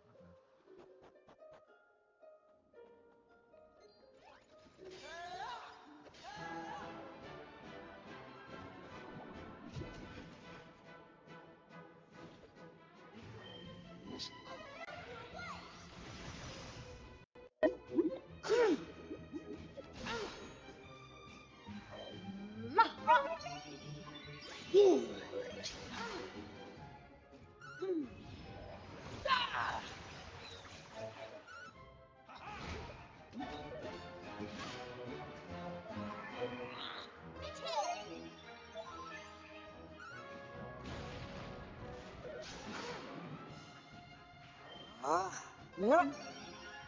Prostitute.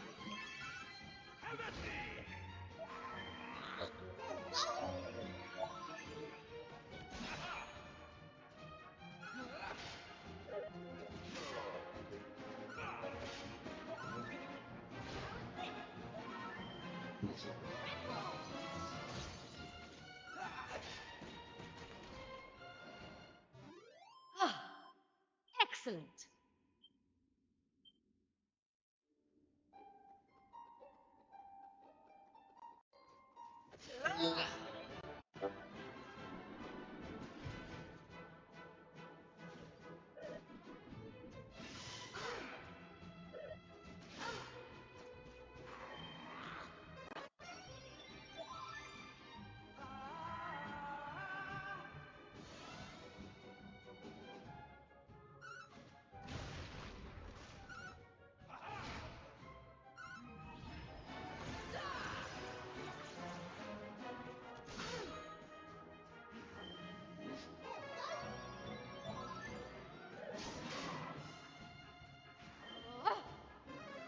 Yeah.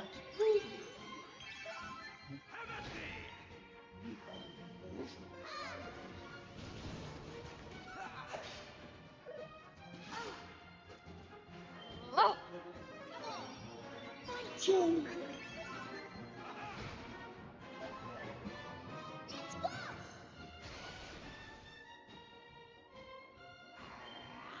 Sizzle. We did it.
Being healed.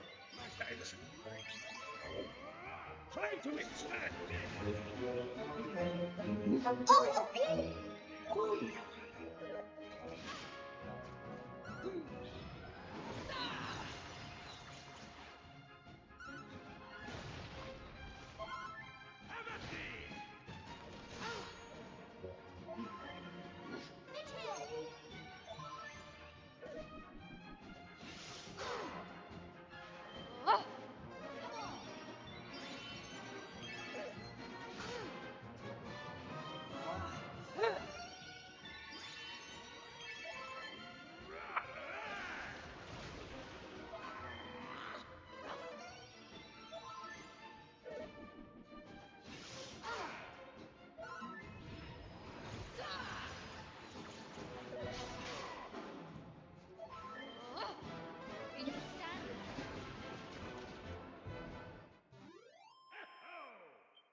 Oh, look, he's right above me.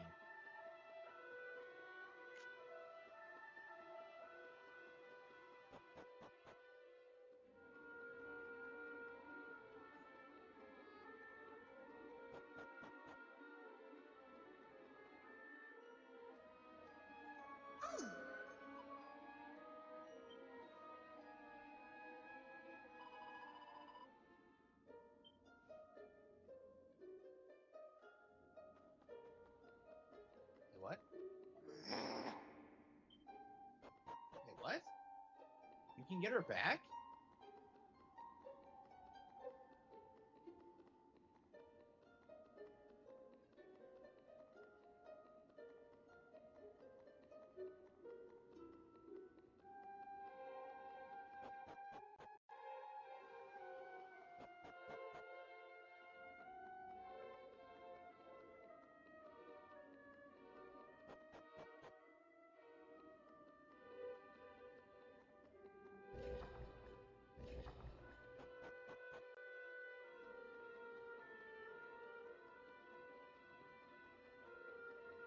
How do I get back to where I was? Like,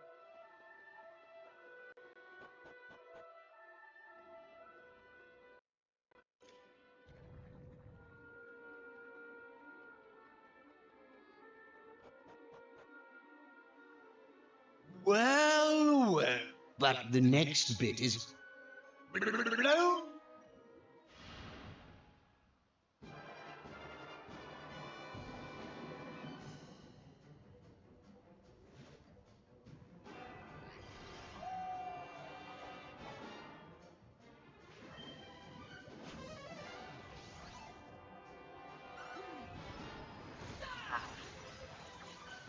Time is running.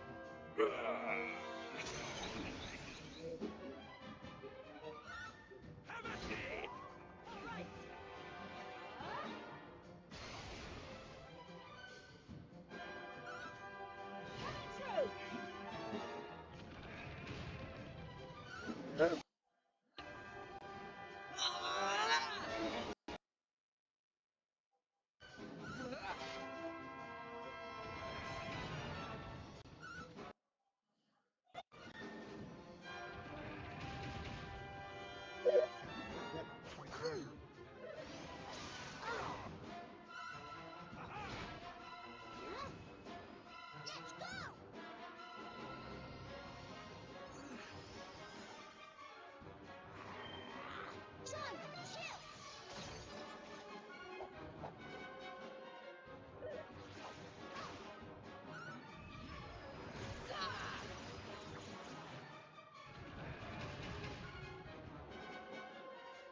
Try to withstand this!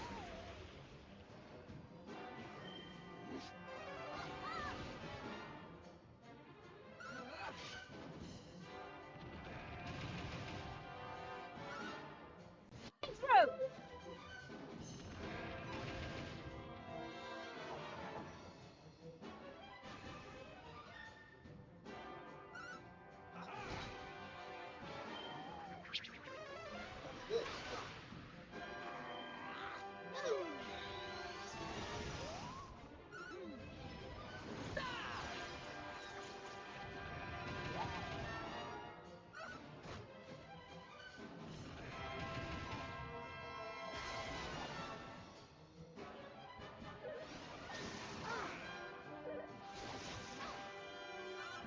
Have at me! Sure. Thank you.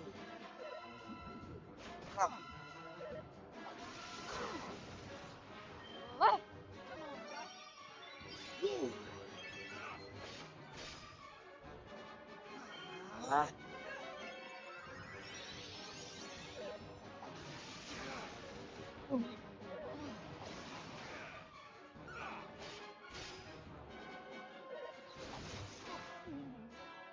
Leave it to me.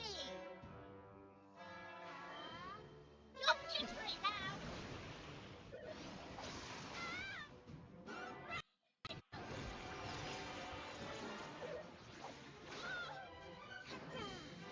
Take this. World.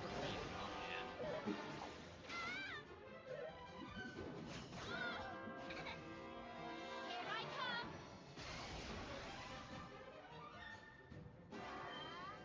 Coral Green.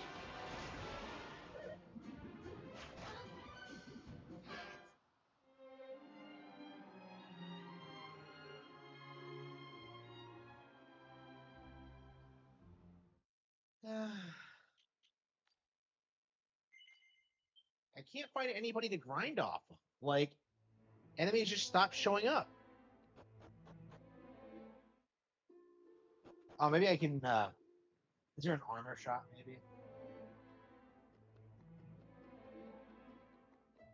Eh.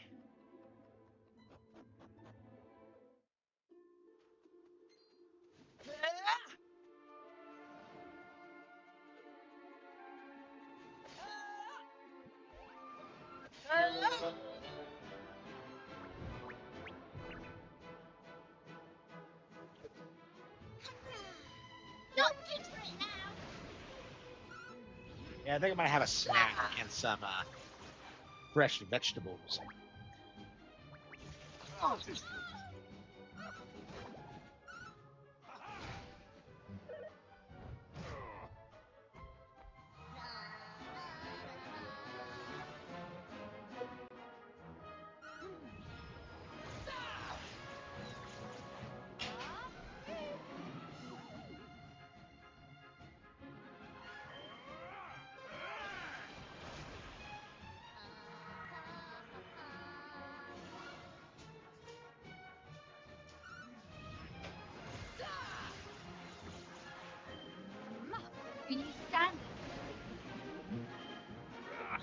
3.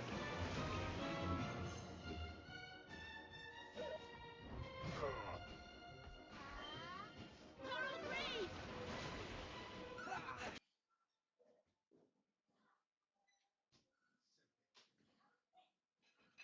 Amity! Sipping 4. We did it!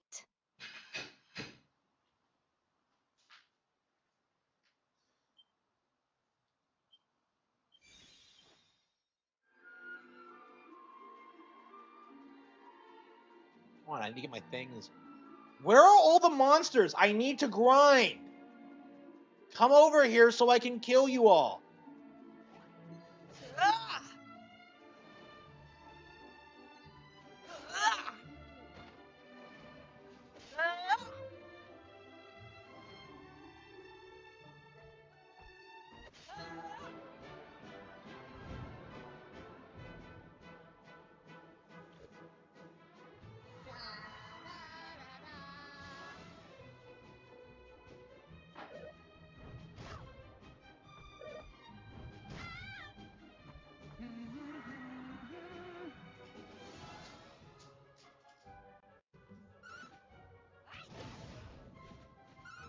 Happy! Take 6!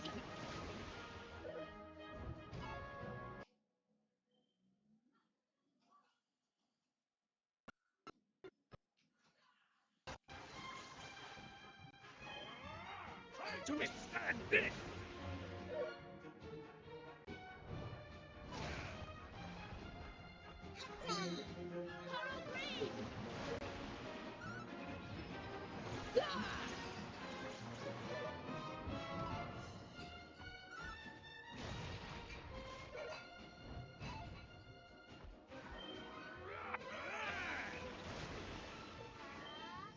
Don't catch me now!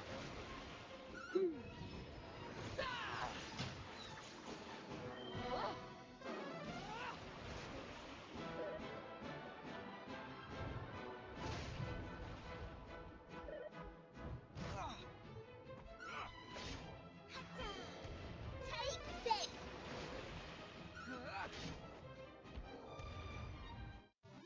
A splendid display!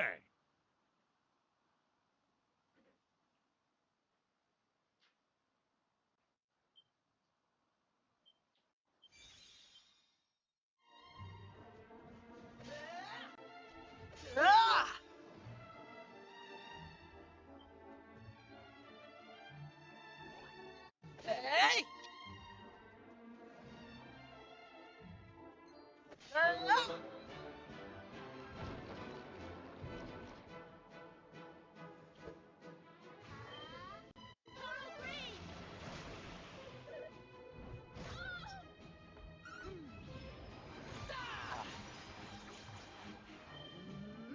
Can you stand it?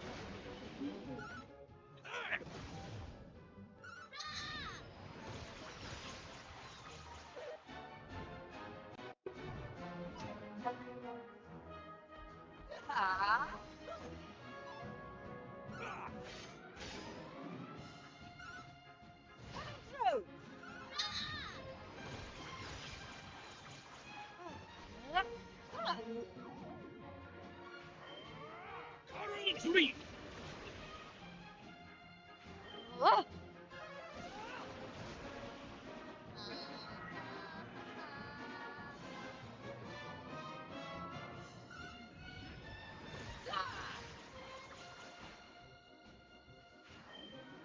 Try to withstand this!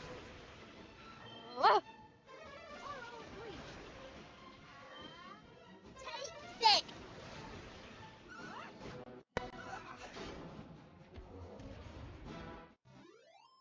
Easy peasy.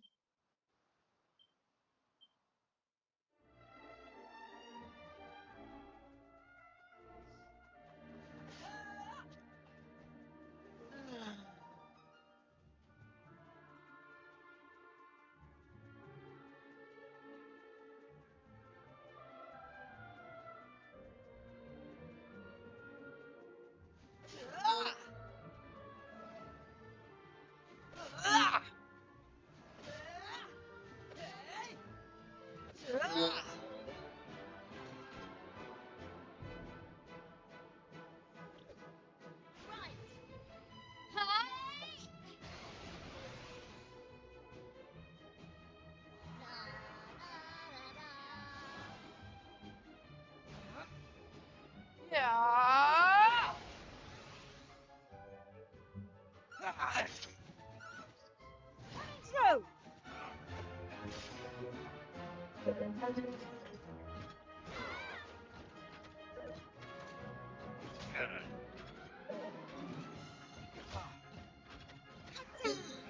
You're fit for it now. Ready. Ma, do not fear. Oh, cheers. Yeah.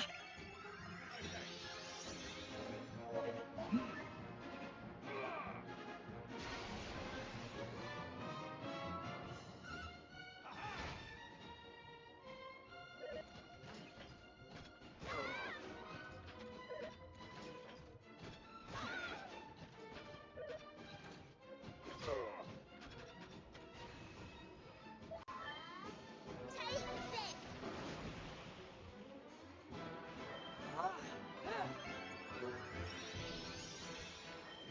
Ma, come on.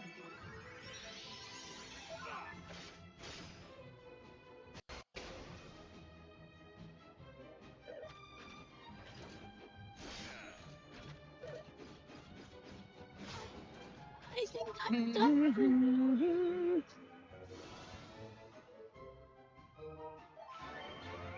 Retreat! Already go.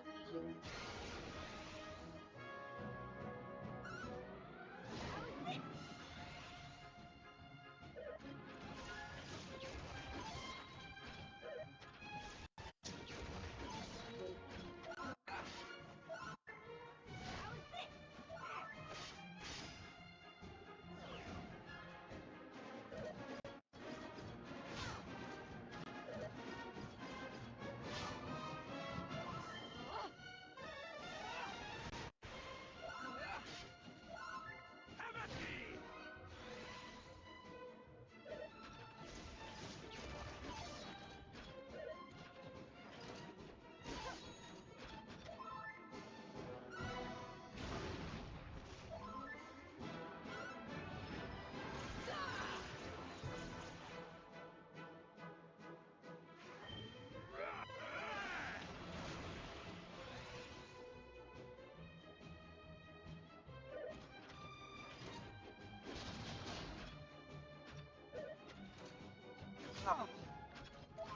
Oh, can you stand it?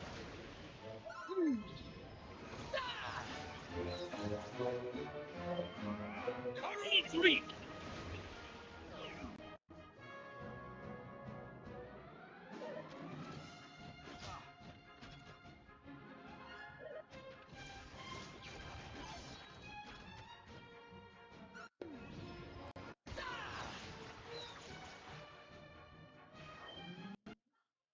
YouTubers and streamers have failed and had their careers cut short, but one man refused to speak. He's been relentlessly targeted by trolls or detractors, as he would put it. You're a loser. Some of whom are outright demented and obsessive. He accidentally streams himself throttling his turkey. All the cameras out. He's been copyright strikes, demonetized, had accounts of his terminated. He went bankrupt, and yet he's still standing. Enjoy your logical fails. I'll sit here making content, making money, have a great time for my audience, and you can get mad. Who's often been compared to a cockroach due to his impeccable survival skills and power of content creation. No matter how objectively wrong he is, no matter how destitute his life becomes, no matter how much he has to kneel and beg for money on his streams. Let's get some super chats. Let's get some tips. What's going on? He will stand his ground and through his screeching and his tongue mouth off to anyone who dares to criticize him. You may think you've seen the egotism and confusion before, but you will see Retreat! if you haven't had this. A one-man army will wage his crusade against his detractors, which include trolls, the IRS, his gambling addiction, and ultimately, in reality, his luck.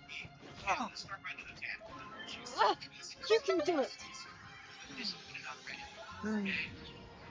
Ah.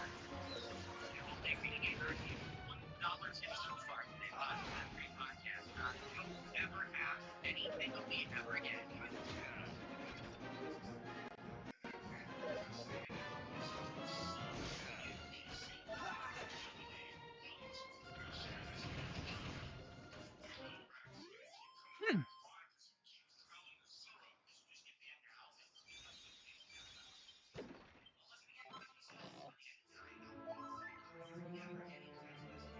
Sure.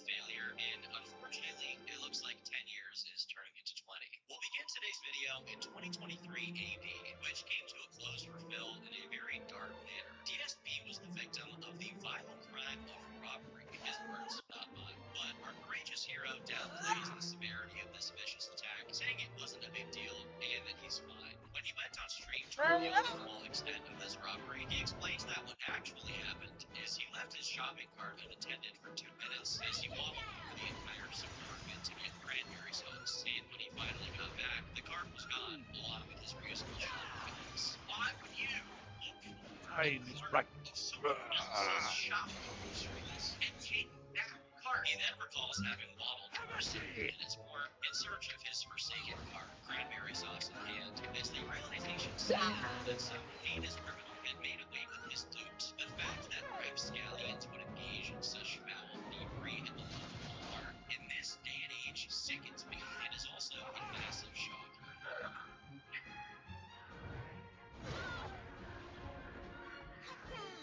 In all seriousness, Darkside Phil's story has continued down the path as dedicated detractors continue their work in tracking DSP's year-over-year downfall. His losses weren't just measured in finances, but also in aura, as he accidentally exposed himself on stream as being a victim of the dreadful robbery.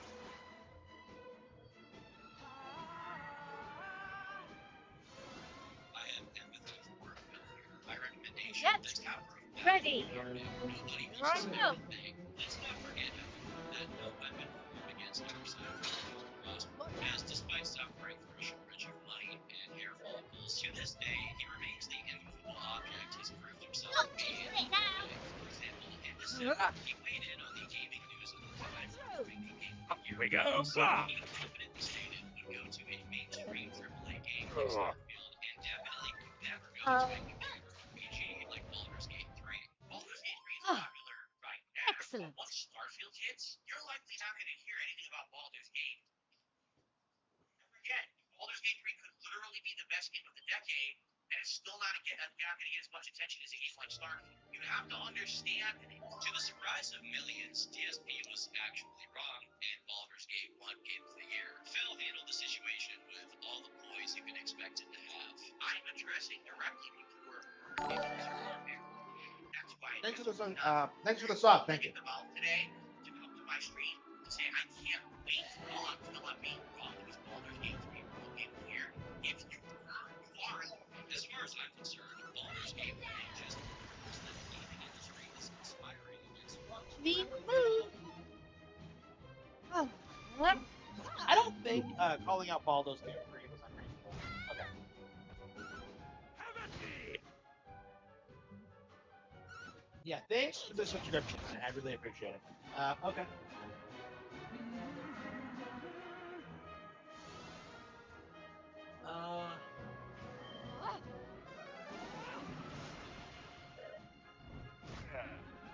We're live now. What are they gonna do? Nice.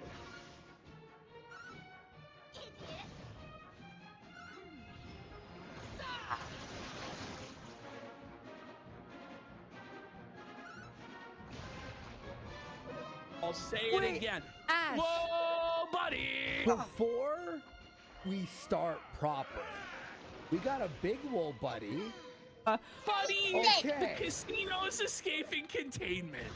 The Okay. casino's escaping containment, buddy.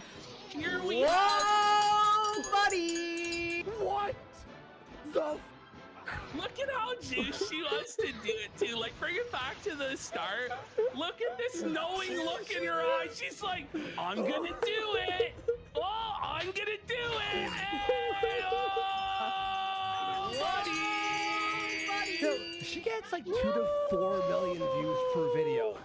Imagine And she's being got someone the who doesn't triangle know, busted and they're out. like, Oh, In the real world, this would be a horrifying mass surveillance device the likes of which only exist in fiction stories, like the classic novel 1984.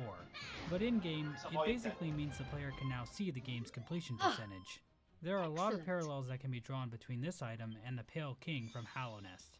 The design of the object itself vaguely resembles him. The Pale King has an ability described as foresight, allowing him to know the future to some extent. The lore tablet he left for the Hollow Knight in the Black Egg Temple also gives the world sense ability, which allows the player to see the game's completion percentage. The rune effect in the Farsight cutscene also resembles runes we see in the cast-off shell, so it's possible the Weavers designed this device after encountering the Pale King in Hallownest and returning to Farloom. But if that's the case, where are they? Another possibility is that the Weavers encountered a different worm than the Pale King, and that's what inspired them to build the Farsight. We just don't have quite enough information to say for sure. One way or another, Chorus bugs were sent to Hallownest. They eventually captured Hornet within a rune cage and carried her all the way back to Farloom. And now we finally made it to the events of Silksong proper. It's at this point I want to thank a few people for their help on this video, talking lore with me and sharing ideas, as well as the Hollow Knight wiki community in general, for just being really cool. Also the modding community as well. It took a bit of time for the wiki and mod communities to build up around Hollow Knight when it released back in 2017. So it's been awesome to watch the community tear Silksong apart like a pack of ravenous hyenas on the Serengeti. It honestly brings a tear to my eye, and I don't even cry that much anymore. As the party arrives in Farloom, a silkfly appears out of nowhere and breaks the rune on Hornet's cage. Hornet escapes from her captors and begins her long trek up to the Citadel, telling the Chapel Maid, "Then I shall seek their Citadel. If the veiled bugs would go to such lengths to bring me here, I intend to find out why." Along the way, Hornet will meet beloved characters, such as Quiet Pilgrim, Fearful Pilgrim, Aged Pilgrim, Tall Pilgrim, Solemn Pilgrim, Worried Pilgrim, Dejected Pilgrim, Wary Pilgrim, Exhausted Pilgrim, Pilgrim Preacher, Humble Pilgrim, Scared Pilgrim, Horned Pilgrim, and everyone's favorite, Mort. She'll also find corpses of her dead ancestors, who have waited for her arrival so they could share their strength with her in hopes that she may dethrone Grandmother Silk. Hornet will also face some of her greatest threats yet, such as lava, spike traps, thorns, rocks, bells, steam, and other such obstacles worthy of challenging a godlike being such as Hornet. Hornet can bear witness to many strange rituals along her way. She can find pilgrims enthralled in worship, she can break bread with bugs still in control of their senses, and she can even learn to play almost 10 whole songs on her needlein. Hornet can even stumble upon a strange cult of burning bugs obsessed with flame. Deep within the thicket, Hornet can find the Father of the Flame, a giant totem and god, containing the burning corpse of an aged bug. Huh, I wonder if this will be important later. Depending on how she ascends Farloom, Hornet can also be attacked by Lace in Deep Docks. Lace is conducting silkflies in this scene, perhaps indicating that she is the one who freed Hornet from her cage at the start of the game. Lace seems jealous that her mother is more interested in Hornet than her, so she has decided to kill Hornet to keep her from reaching her mother at the Citadel.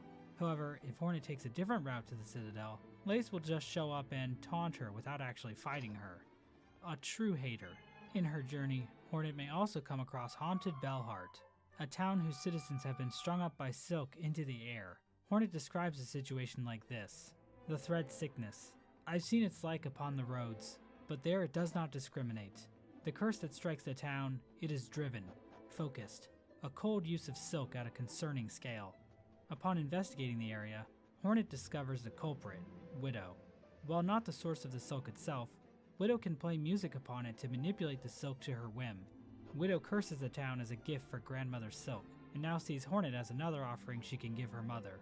Once Hornet defeats Widow, she binds the ancestral art Needlein. From here, Hornet has two paths to the Citadel. She can either ring the 5 bells located in the bell shrine scattered throughout Farloom and fight the last judge at the peak of the Blasted Steps, or she can venture through Sinner's Road to find the Mist, a strange region of warped space in Farloom full of silkflies and vengeful wraiths.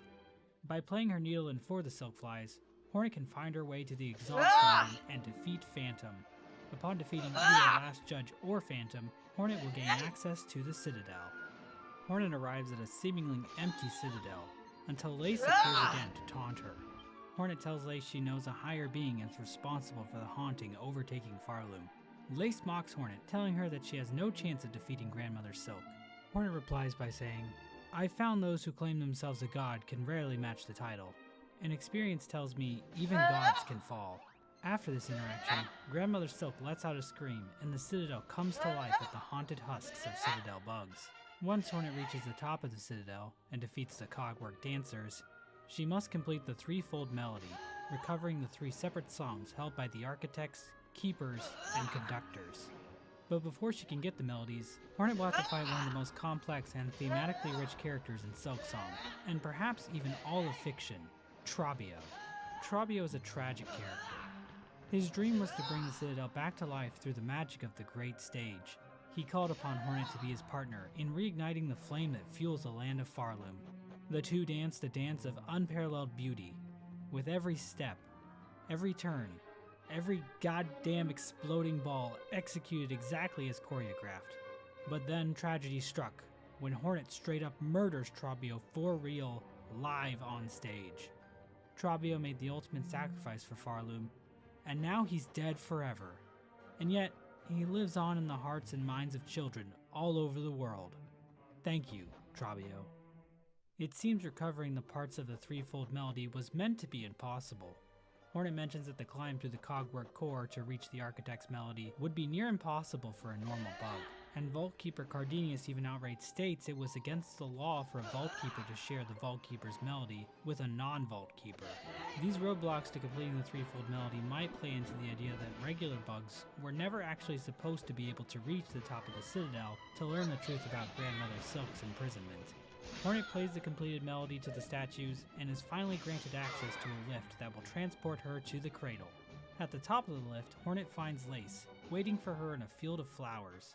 After the battle, the two finally discuss Lace's true nature. Lace expresses frustration at her silken form, viewing it as a cruel mimicry of life. Hornet tries to console her, but Lace is having none of it and promptly dies. With Lace out of the way, Hornet finally confronts Grandmother Silk, the pale being responsible for everything that's happened up to this point. And I'll be honest, I didn't expect her to look like this. She's not bug-like at all. She's like some kind of weird woman. This is what a woman looks like, by the way. Yeah. After defeating her, Hornet binds Grandmother Silk to herself. As she does so, her crest expands immensely, and her masks transform into Weaver-style ones. Hornet's binding results in the entire Citadel getting covered in a thick web of silk. We then see Hornet's body curled up inside the cradle as she grows additional pairs of arms. This ending is referred to as Weaver Queen in the game's achievements menu. It seems this was the end goal of the Weavers. Much like Eva before her, Hornet was an attempt by the Weavers to create a being capable of usurping Grandmother Silk. The Weaver Queen ending is not a happy ending for Hornet, as it depicts her following the predestined path the Weavers wanted for her, with her body becoming even more Weaver-like in appearance. But we know that wasn't Hornet's true desire. At some point the caretaker asks this of Hornet, saying, "Ready to make your play, to oust one ruler and claim her place?" To which Hornet replies, "I'll not deny some part of me desires that outcome. Dominance, it seems, is baked deep in my blood, as too, no doubt, for the one up top. And yet, another part resists. A part, over time, I find myself siding with more. That part wishes not to claim the monarch's mantle. Rather would see my freedom regained, and this kingdom's bugs unshackled from their pale chains." So if the Weaver Queen ending is a bad ending for Hornet, are there any good ones? Well, let's look at the Twisted Child ending. To get this ending, Hornet has to bring the Twisted Bud item to Greyroot, a strange creature located in Shellwood. Doing this lets Hornet access the Rite of Rebirth quest, where Greyroot injects Hornet with a parasite that limits her silk and removes her ability to equip tools. To remove the parasite, Hornet must seek help from Yarnaby in Greymore, a doctor kicked out of Belhart for her questionable medical practices. But Hornet can actually just keep adventuring around Farloom instead of dealing with the parasite immediately. This can lead to some interesting interactions. Eva will bar Hornet from entering her chamber, any Wardenfly that catches Hornet in a cage will be killed by the parasite, Tip and Pill will refuse to let Hornet make deliveries, but the biggest change comes from when Hornet defeats Grandmother Silk while still infected. Both pale beings will get tangled in the parasite's roots and be turned into some kind of hardened plant material. Then this happens.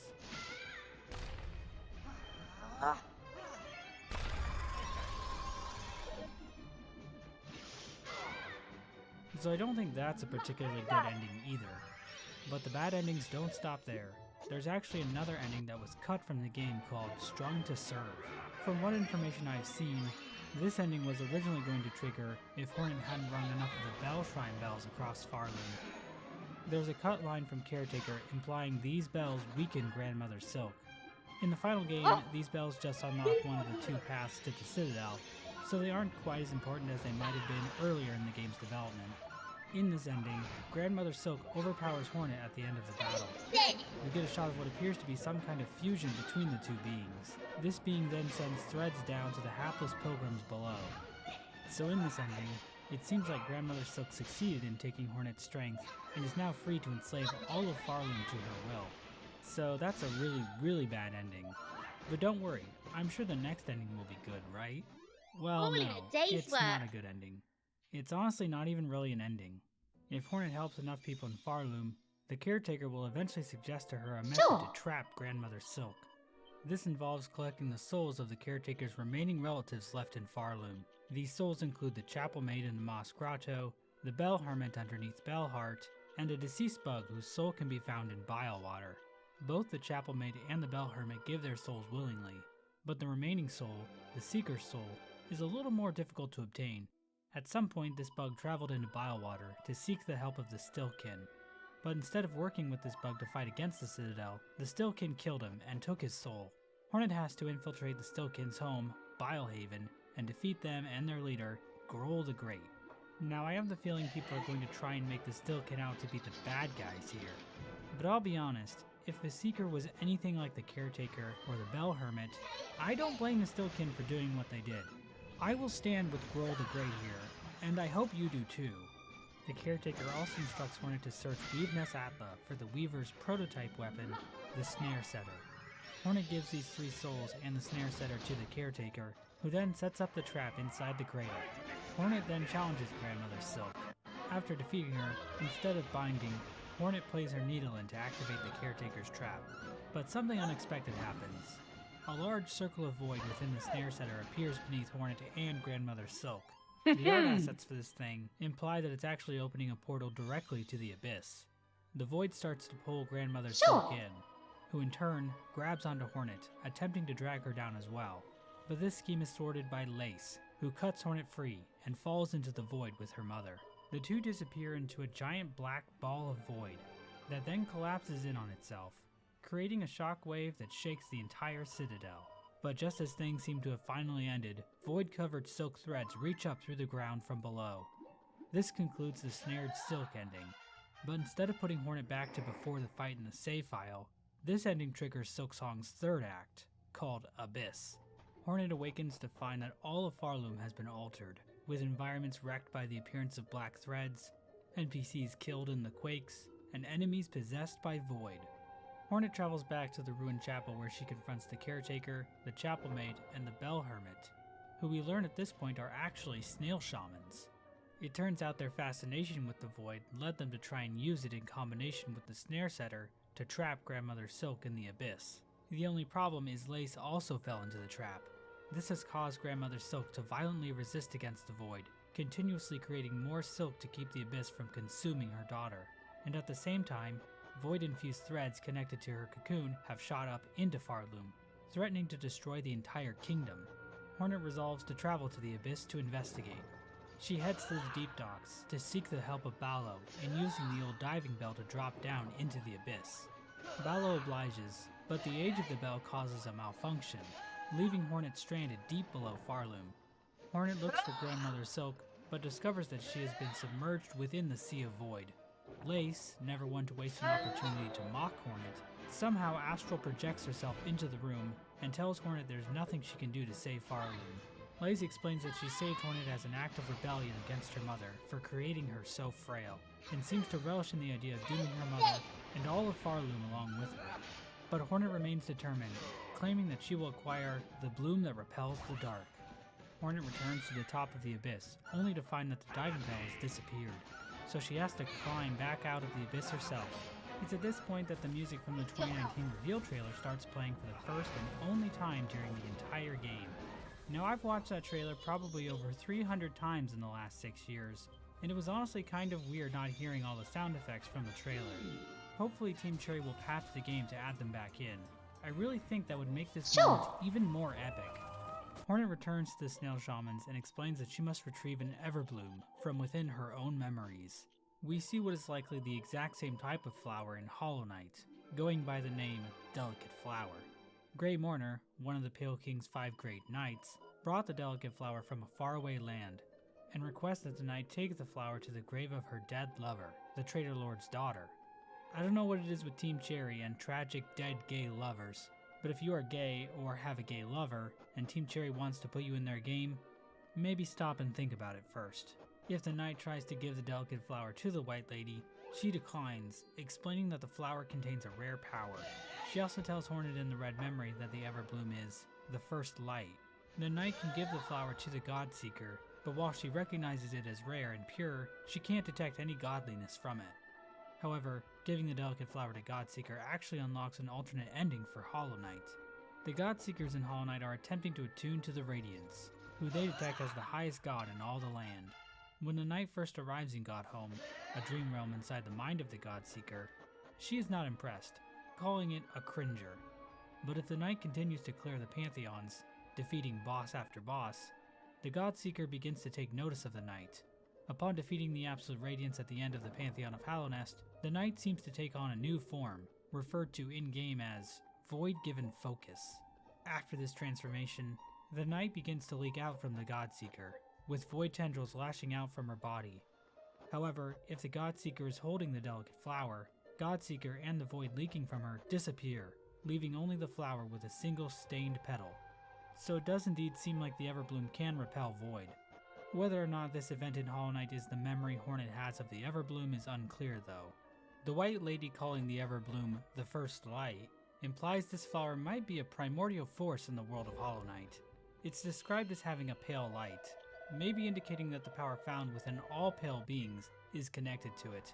But for whatever reason, only these flowers can repel void. Due to her nature as a weaver, Hornet can access things like the Everbloom from her memories using silk. So I guess it kinda works like Essence in Hollow Knight, but instead it's silk? Because what can't silk do in this universe? They can make frickin' laser beams out of silk, for God's sake. However, Hornet needs a spell from the Snail Shamans to actually access the Everbloom. The Snail Shamans tell her they can cast the spell, but it will require a tremendous amount of power. They tell Hornet to seek the Old Hearts, the strength remaining from the former rulers of Farloom, Crust King Khan, Scar Singer Carmelita, and Nihilith. The Shamans then teach Hornet a new song on her Needlin, Elegy of the Deep, which will allow her to access the memories of these bugs from when they were in their prime. So basically like traveling to a pocket dimension. This is similar to the film Shrek Forever After. Hornet finds the Old Hearts scattered all across Farloom. In the wind-blasted sands of Karak, she can find the corpse of Crust King Khan, hidden away in the Coral Tower. He's even got all his soldiers with him. Orophar but may the even be next deaf. bit. Maybe she's right. In Upper Shellwood, she finds a shrine built begrudgingly by the Citadel in honor of Nihilith. The shrine itself is protected by Shrine Guardian Seth, who stops any bug who would try to approach it, killing them if necessary. It's not clear where Seth came from, or why he's even in service to Nihilith, but it seems like he's under some kind of spell, considering his personality completely changes after Hornet defeats him, revealing himself to be a total gamer. Finally, a Hollow Knight character I can relate to. Well, him and Styx. On the east end of Farfields, Hornet can find the withered frame of Scar Singer Carmelita, who's gotten a little bit bigger since she was young. I've heard this is what protein powder does to you. Playing her newly learned song will allow Hornet to battle Khan, Nihilith, and Carmelita in their prime, and claim their hearts for the Snail Shaman's ritual. Hornet can also, completely unprompted mind you, track down the Green Prince on the border of Verdania and murder him while he mourns the loss of his lover. Hornet will then call him Vane in her murder journal. What the fuck, Hornet? This means Hornet can actually acquire 4 Old Hearts. Whichever one she doesn't give to the Snail Shamans will get put on a shelf in her bell home. What is her problem? Upon bringing the old hearts to the Snow Shamans, the trio cast their spell, sending Hornet into the Red Memory, a dream space flashing back to moments of her past. We see the Weavers influencing Hornet from a young age, encouraging her to embrace her Weaver heritage. We then see Hera telling Hornet to forge her own path in life, and that she is not bound to follow the desires of her Weaver kin. Good mom.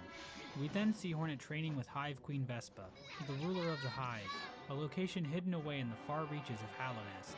The idea that Hornet was trained by Vespa was mentioned by Ari Gibson all the way back in 2017, but he implied the relationship might not have applied anymore. But 8 years later, Team Cherry has finally confirmed it. Now, you might think that this interaction finally explains why Hornet's name is Hornet, but the game technically doesn't indicate that anywhere in Vespa's dialogue. For all we know, Hera just named her that. At the end of the Red Memory, Hornet confronts the White Lady, who defends her actions regarding the creation of the vessels. In case you forgot this minor plot point from Hollow Knight, the Pale King and the White Lady created the vessels by dropping their children into the abyss and allowing the void to hollow them out. One vessel was chosen to contain the Radiance, a vengeful moth god who has infected the kingdom of Hallownest with a sickness that preys on the minds and dreams of its citizens. Not only does this plan fail, as the Hollow Knight wasn't pure enough to contain the Radiance, and more. From I don't understand why I'm struggling so much. How many viewers do I have? Am I really eating for an hour? I don't understand why I'm like... Yeah, every time I get some vegetables out, because this happened this morning too. I break the vegetables out and I start eating them. It takes me forever, and I don't get it. Everything else I just inhale, but with like vegetables, it's just like I have to like nibble at it. It's rough on me.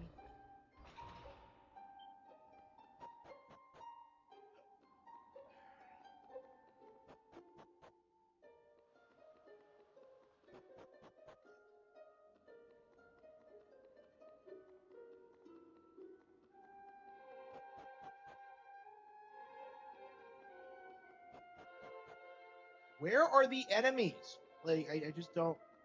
I guess maybe we could just use stronger classes. Sure.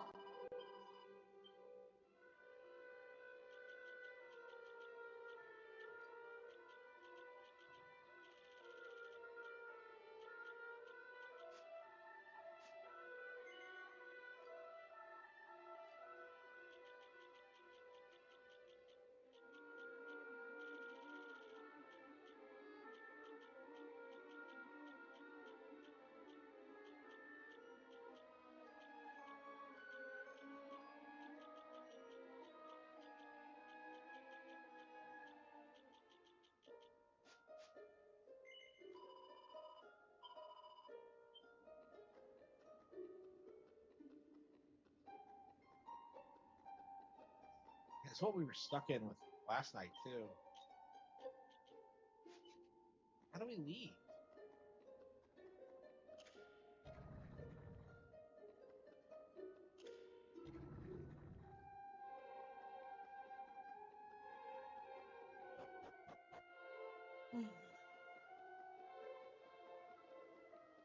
I don't understand why I can't find enemies to grind on. Like, why am I struggling with that?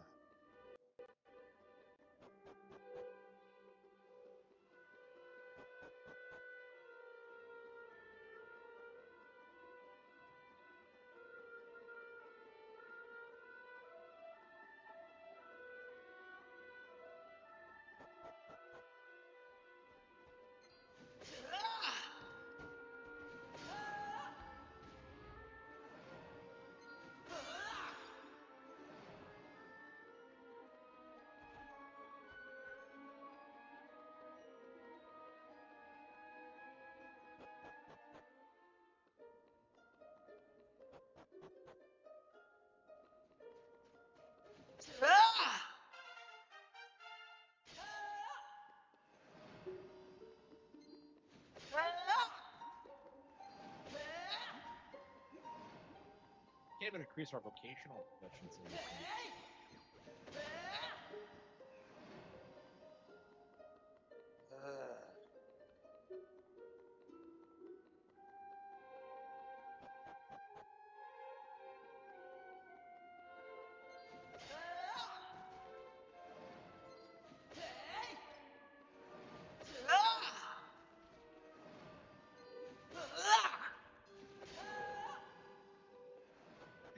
classic Dragon Quest VII grinding, alright.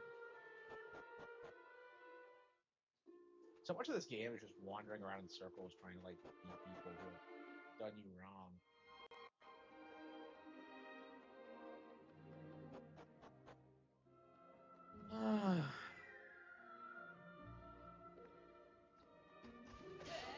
Running out of monsters to kill. I'm just.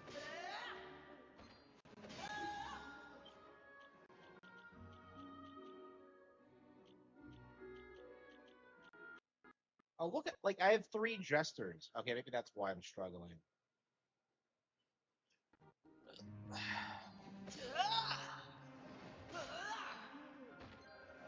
Yeah, let's just like get the more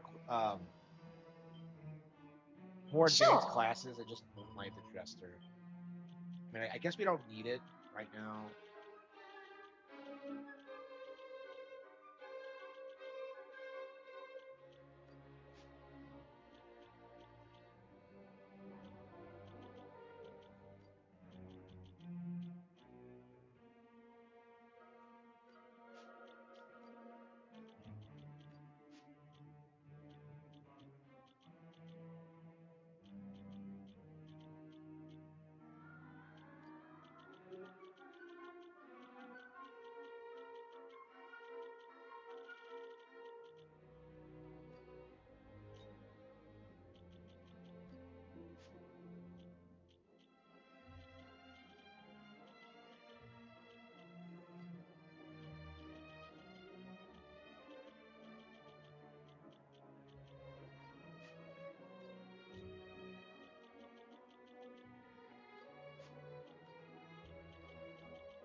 That might be the problem is that I was just using really shitty like location.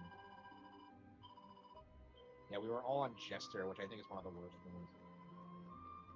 I mean, it wasn't a problem traditionally, but there's nothing to grind off of. We can't like grind it and like move past it. Okay, shit.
I'd like to at least move on just to get past this plot line.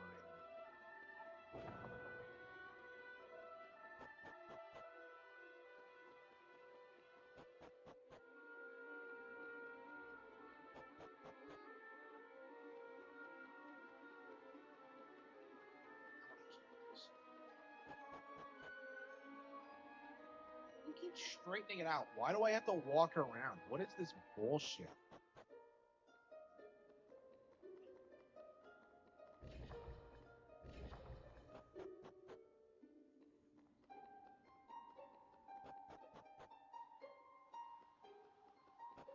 There's so many times I have the path memorized now.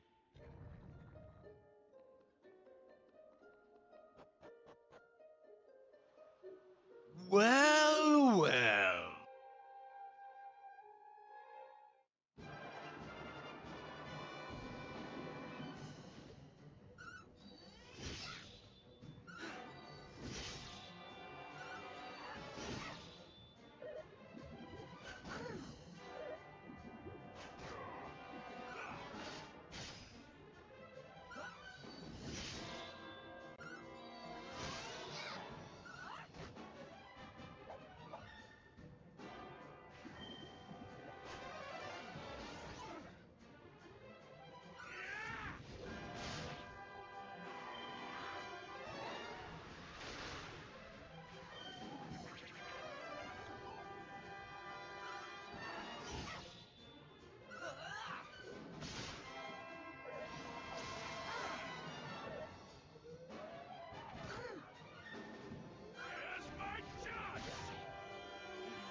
Here's my chance!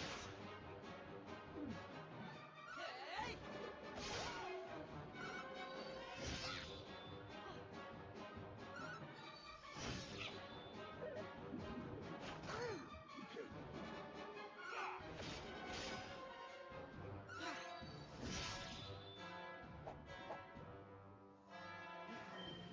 Here's my chance! Oh.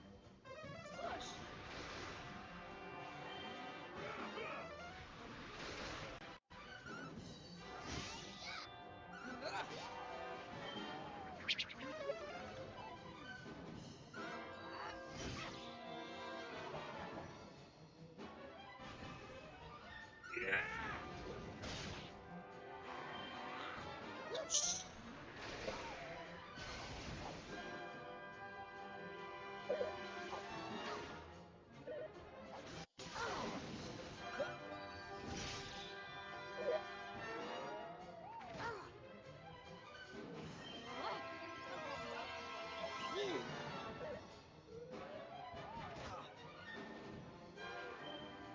Win!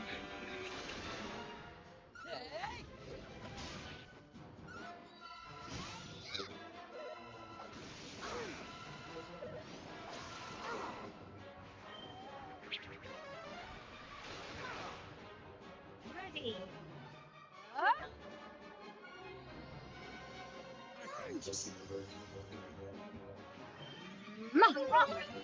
Thank you. Tying this bracket. Ah.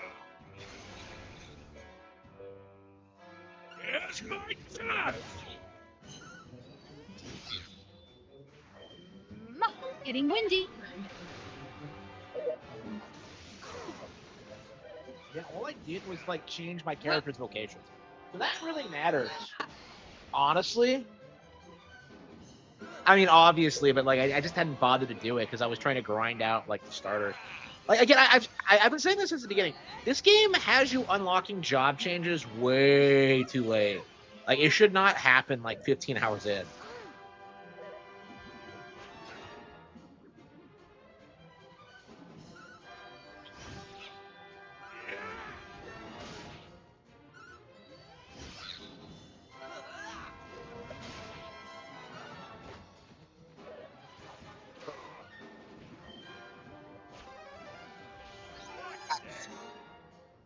Here's my chance!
Okay.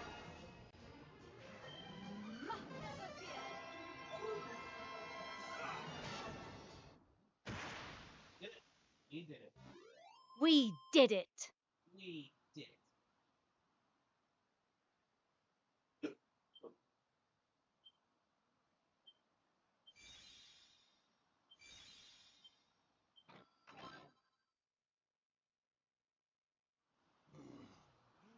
I should have stormed. No. It's because you humans insist on.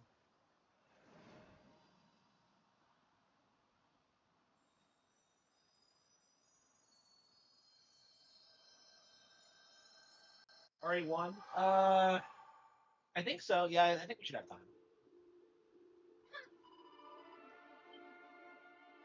Sure.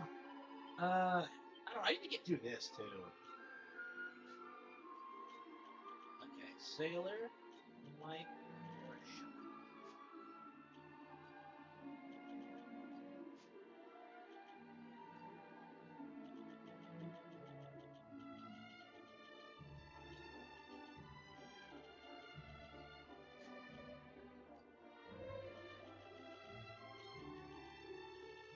Troubadour, Chester, sailor. This I had 3 party members as jesters.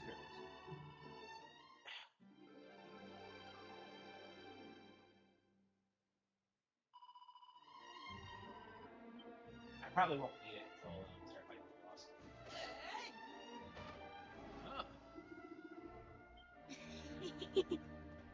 Ah!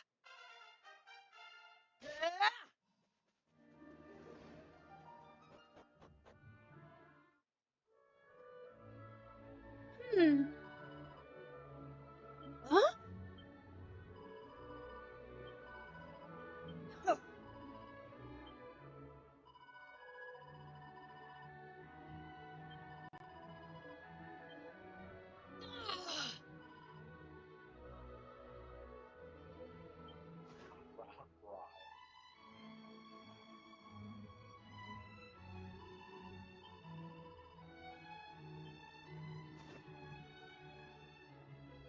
thought there was only the Napoleon bloodline.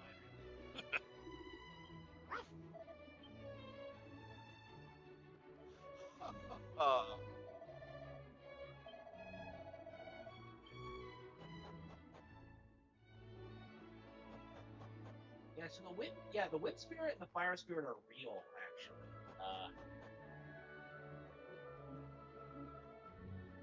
And the earth spirit. Is it the last spirit? It's not like a tails game.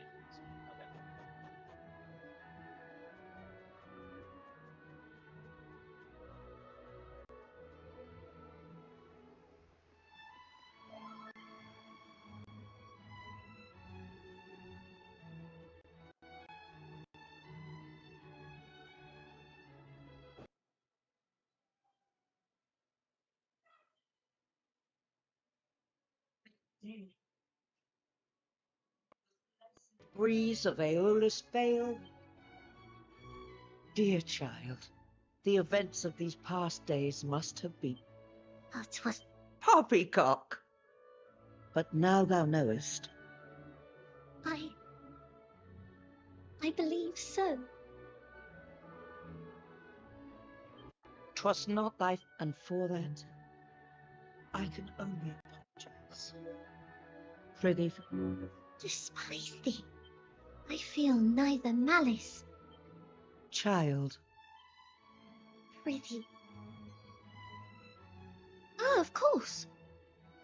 waste no more thought on that accursed object, child. 'Tis but a worthless. A worthless rock. That's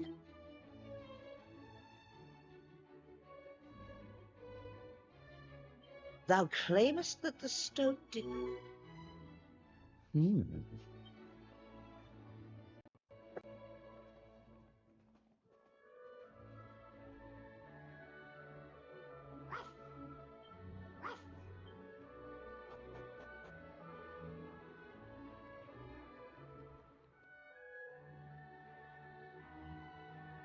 Child, let the power to fly freely through thee. Now, fear not. Very.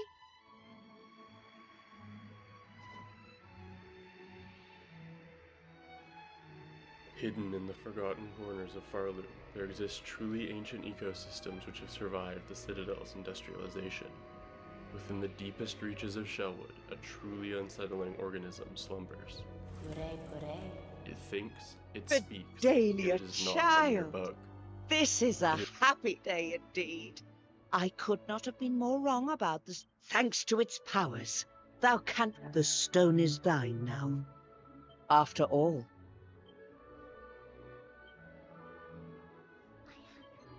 What? I wish only to... But... Might I see? By all means. I should like to... The stone could surely prove a boon. It is a twisted pair. We have scant use for it, I suppose. It... as a mark of our enduring gratitude. Parasite, awaiting a host. A ravenous being so powerful it is capable of infesting and completely Whether it transforming proveth a so god. or otherwise, The nature of this I creature is insist shrouded in that thou mystery, return. yet this sinister being remains massively important to the story of Silksong. I don't give a shit. It's interesting to see Silksong kind of clubs.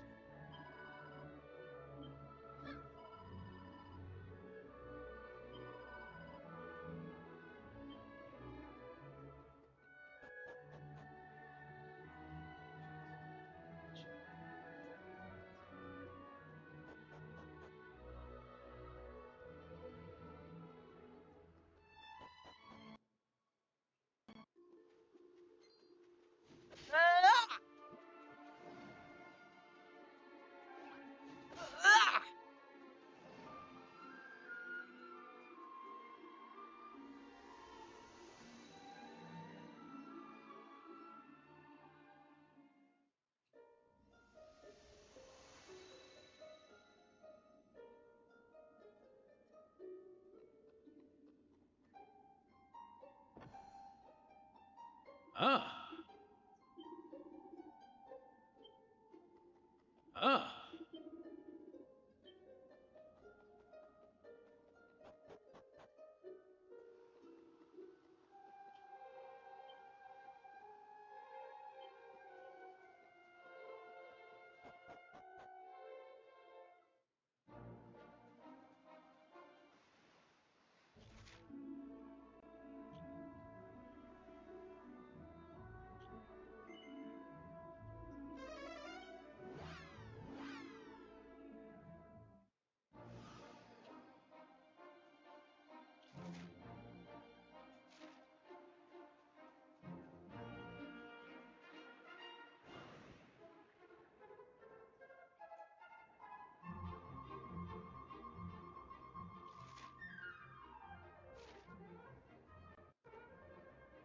There's no reason to take the ship anymore when you got the flying car pit.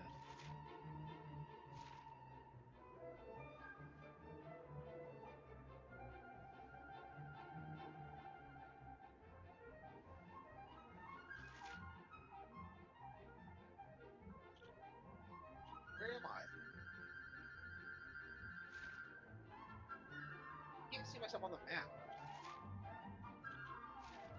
I thought it was like way down. Sure.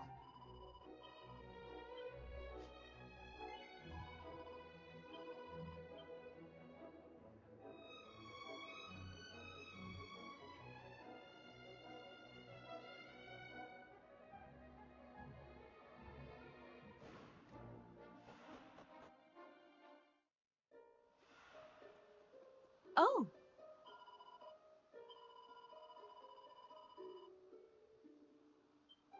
Oh. Ah.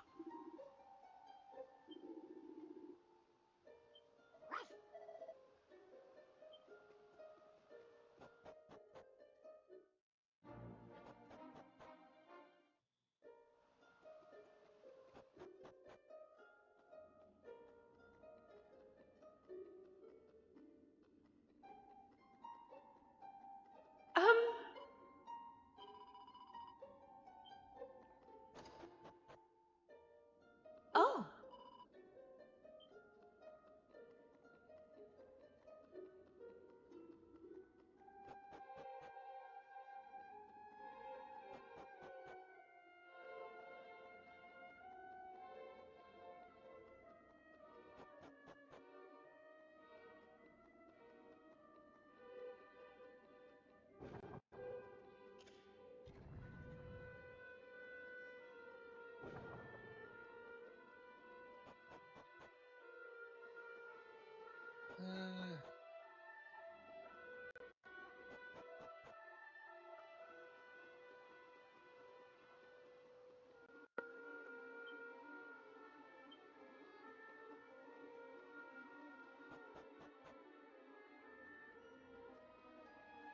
A door, like.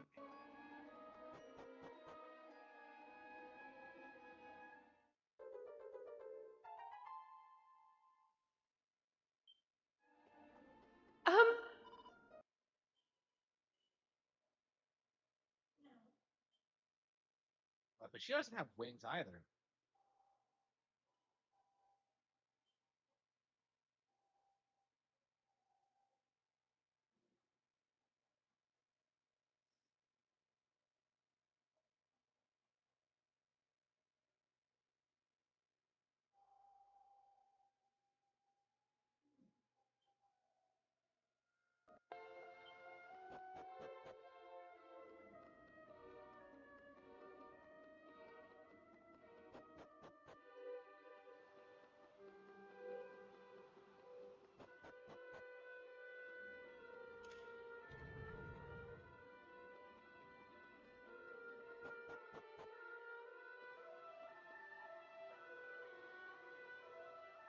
Oh.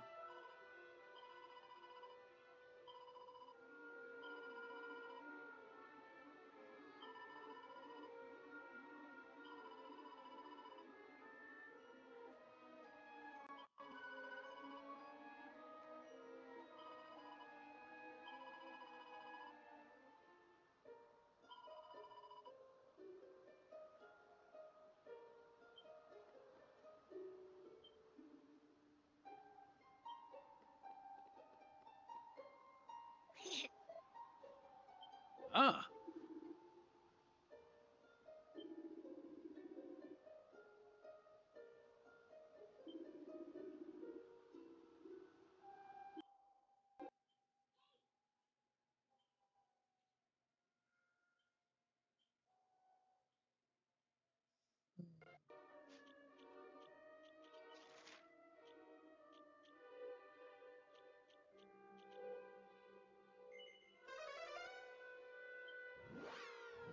I think I'm ready to.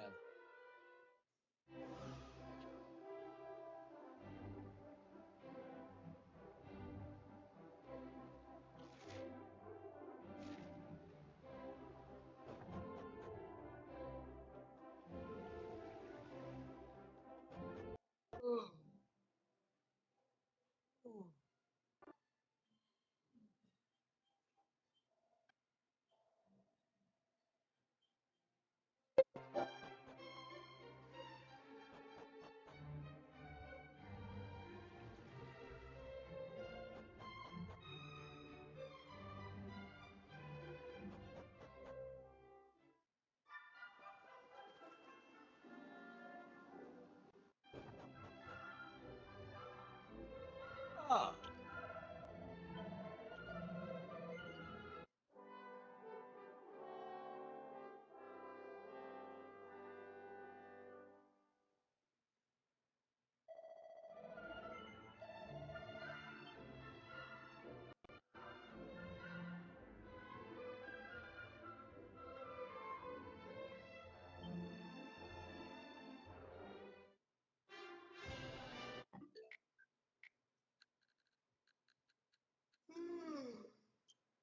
I don't know if I want to play Resident Evil tonight. Sucks because I don't know.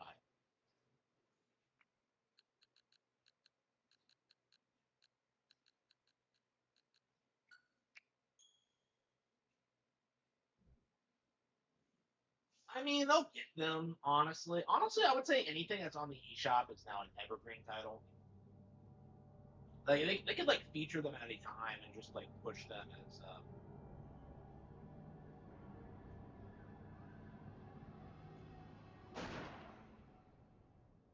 I think what's going to happen going forward is you're going to see more and more situations in which like a game gets announced and then Nintendo's just like, oh yeah, here are all the other games in the series on the eShop and like they'll sell.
Alexa, when did the Resident Evil remake come out?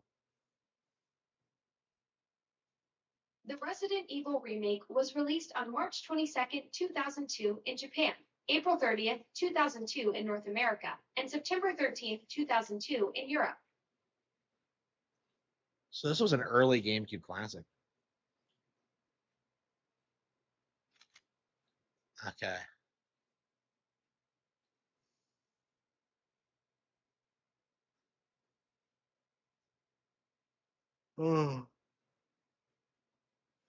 Yeah, Prime 4 is interesting because it wasn't very well received, but like one of the things everyone told you to do was buy Dread instead, and it was easy to get a hold of. So it's interesting, like, you know, Dread was downplayed when that came out too, and now it's like a classic. So like I feel like it's gonna be harder and harder to like downplay Nintendo games the way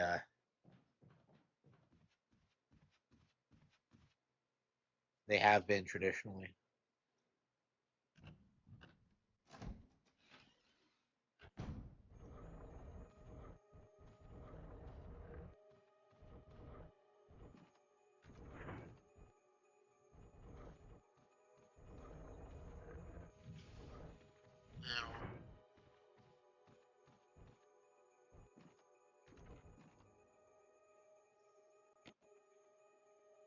Like, what are they both like that? It's attached to something and refuses to budge.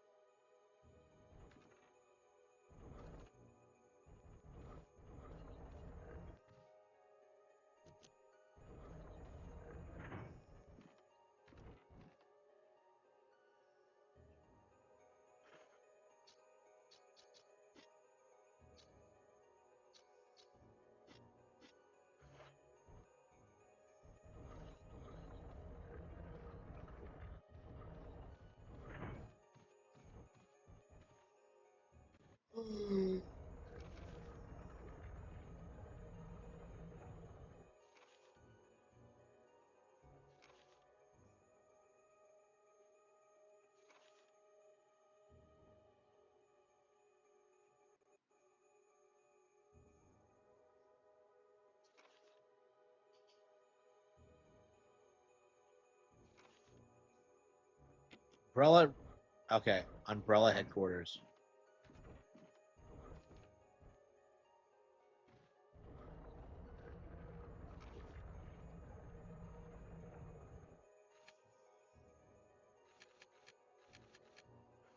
Yeah, apparently I can't do shit, which is kind of surprising. I would have thought.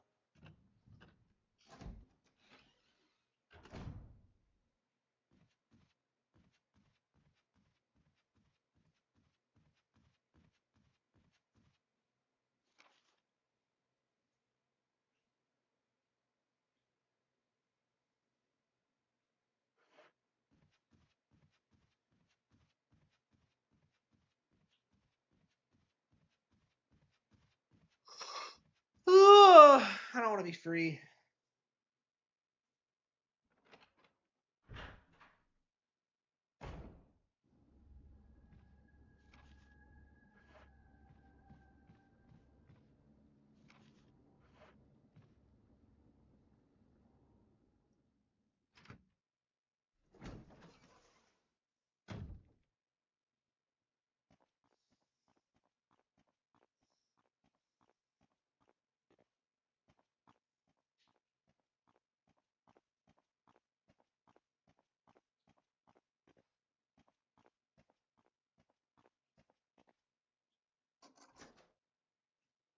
Ooh.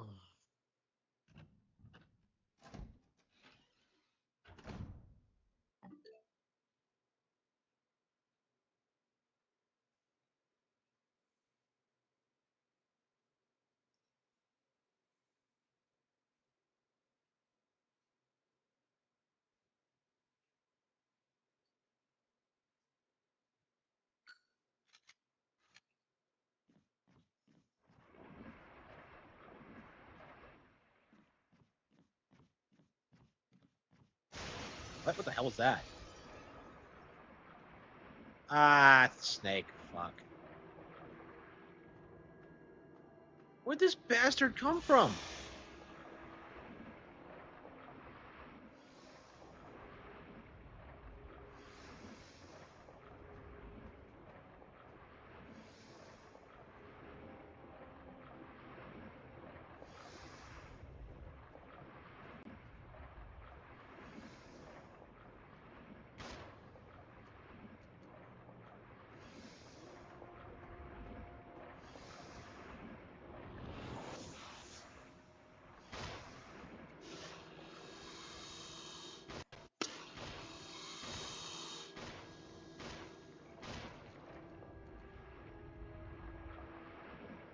I don't get. Harry Potter took out a bigger snake than this.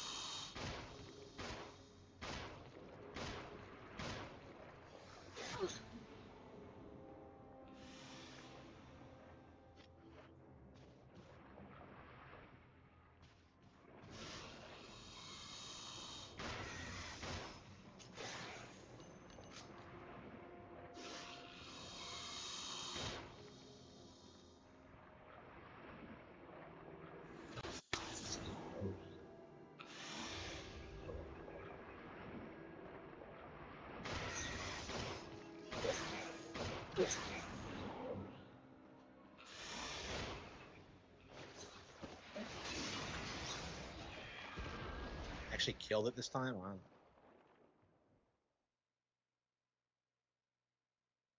If only I killed it the first time, but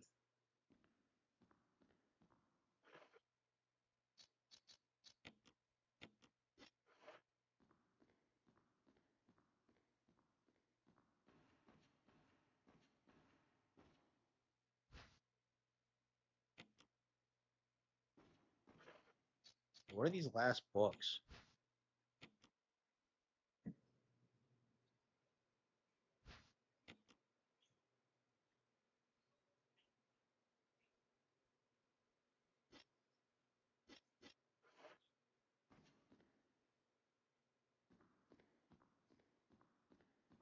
That's awfully convenient that that was there, though.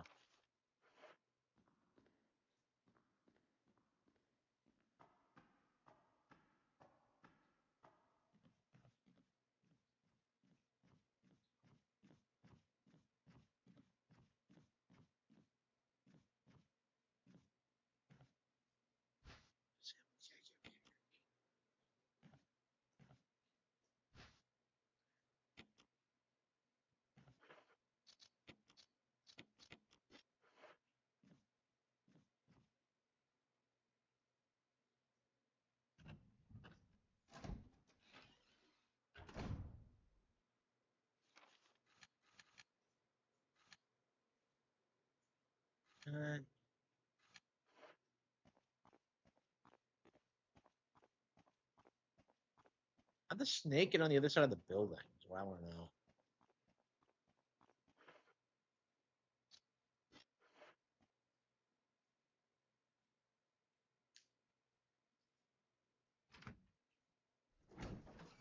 Damn imagine there's like another book somewhere.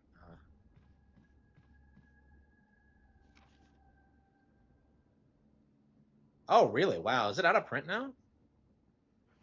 That's crazy. And it's interesting to see that like physical games are still going strong. It doesn't feel like games going out of print is a big deal anymore because you can just get them digitally. But like, yeah, it still happens all the time. Wow.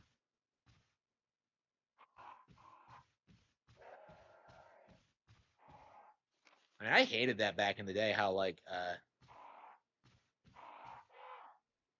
when a game I wanted was out of print, it's just so bad.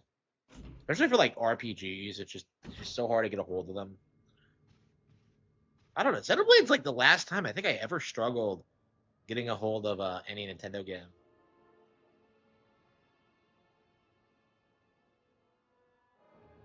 Oh, there we go. Yeah, it's down there. Okay.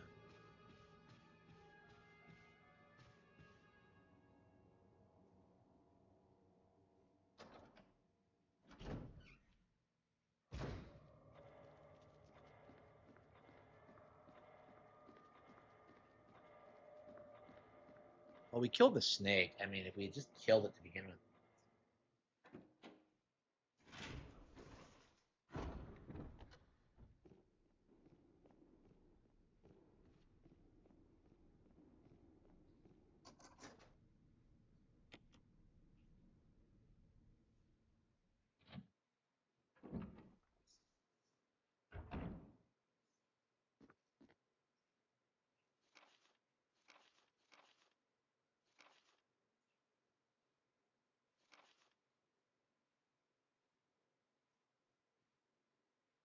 Painting of a mansion.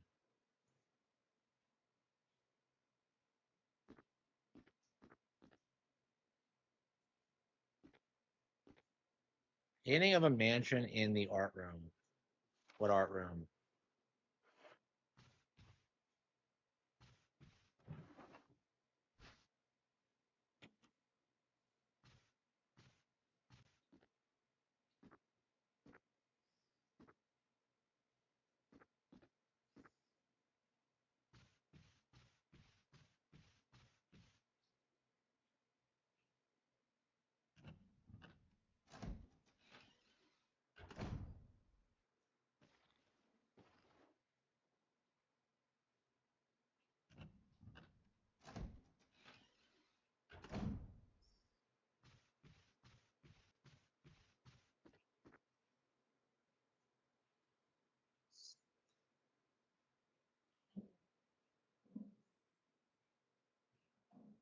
Oh, I see in the U.S. Okay,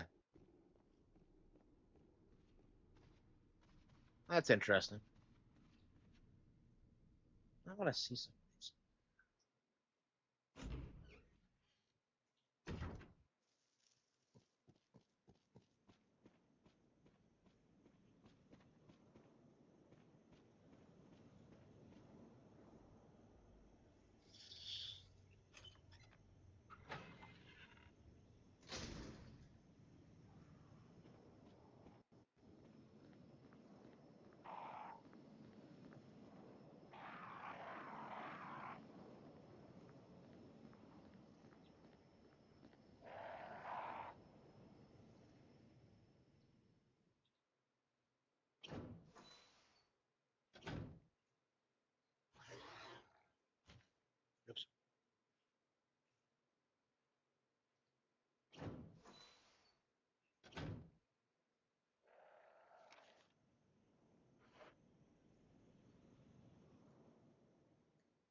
So why were they luring stars out here? So they lured stars out here.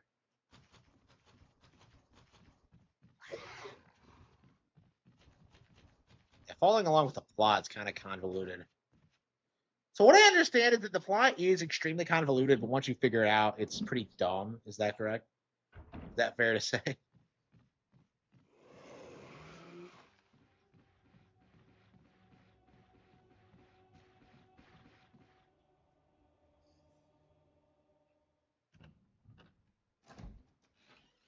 I don't understand why Crimson Heads get up so quickly.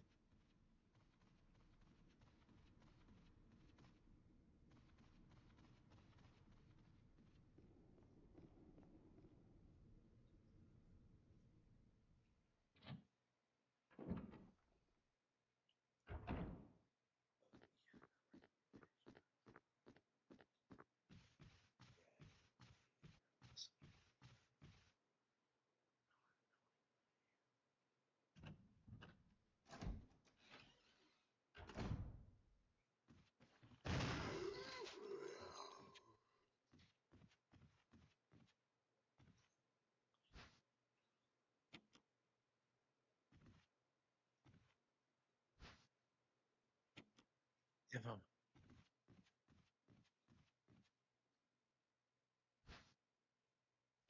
another droid box, okay.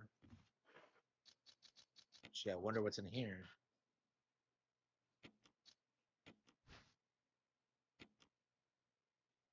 Except the umbrella symbol. Oh, I see. I see. What?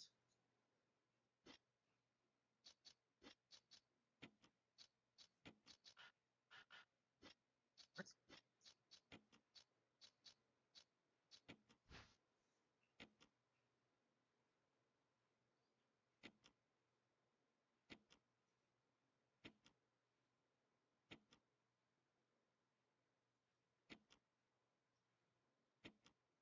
How do I get this thing open?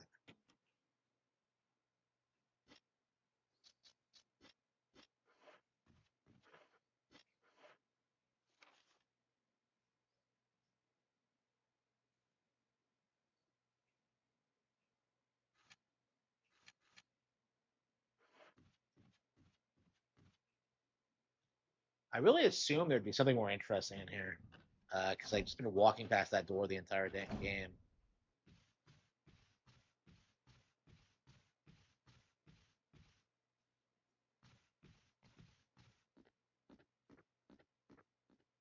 Oh, that's right. Painting in the art room.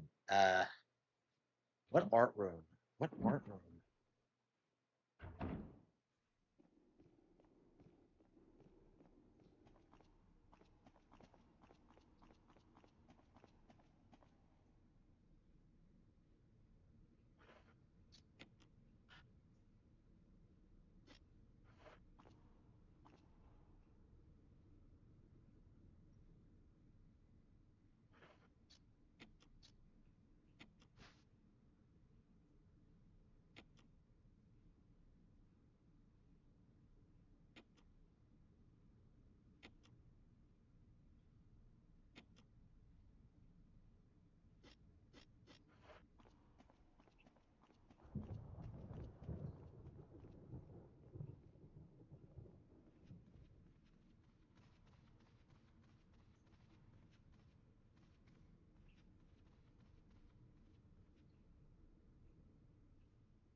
How is this still lightning storm? It wasn't thundering out when we went out the other way.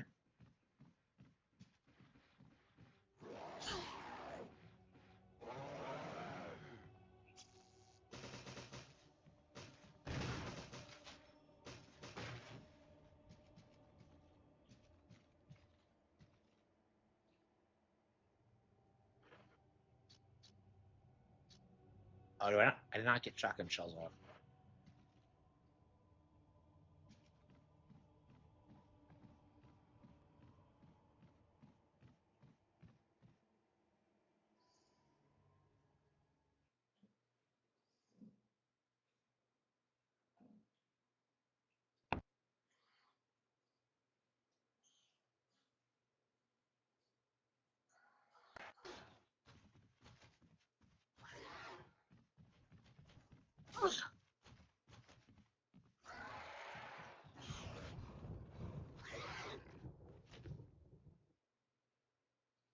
Tunic on Switch.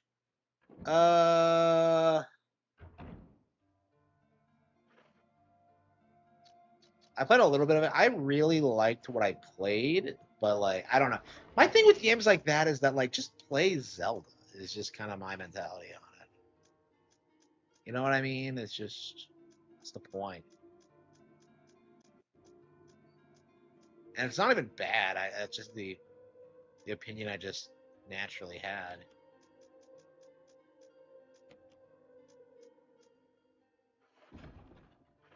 Wolf and Eagle.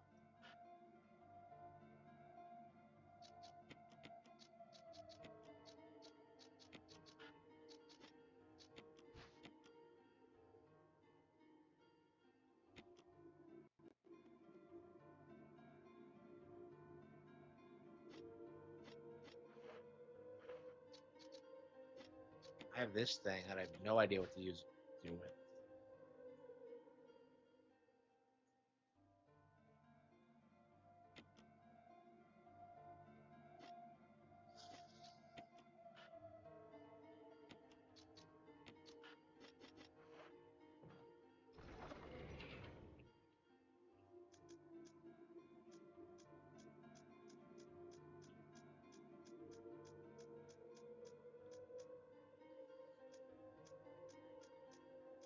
Yeah, I can't seem to find anything.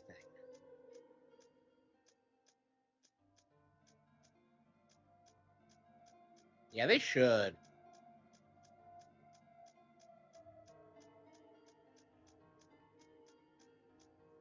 Yeah, I'm very curious about that version of the game. I don't know. Should we go back?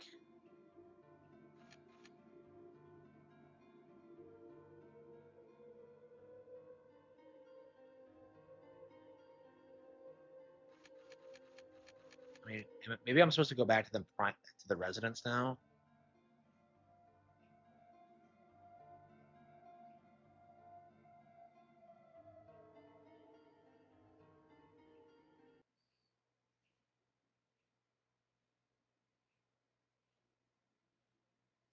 I can't decide what I want to do next. What I want to do next.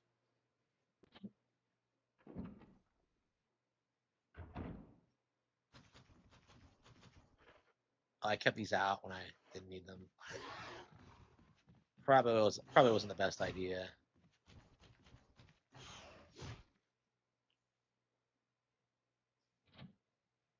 I don't know. Playing this just wears me out. I'm just like, what am I even doing?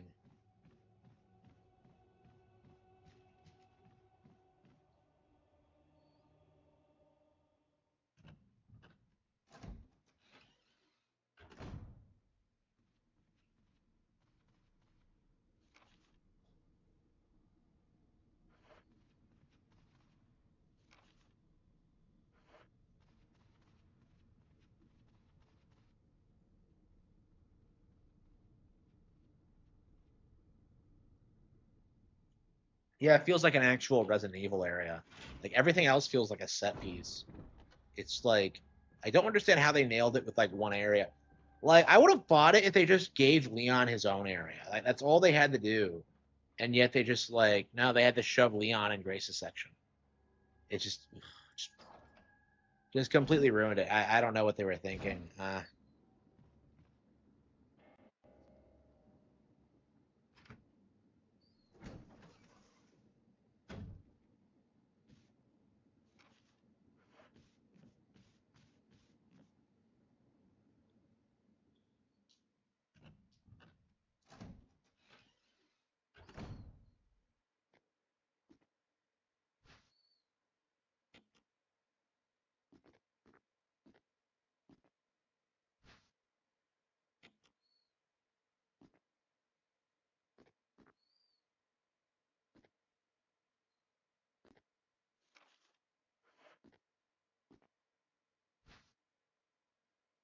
Okay. Magnum rounds, but no Magnum. I guess we have to just eliminate everything that like.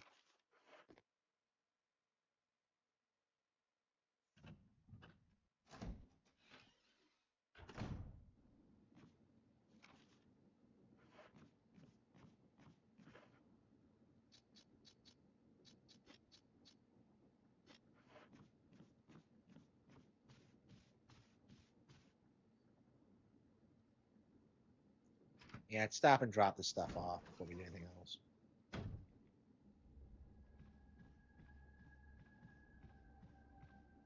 Where's the way down? It's...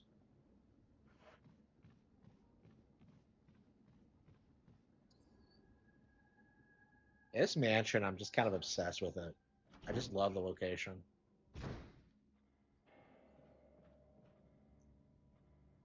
I don't know, man. This is what I really miss in like Resident Evil, just these really weird, like aesthetically like creepy locations.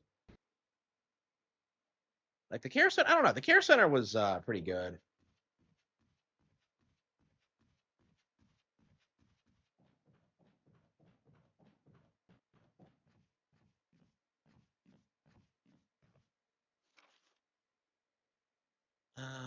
That's right. I was just gonna go to the item box.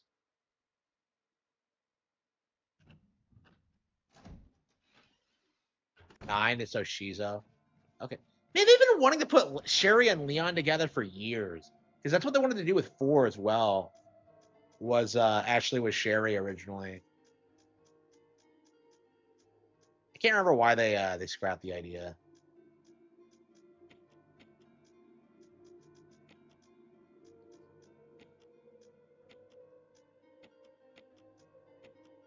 Look at all this bullshit that I can't use.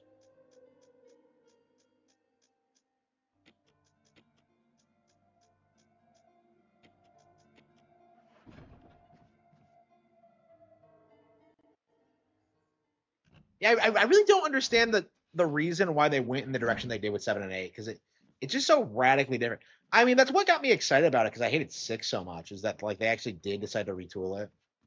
But like, I don't know. I mean, 7's better than 6, surely. I don't know if anybody would dispute that.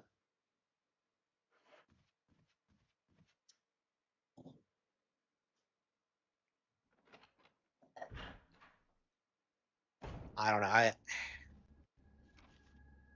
6 was like just borderline, just completely unplayable to me. I've tried playing it a couple of times. I'm kind of surprised that it still has online servers and you can still like get co-op matches with people.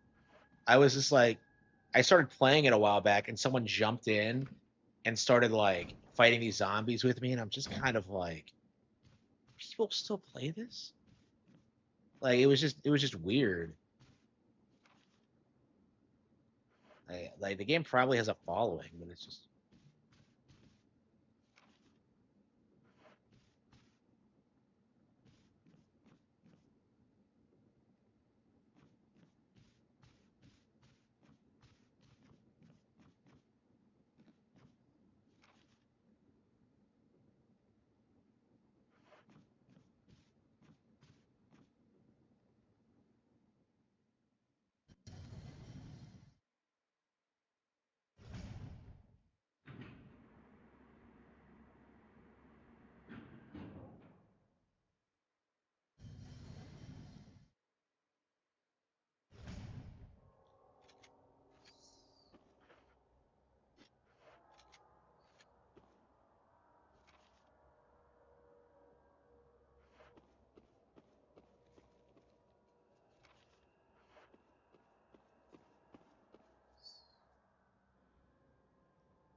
oh come on, it was just herbs.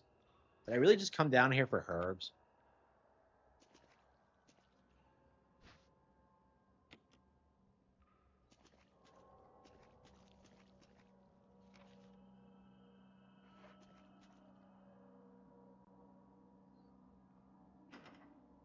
Mercs in 6. And I don't even know where all Mercs has appeared because it's in like 4 remakes. They made like a 3DS game that was just all Mercs. I'm just like, wait, what?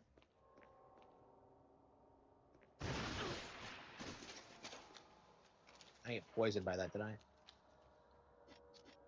Yeah, I flinched for a bit there, but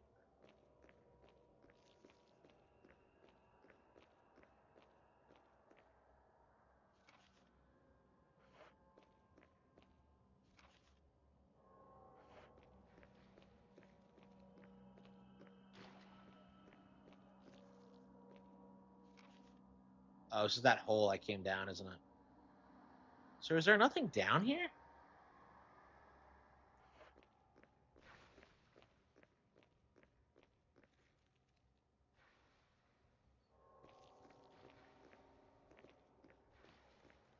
Yeah, I don't know. The QTEs are like what I really hated about 5, because I think in 4.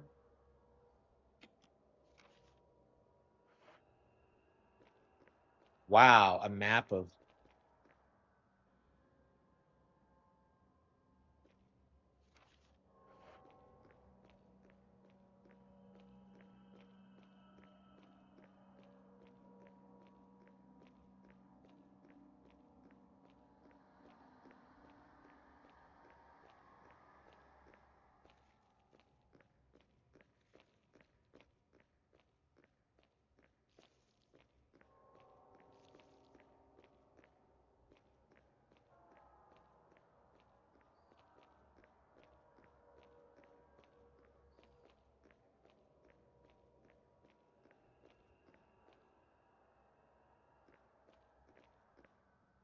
Yeah, it says there's something down here, but I can't find it. Like, I don't know. Like, they couldn't make them sparkle or make it like evident. Like, what am I looking for? I'm just walking around like an idiot.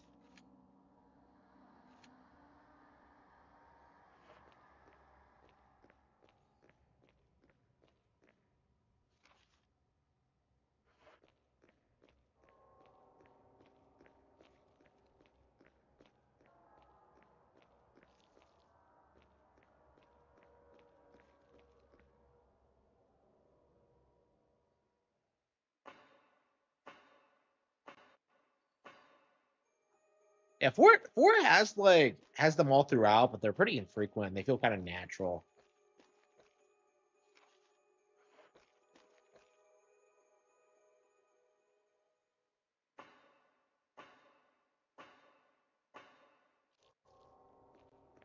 Via behind the stairs. Wait, what?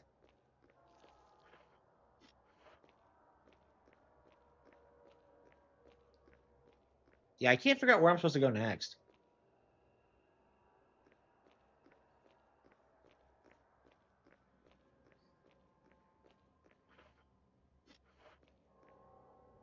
Oh yeah. I know. I saw it. I looked at it, but I couldn't figure out how to open it.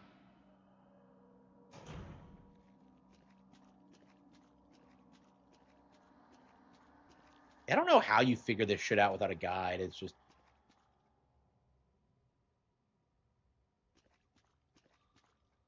So yeah, I looked at the gate and I'm just like, I don't know how to open this.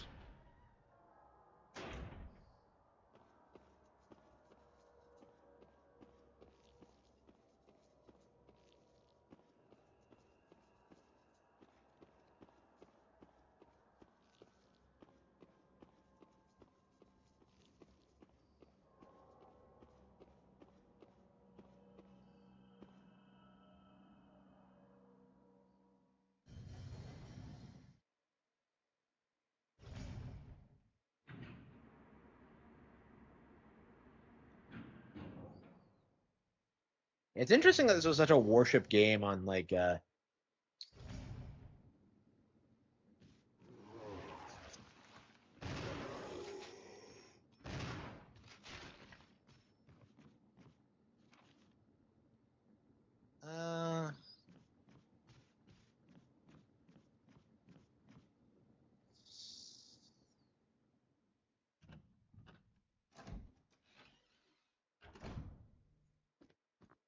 yeah, like I genuinely don't believe that like anybody beat Elden Ring without using guides. It just comes off like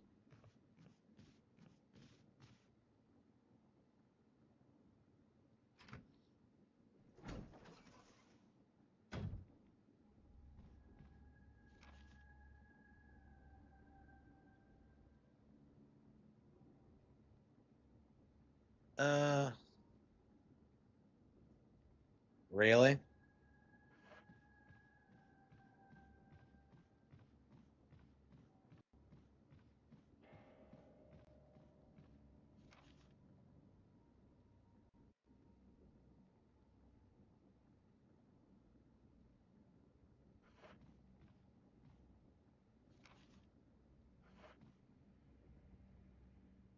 Yeah, like that's kind of my thing with like these horror games is they really need to have like AI that isn't predictable. I remember like doing Seven and like realizing just how bad the AI was, where like the enemies just kind of lumber around and it's like it's so easy to just strafe around them. Yeah, so I didn't figure this out.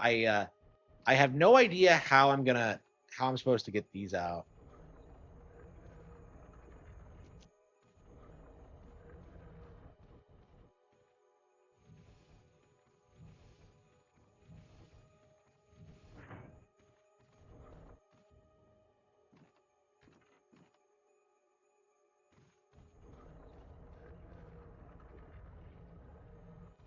Yeah, basically. Yeah, you see that a lot. Yeah, you see that a lot in the Souls community. I mean, like Review Tech USA, like we all know how bad he is at games, right? But like, he's like one of those people that blazes Elden Ring endlessly.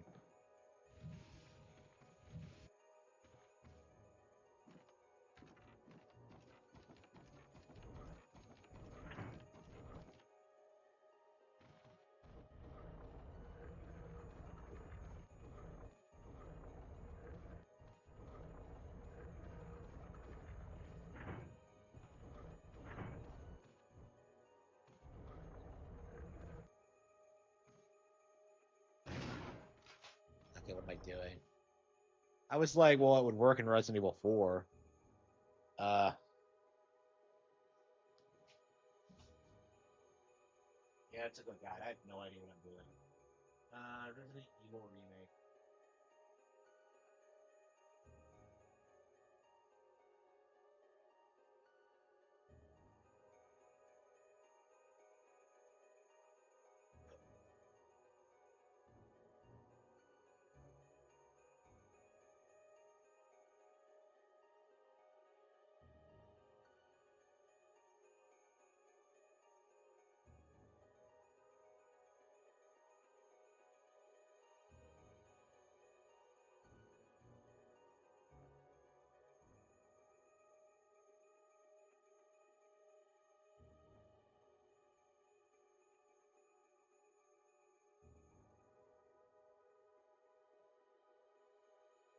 What?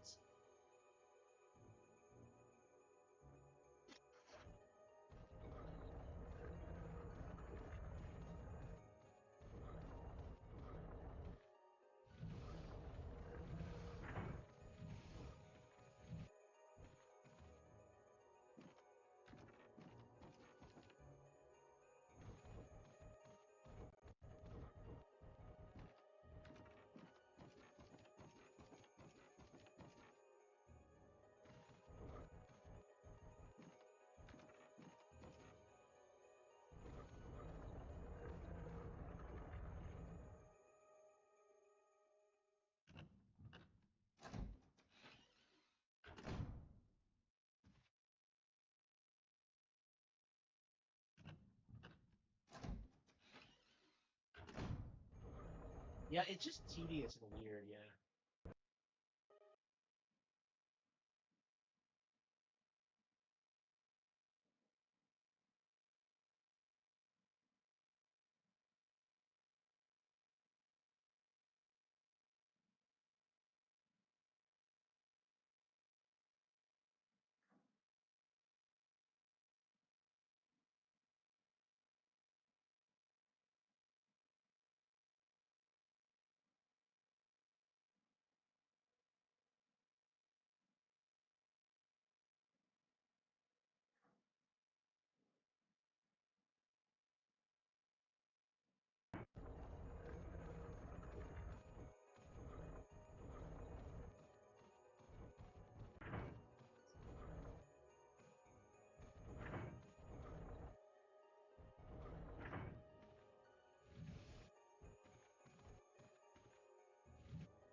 What is happening in the room, though? The eagle cannot lock onto you for their movement.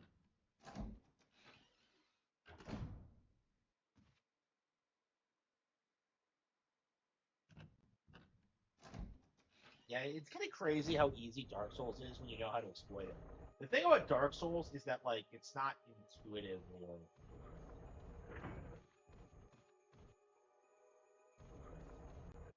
Yeah, it's like, it's all about, like, the cult appeal, right? Because, like, it's all about, like, the bragging rights thing of being like, I beat Dark Souls.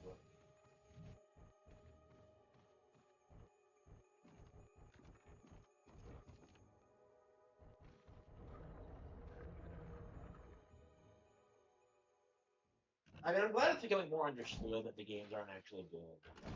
It took way too long to get to this point, and I suppose it's just because there was just nothing else for so long, but...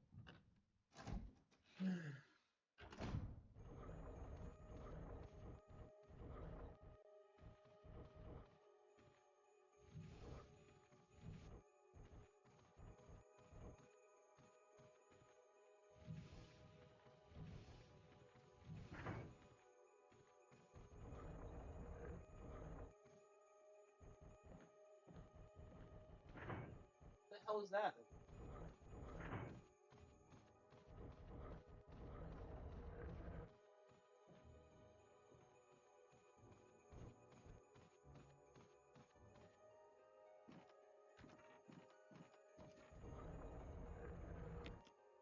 How the hell did I get that out? Okay, because like when I tried it last time, it wouldn't budge.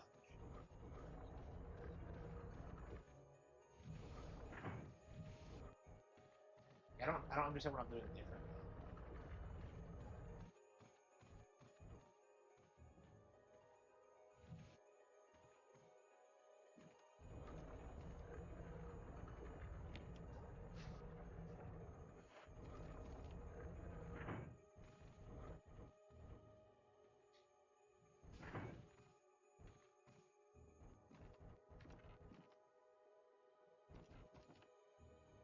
Kind of think of it, it's been a while since I played anything on NES. I really should like do like a run through Zelda one.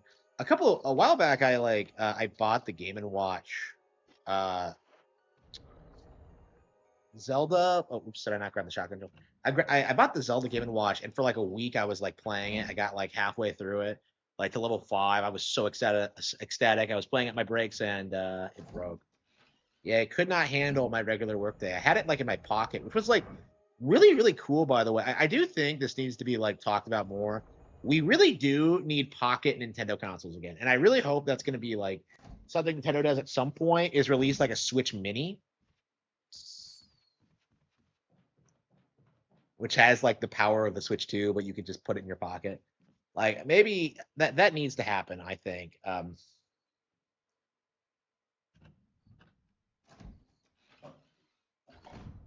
it would be like for Pokemon stuff and stuff like that.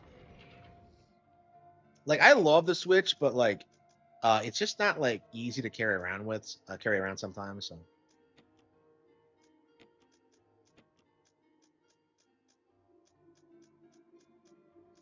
I need help.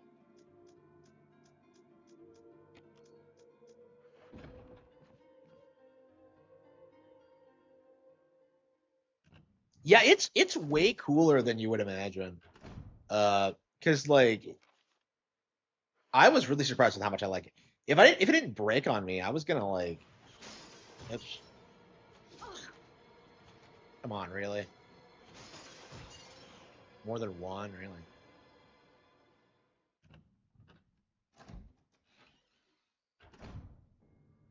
What the hell are these things?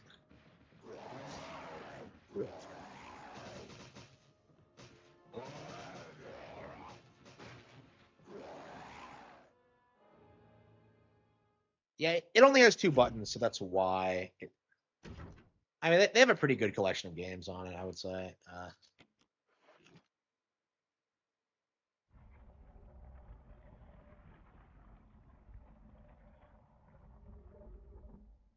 Wait, CD. What's this? The MO disc. What the hell is an MO disc?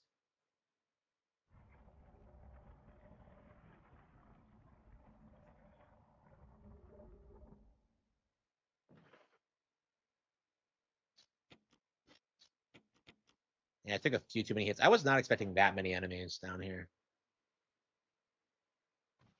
Wait. With a blue and yellow light. Okay.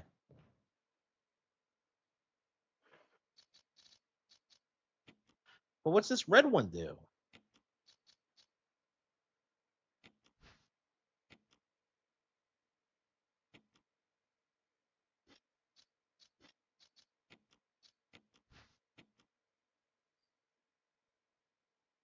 For rebooting a system. They are, yeah. Zelda Game Boy from them. You know, they could have thrown the Oracle games in there too, come to think of it, couldn't they? The good ending for saving Chris. Really?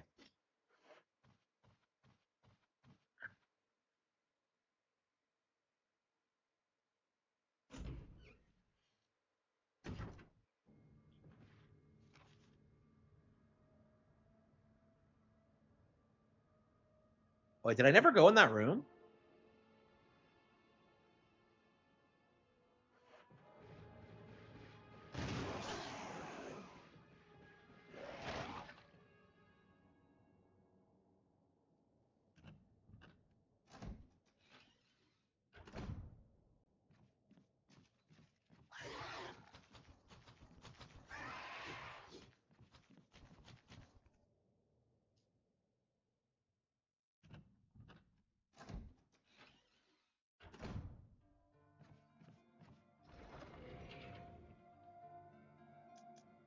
Yeah, I'm sure they'll bring it back at some point. I'm sure technology will improve and it'll become more viable.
Yeah, I only figured this out because of the guide.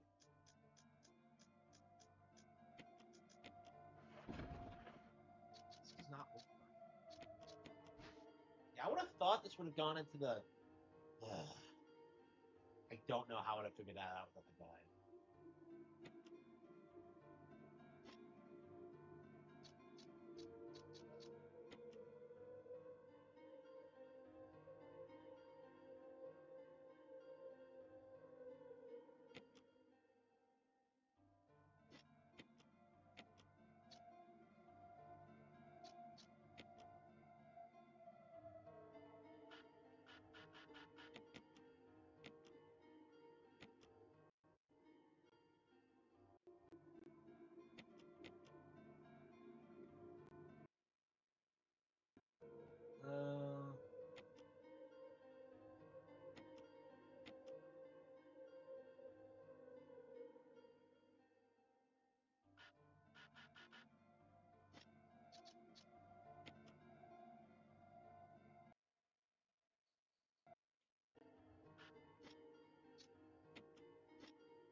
not a big fan of jigsaw puzzles.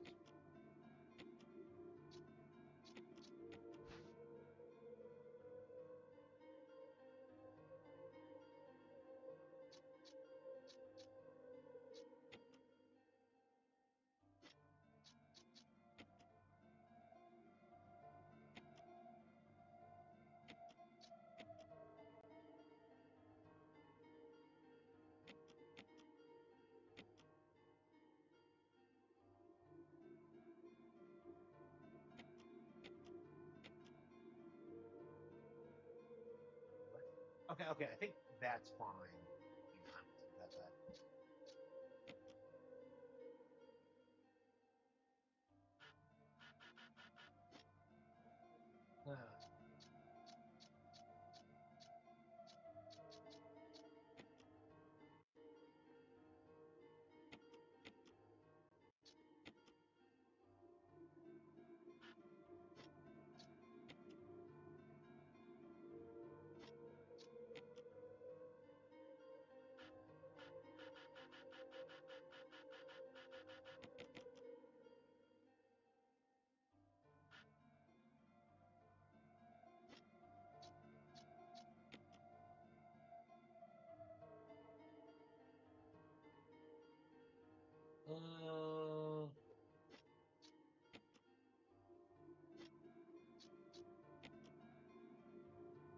Probably one of those things that's way easier once you.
The right angle.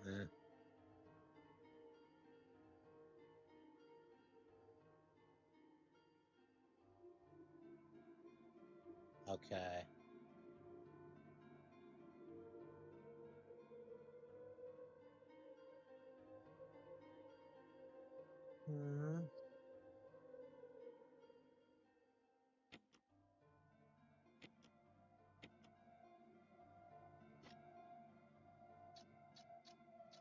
Hmm.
had freedom.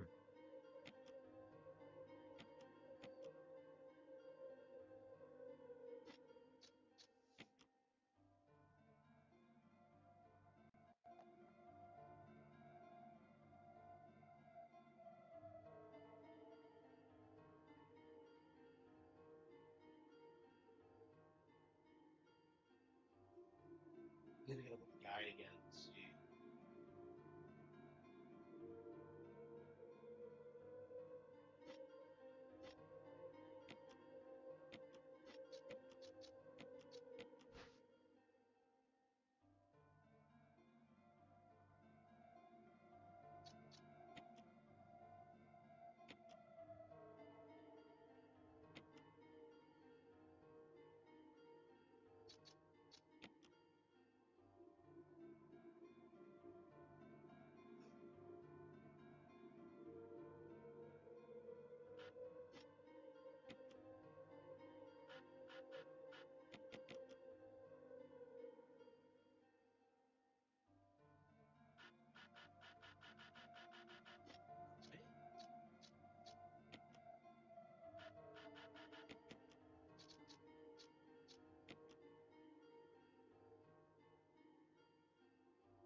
You want to have like two threads in, but it doesn't seem to make any sense.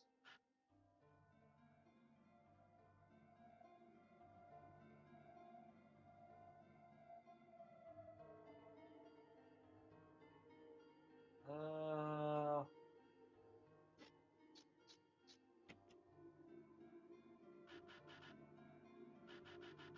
I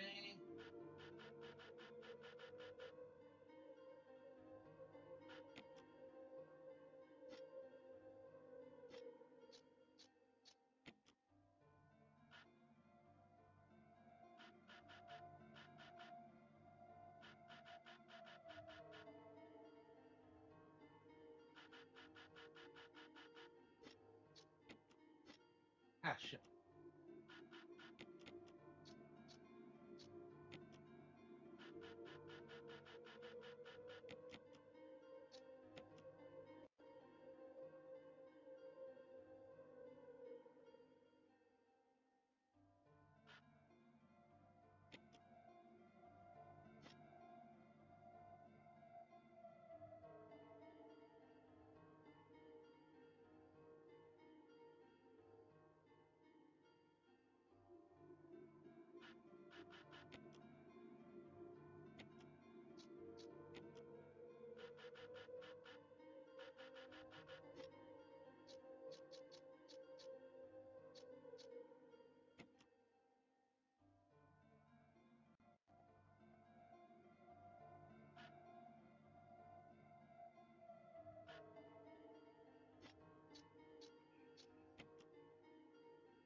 I'm just very confused.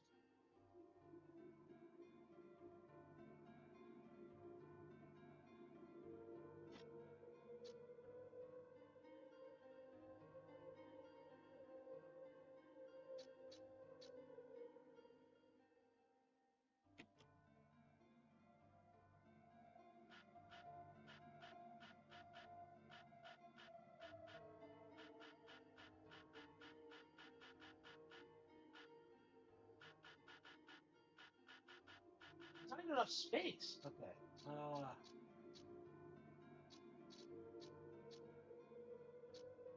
Doesn't make any sense, does it?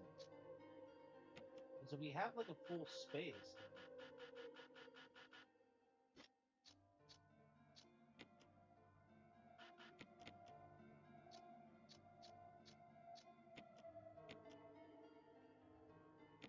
Oh, maybe it wasn't to the absolute edge. Okay. Hang on.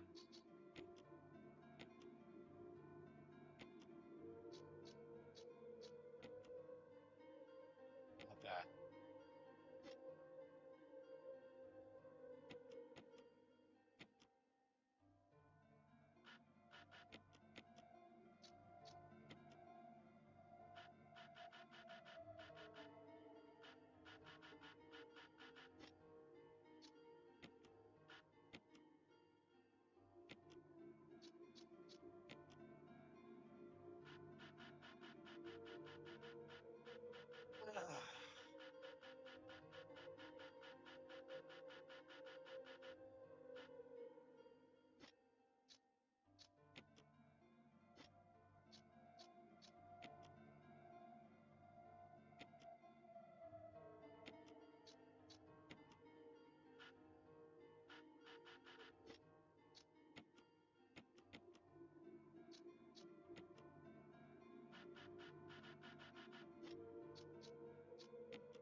Pieces are fitting.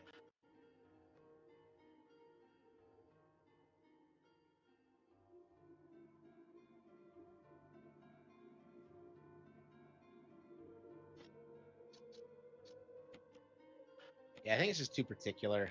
Like, how hard would this be realistically? It's like, come on.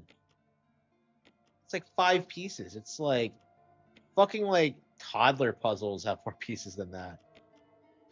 Okay.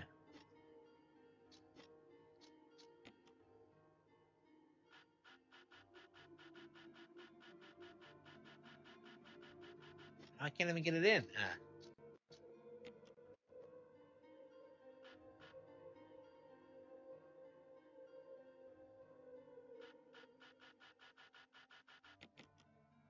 Okay.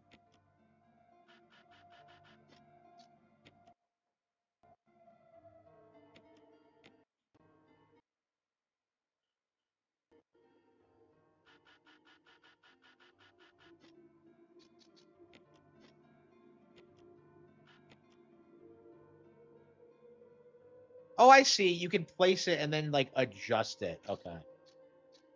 Okay. Place it and then adjust it. Okay.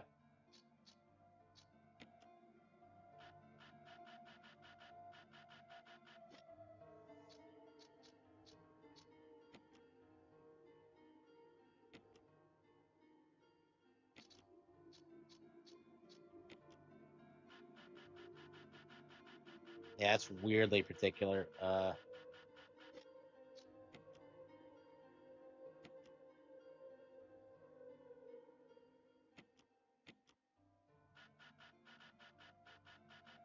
Why can't I put it in? Like it's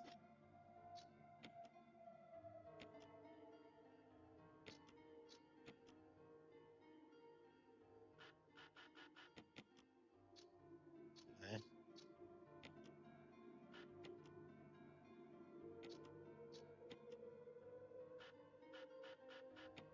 Got it. Okay.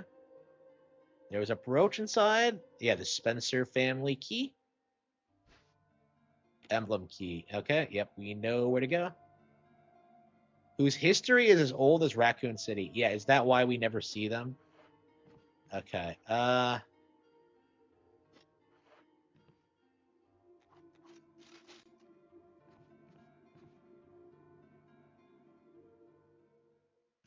Okay.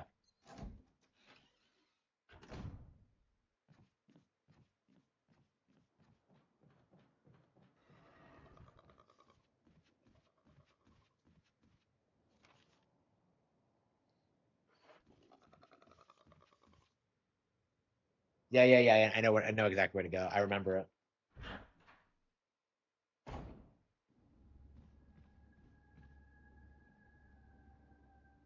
It's really late though. I think I might end the stream and edit soon. I gotta get my book done. I'm just like, I don't know. I feel like I'm not getting a lot done with it. I feel like I really should just take like a week off and just get it done, get it out there, get the pre-order, start the marketing process. I,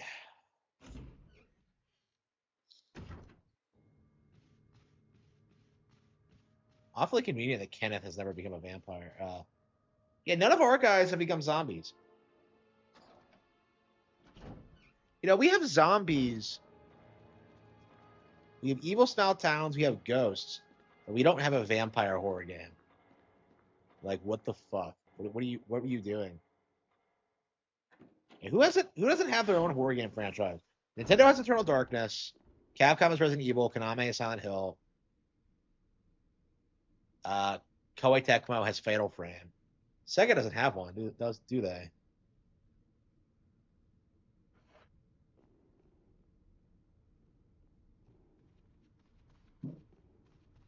Square has Parasite Eve, but that's not. Is that really a horror game? Is that considered a horror game?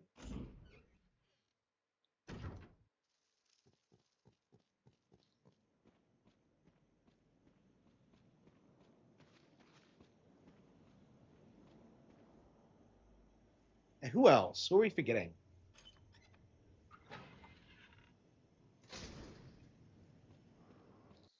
I know it's hard to call Eternal Darkness a horror game franchise when Nintendo's never done anything with it.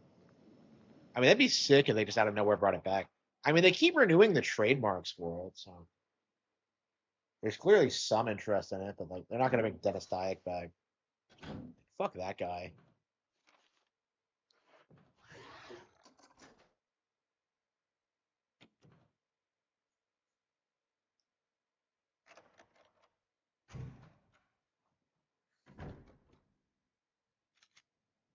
Yeah, I spent like half the stream playing Luigi's Mansion.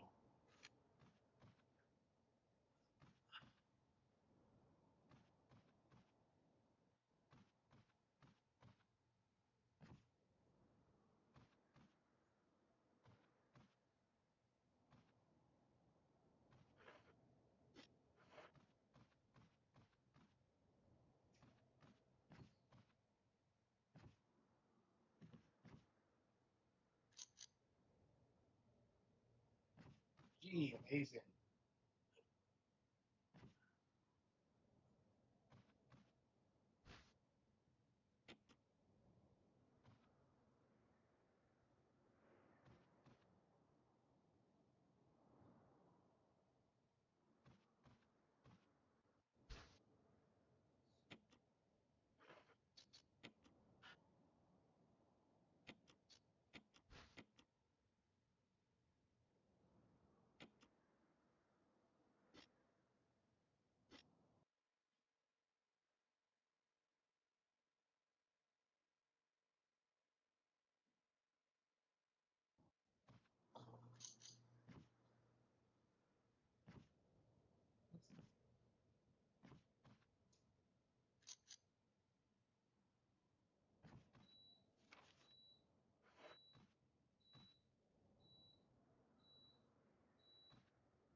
Was all those in here?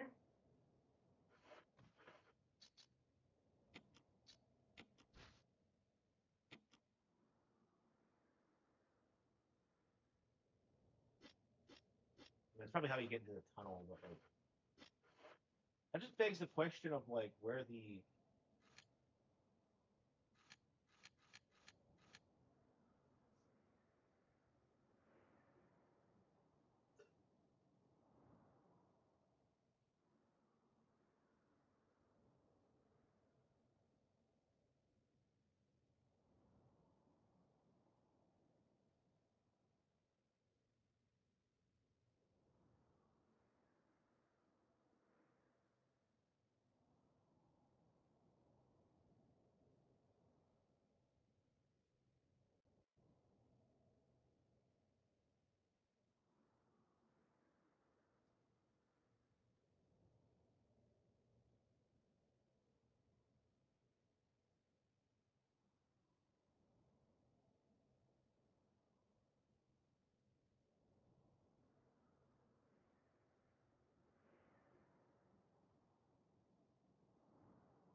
Okay, okay.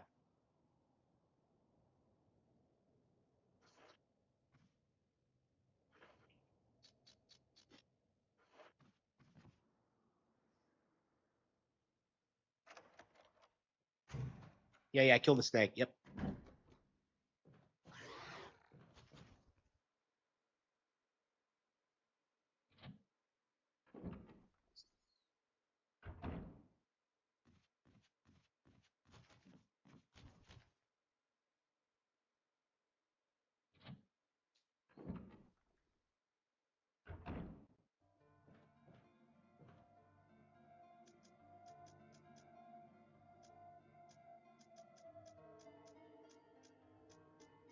Yeah, I'm not sure how long this would have, all this would have, how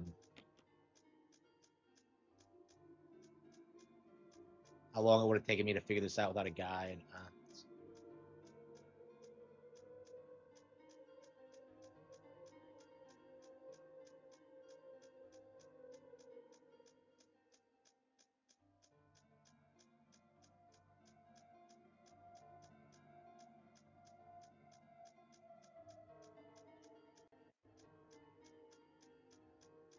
Where did I put it? Okay, oops.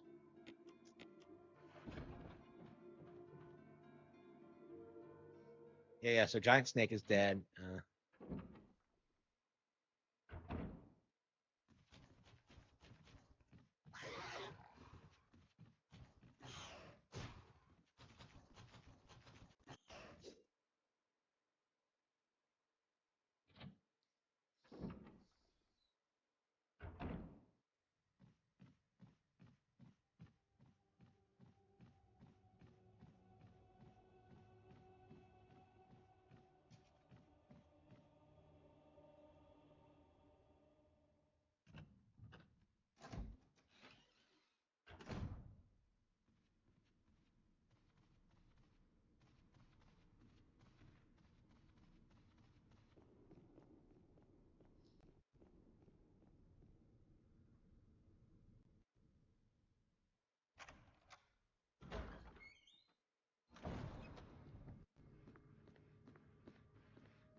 Yeah, yeah. I got the snake. Yep, yep.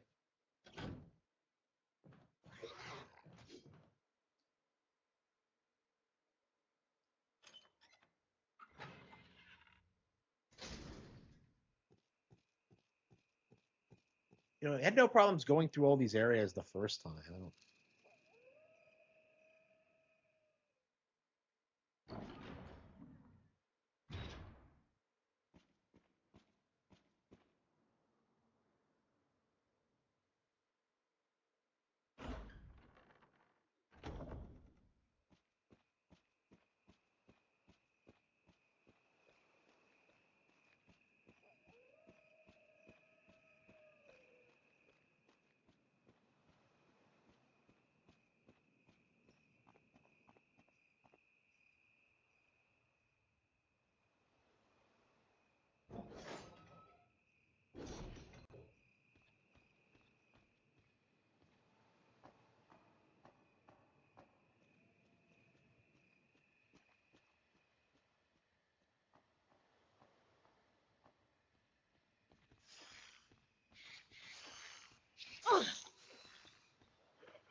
Why was the battery in the mansion?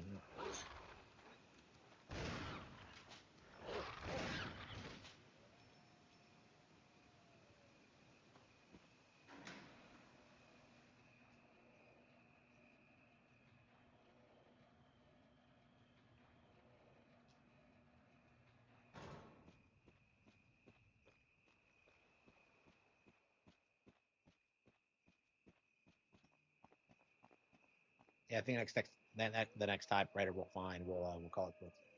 I am ready to work a little bit, so I'll probably put on a movie a bit before bed.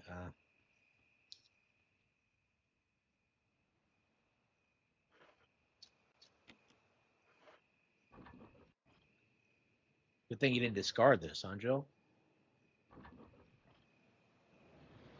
Yeah, I don't know. I don't think I would have figured this out without a guide.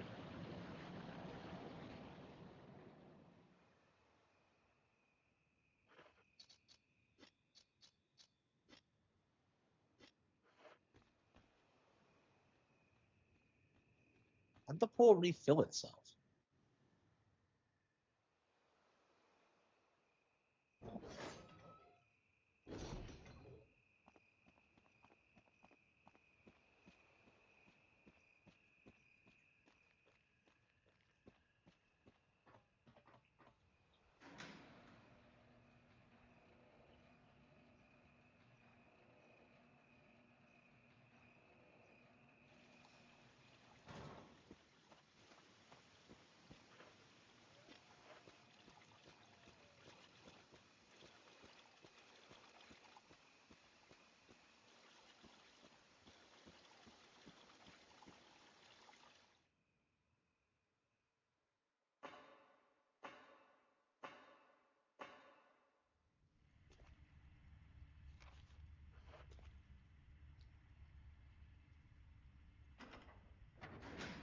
Yeah, I really want to keep playing, but like I feel like we made enough progress tonight.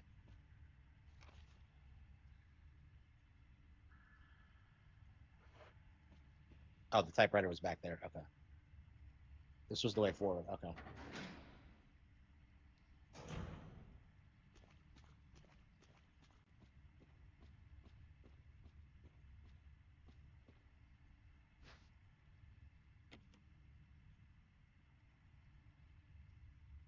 Yeah, I want to keep playing.